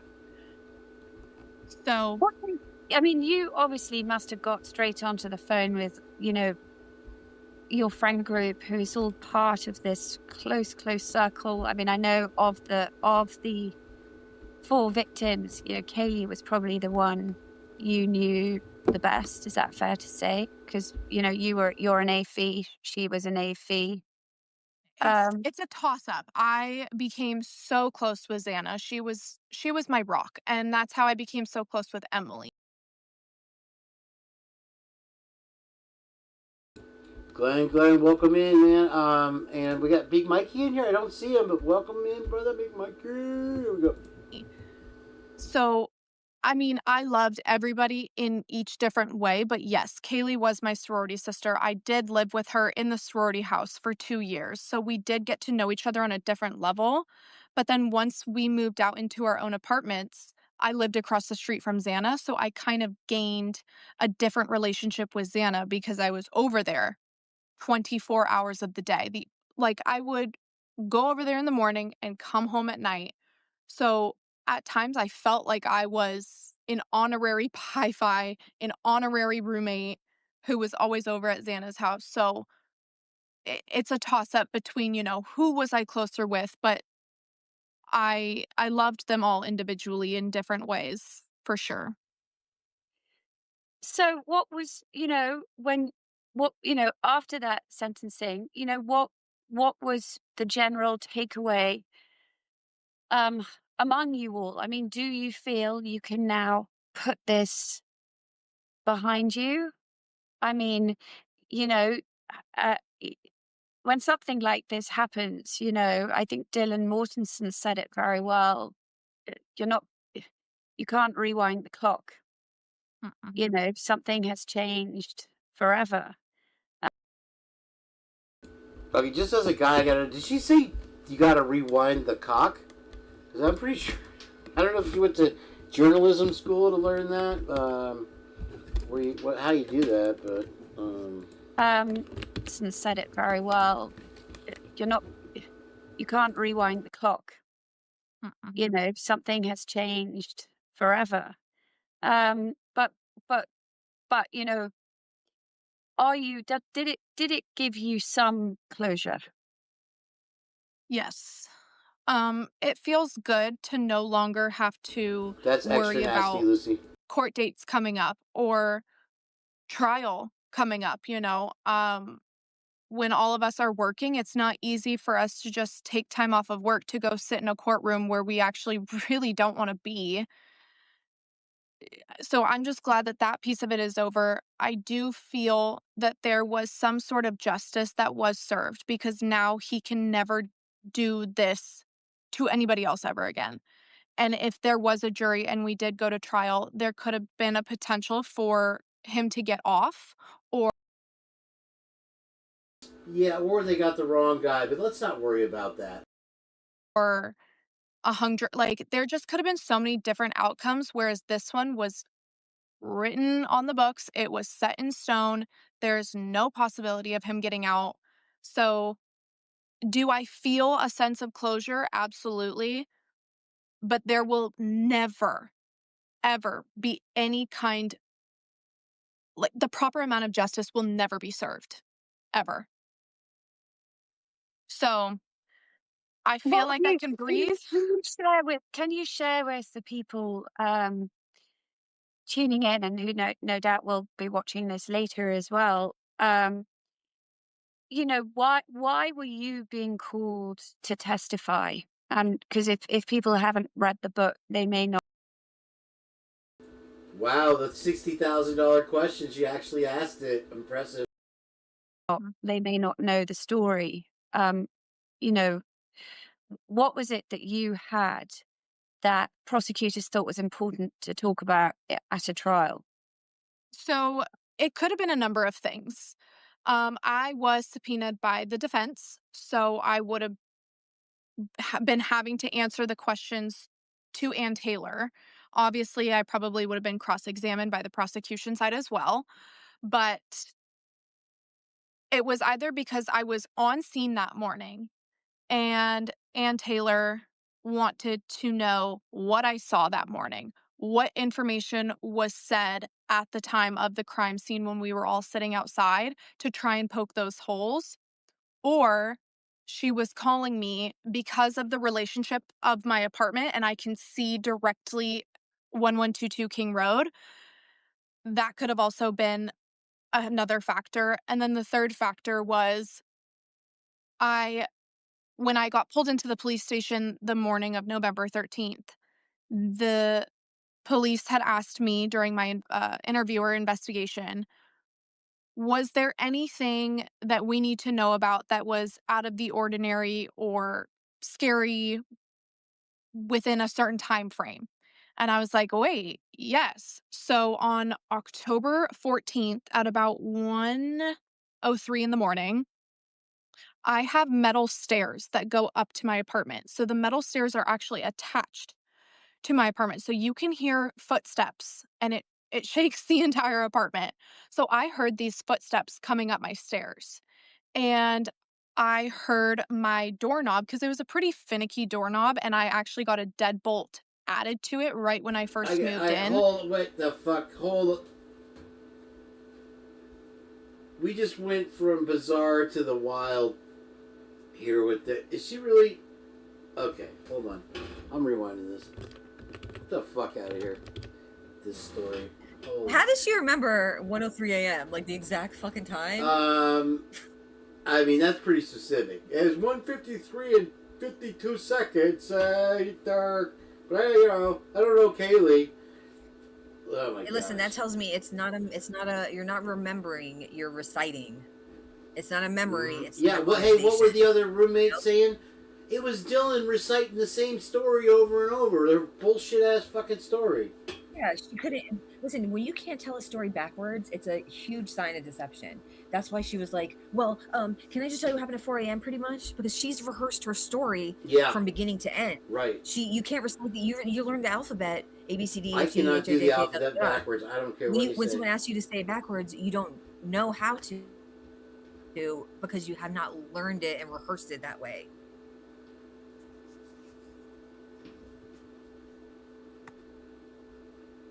Did you see the video of them being corralled at MPD like circus animals? Yeah, I saw that. Oh my goodness, man. What was it with Bethany, allegedly Bethany in the yellow sweater? I'm not even fucking convinced these people were really them. The bumblebee? But with her fucking head, like her head down, like, and their hoods, all their hoods up, like, it was like they're hiding from the cameras. Like, it was so weird. It was so weird. I don't know. She'd been playing vampire all night, and... Did you hear Maury? I think we watched it last time, where he said at the end of the interview, or I forgot who it was, he was like, oh, you didn't see any vampires? Remember? Oh my god, no, I missed that. I want a clip of that. What the fuck is up with that? But oh, another thing I noticed, I don't know if I probably sent it to you, you didn't watch it. Okay, in the beginning of Emily Alon's interview with Payne, I guess, whatever, the first one on the 13th, she's like, he asks her, like, what's your relationship with the victims? And she starts, like, almost like counting on her fingers, like she's trying to, like, remember, like, she's like, you know, Xana and I, you know, we're great friends and, you know, best friends, and Kaylee and Maddie were also great friends to the roommates. Or it was like, you could have just, all she had to say were they were my friends. But she had to, like, a whole list of level of friendship. Like, well, Xana and Maddie are you know. I mean, I did that shit when I was like 8 years old or 12 years old. Right. Billy's my best friend, and David is my son number 3. And then I have a friend in New York, but don't bother looking for him. Who says? Oh, and Kaylee and Maddie were also great friends to all of us because you know they were also roommates. You could have just been like, yeah, they're my friends. Bethany Are they looks okay? like Kenny from South Park. That's fucking hilarious. Hey, we were great friends to all the roommates. Dude, hey Jen, I tell you, this was a good one for us tonight. I want to make it all the way through. I'm gonna keep pushing on this. I'm gonna push it up to 1 point. I'm playing it at normal speed because I want to hear the It's not that much longer of her voice, you know. But this, okay, let's watch. This is a good one. Thank you. 3 in the morning. I have metal stairs that go up to my apartment. So the metal stairs are actually attached to my apartment. So you can hear footsteps and it shakes the entire apartment. So What is she describing something, an incident that happened on 11/12/22, or is this some other night? Do you know? No, she says there's a report where she says some guy like went to her apartment and like rattled her door, like tried to open her door, and apparently okay, so it wasn't on the murder 14th, night. It was just, at 103. It was just another random incident. I feel like something else happened in October. She doesn't preface it with any kind of like detail. But didn't something else happen on October 14th? I feel like there was didn't Brian get stopped on October 14th in Pullman? Right? Is it never enough with this Brian Coburn? I think he did, right? Didn't he get stopped? Anyway, go ahead, play the video. Yep, you got it.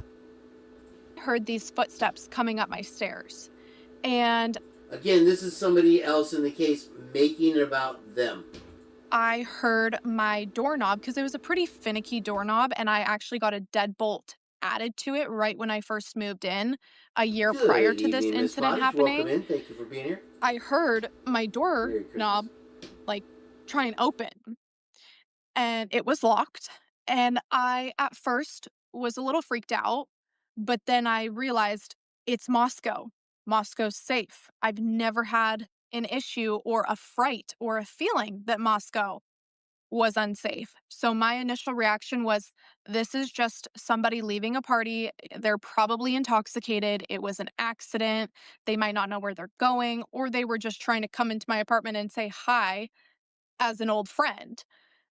Then it got me started thinking after the incident happened, what if it could have been the defendant himself? What if this? So I feel those could have been the three reasons that the defense did subpoena me and want me to testify at trial.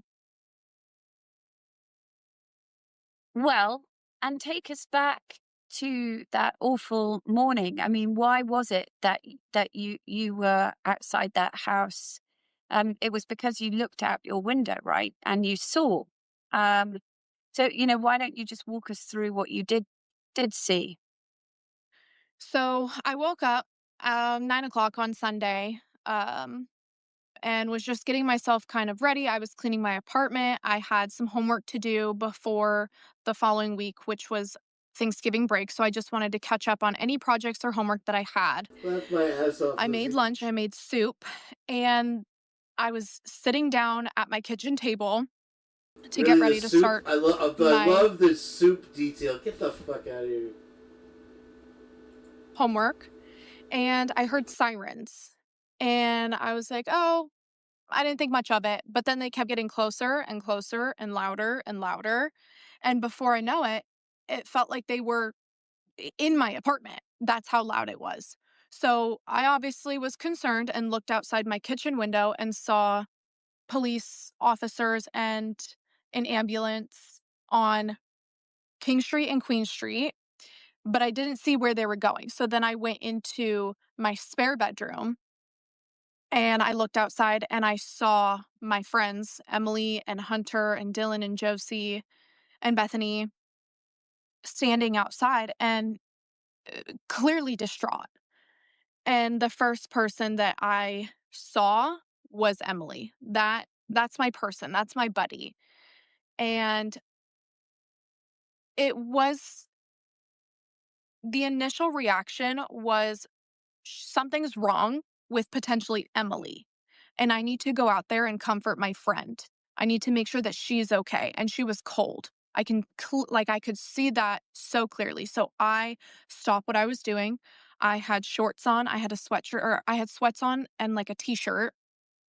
I grab a sweatshirt. I grab my blanket and I run out there.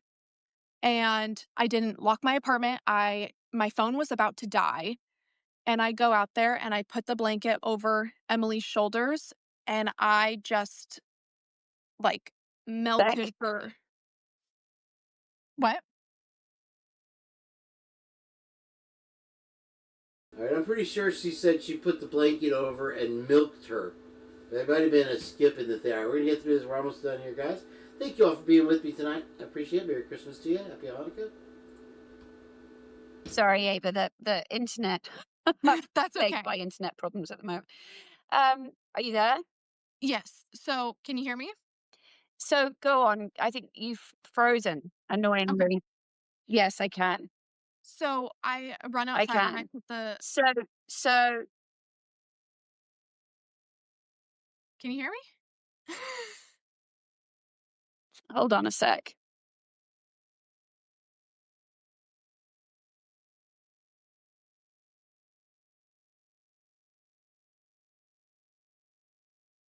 Hold on, everyone.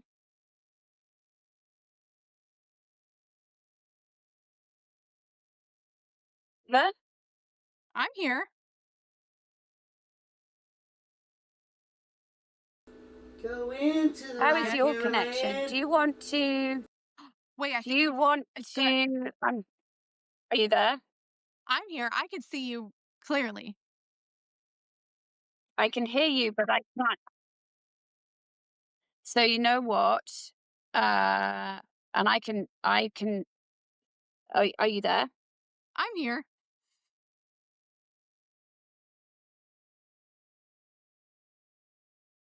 Laugh my ass off, Adriana.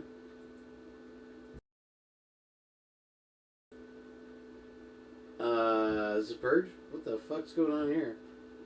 Oh, I pressed pause. That made it even more dramatic. Idiot. All right. Kane. Well, I don't know why your screen has frozen my end.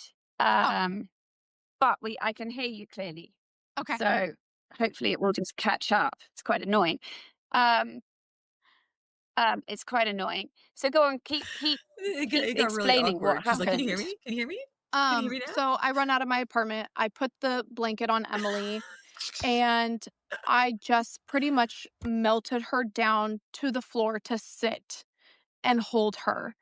And my initial reaction wasn't so much of what's going on. It was more so to make sure that Emily was okay.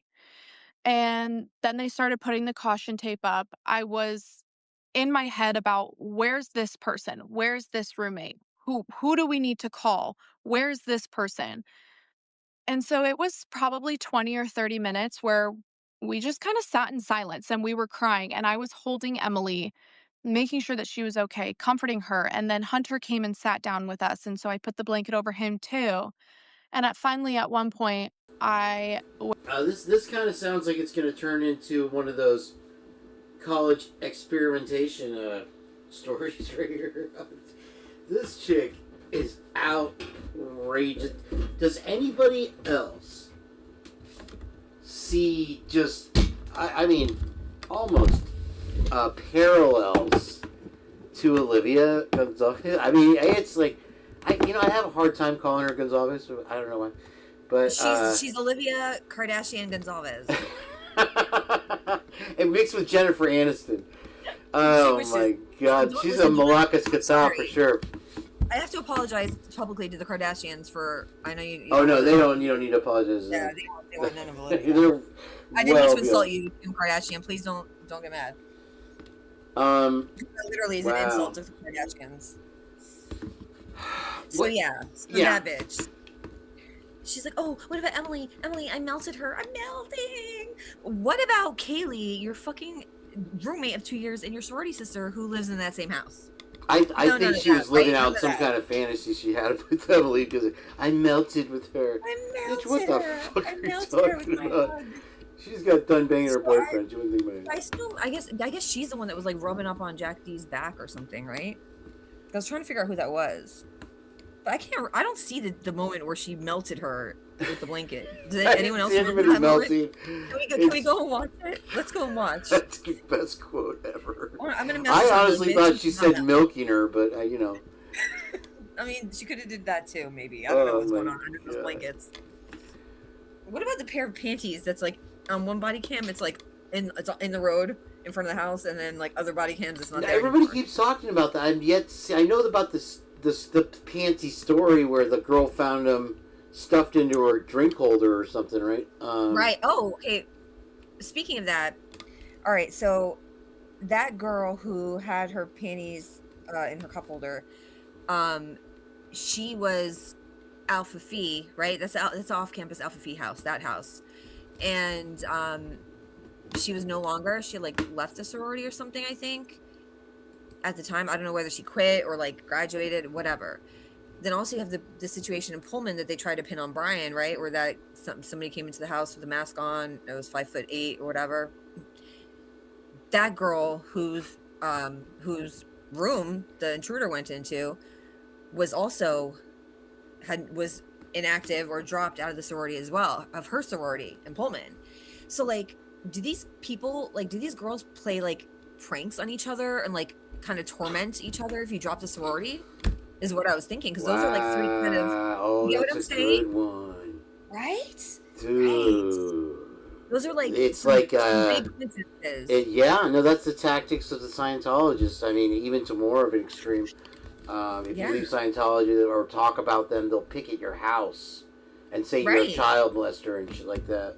And like, listen, they these girls specifically said like, oh, like, we thought maybe it was just, like, so-and-so playing a prank, but, they wouldn't go that far. Maybe they would. Have you quit before? No. They didn't go that far when you were fucking a sister still, but now you're not. Now you broke your oath and you... Because you do have those girls that are all about the sorority, that'll do anything for the sorority, And, you know, oh, go torture this bitch, you know, and they don't care. Yeah. And if they get caught, They are it's their brainwashed. problem. They did it. The sorority didn't do it. And listen, it could very easily have been something that went too far or something to that effect. I mean, it's plausible, you know? I think it's more likely that this crime was committed by two or more women. Women are more likely to use a knife.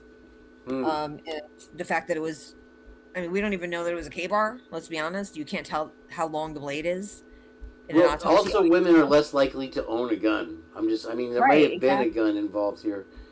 I mean, like, listen, we got to not only believe all the rare details of the crime, right? Quadruple murders, rare. Knife, rare. Stranger, rare. In your own home, rare. But we also have to believe that he just got lucky and just happened to, like, go into the house at the right time where everyone was in their rooms. Come on, bro.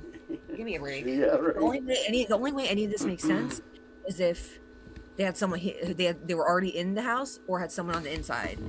And, you know, I don't know if anyone noticed, but like when Dylan was texting Eric Gower saying, "Are you still driving?" She says that she's like, "Oh, I don't know if he ever answered me because I went back downstairs to my room." She's like, "I was texting him as I was going down the stairs," or she says something to that effect. Like, why are you texting him as you're walking to your room to go to bed? Allegedly, like to me, it was like a signal. Like maybe it was a signal for, okay, everyone's home, the door's unlocked, I'm going to my room. I'm right. You know what I'm saying? I think that it could have also been worst case scenario where people are laying in wait and just jumped out terrified. But yeah, I think now after kind of hearing whether it's real or not or it's related or not, what I'm hearing at that 112 cam, it sounds like an event that had been brewing or escalated and went too far, or some motherfucker was, kids go to bed, some kid was crazy 100% and out of control, but has enough sway. Here's the thing, I feel that somehow law enforcement dipped their beak into this because they would not go to these lengths to cover up for civilians. I don't believe, despite the money. I don't think so either. But you that's never what know. I'm saying. Like, everything makes sense except the last little piece. You know, like, I've never seen. Here's the thing that we can probably say for sure, Jen. Here, with 100% confidence, that they will never release the contents of Kaylee and Maddie's phones. Absolutely not. They definitely won't. It would 100%. Destroy everything. Absolutely destroy everything. Listen, they can, you know, they can lose their freedom by trying to do the right thing. No, they can take our lives, but they'll never take our freedom. Wait, what? Sorry. I mean, people, you know, these people have a lot to lose, and if you knew the consequences, like, would you really, if you knew that it was useless, would you really open your mouth? Right, yeah. If you, it's not going to go anywhere. You're probably going to... I'm just going to fuck myself over. I'm just going to make it work for myself. Let me stay the fuck out of it, because, you know what, like, it's not going to make a difference. Because at this point, anyone that comes out right now, even someone came out and be like, that's "Oh, this true. is That's what really so a good happened." way of looking at it, honestly. They're going to look crazy. At this point, you would be an idiot. You honestly, yeah. Because if they had evidence, they would not be believed. It's beyond at this point. You could have a fucking video of all the fucking MPD officers saying, "Listen, this is what we did," and people will be like, "Nah, no, we don't believe you." Listen, do you realize how much of a larger community that this guilter side is than our side? And now we've drawn quite a few more people back because a lot of people left at the plea. Ignorance is bliss. Honestly. What's that? Ignorance is bliss. And I wish I lived in a world where I didn't question everything, because it's scary to know what people are capable of and what reality really is. You know, and the thing is, Jen, this little case in a little town in a flyover state has consumed us more than anything else has ever consumed us.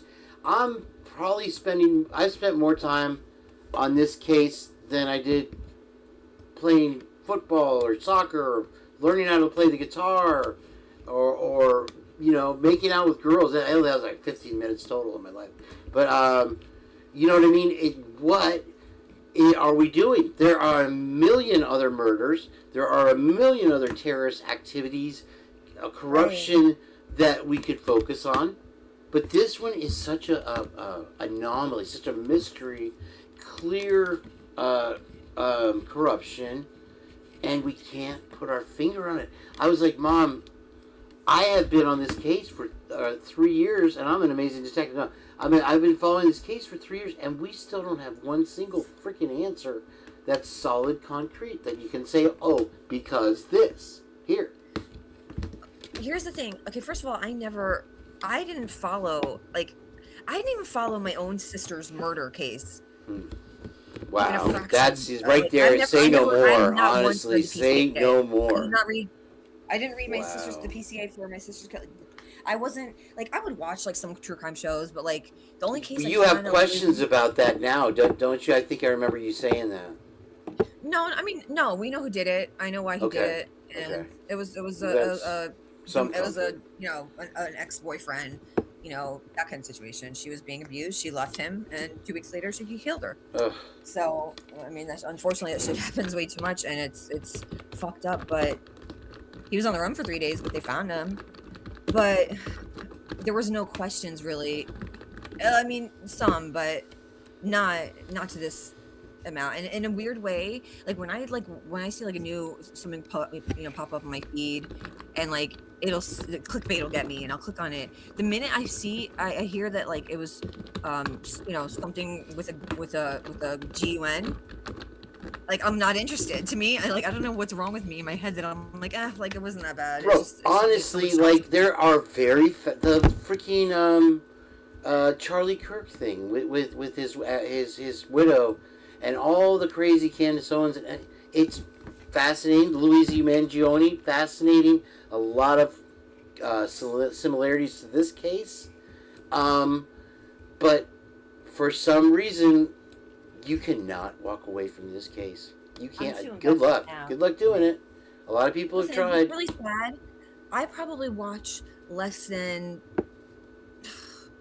I would say like maybe 5 to 7 hours total.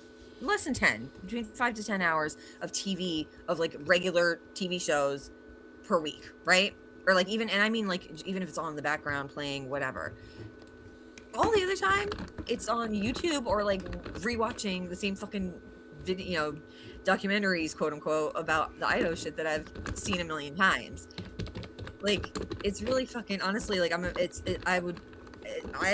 have way too much consume way too much content about this shit than I would like to admit. That's what I mean. I think you've probably spent more time than is healthy on the grub truck alone. You know what I mean? And now we've got this 1112 cam to look at.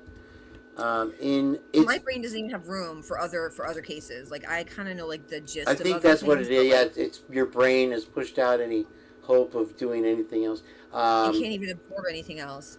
Oh, I don't know if I told you I was listening to. So I was listening to the testimony of Nick Balance for the Daybell trial, right? He straight up admits that he had timing advance records from AT&T in like June of 2020. Why didn't Ann just fucking reference that testimony? Spread the word. A lot of people are saying, you know, I mean, it's something I said in the beginning about Ann is that she's kind of part of that trilogy. We're usually in a courtroom, you have the prosecution, you have the judge, and you have the defense, and they make plea deal after plea deal. They work together every day to keep the system moving. I think he did just enough. It was always just enough, but not quite. She didn't bring the claws out, you know? Right. She did just enough to appear. But, you know, Twiz always shoots me down and says she never really had the chance because these things would have happened had it gone to trial. Now, guess what? We fell short again on going to trial. I'm just saying. You know, I'm not trying to refute Twiz, but she went from saying that he's innocent, right? Which doesn't happen. That never happens. Okay, to say on the record that you can say that, you know, the charges won't stick, he's not guilty, but to say innocent is very unusual and very rare, right? Is that Outcast? What up, Outcast? Oh, went from that's saying funny. he's innocent to saying, and then to saying that he, because of his autism, he was unable to assist in his own mitigation or whatever the hell, and had a hard time like understanding the long-term like decisions or something to that effect. But he's capable of making this fucking life-changing decision. Are you kidding me? Like, how do you go from this to that, Anne? I don't trust her. I mean, anyone that comes from UI, I don't trust. I'm sorry. Period. End of story. And on that note, my love, I was planning on doing a New Year's Eve live, if you would be down for that. I would love to have JJ with us also as well. Would be nice. Oh, he'll be back from his. But yeah, tonight it was very nice to do it again together. Best And I need to go there. I want to thank everybody. I hope you have a very nice rest of the Christmas day and get all the things and give all the things that you want. And I'm going to play us out here. Say goodnight, Jen. Good night, Jen. 1, 2, 3, 4.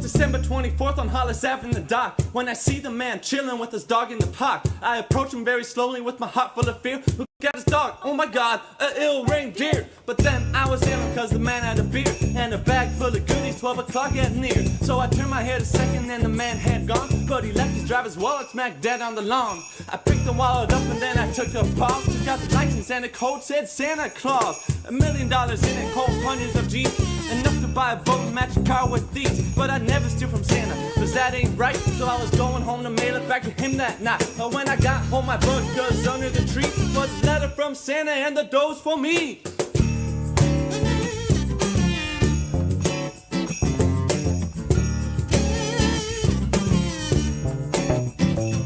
It's Christmas time in Hollis, Queens. Mom's cooking chicken and collard greens, rice and stuffing, macaroni and cheese. Santa put gifts on the Christmas trees.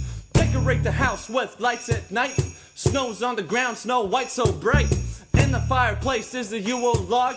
Beneath the mistletoe as we drink eggnog. The rhymes that you're hearing are the rhymes of Daryl, but each and every year we bust Christmas carols.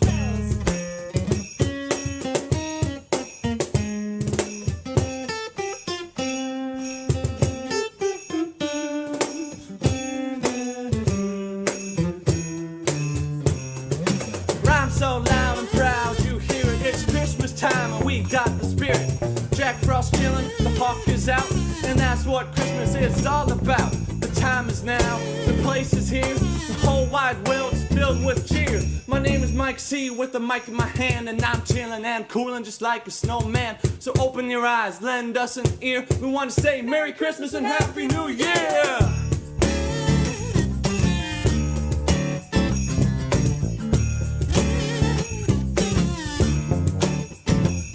Merry Christmas, Merry Christmas, Merry, Merry, Merry, Merry, Merry Christmas, Merry Christmas, Merry Christmas, Merry, Merry, Merry, Merry, Merry Christmas, yeah, Merry Christmas, Merry Christmas, Merry, Merry, Merry, Merry, Merry Christmas, ah, Merry Christmas, Merry, Merry, Merry, Merry, Merry Christmas,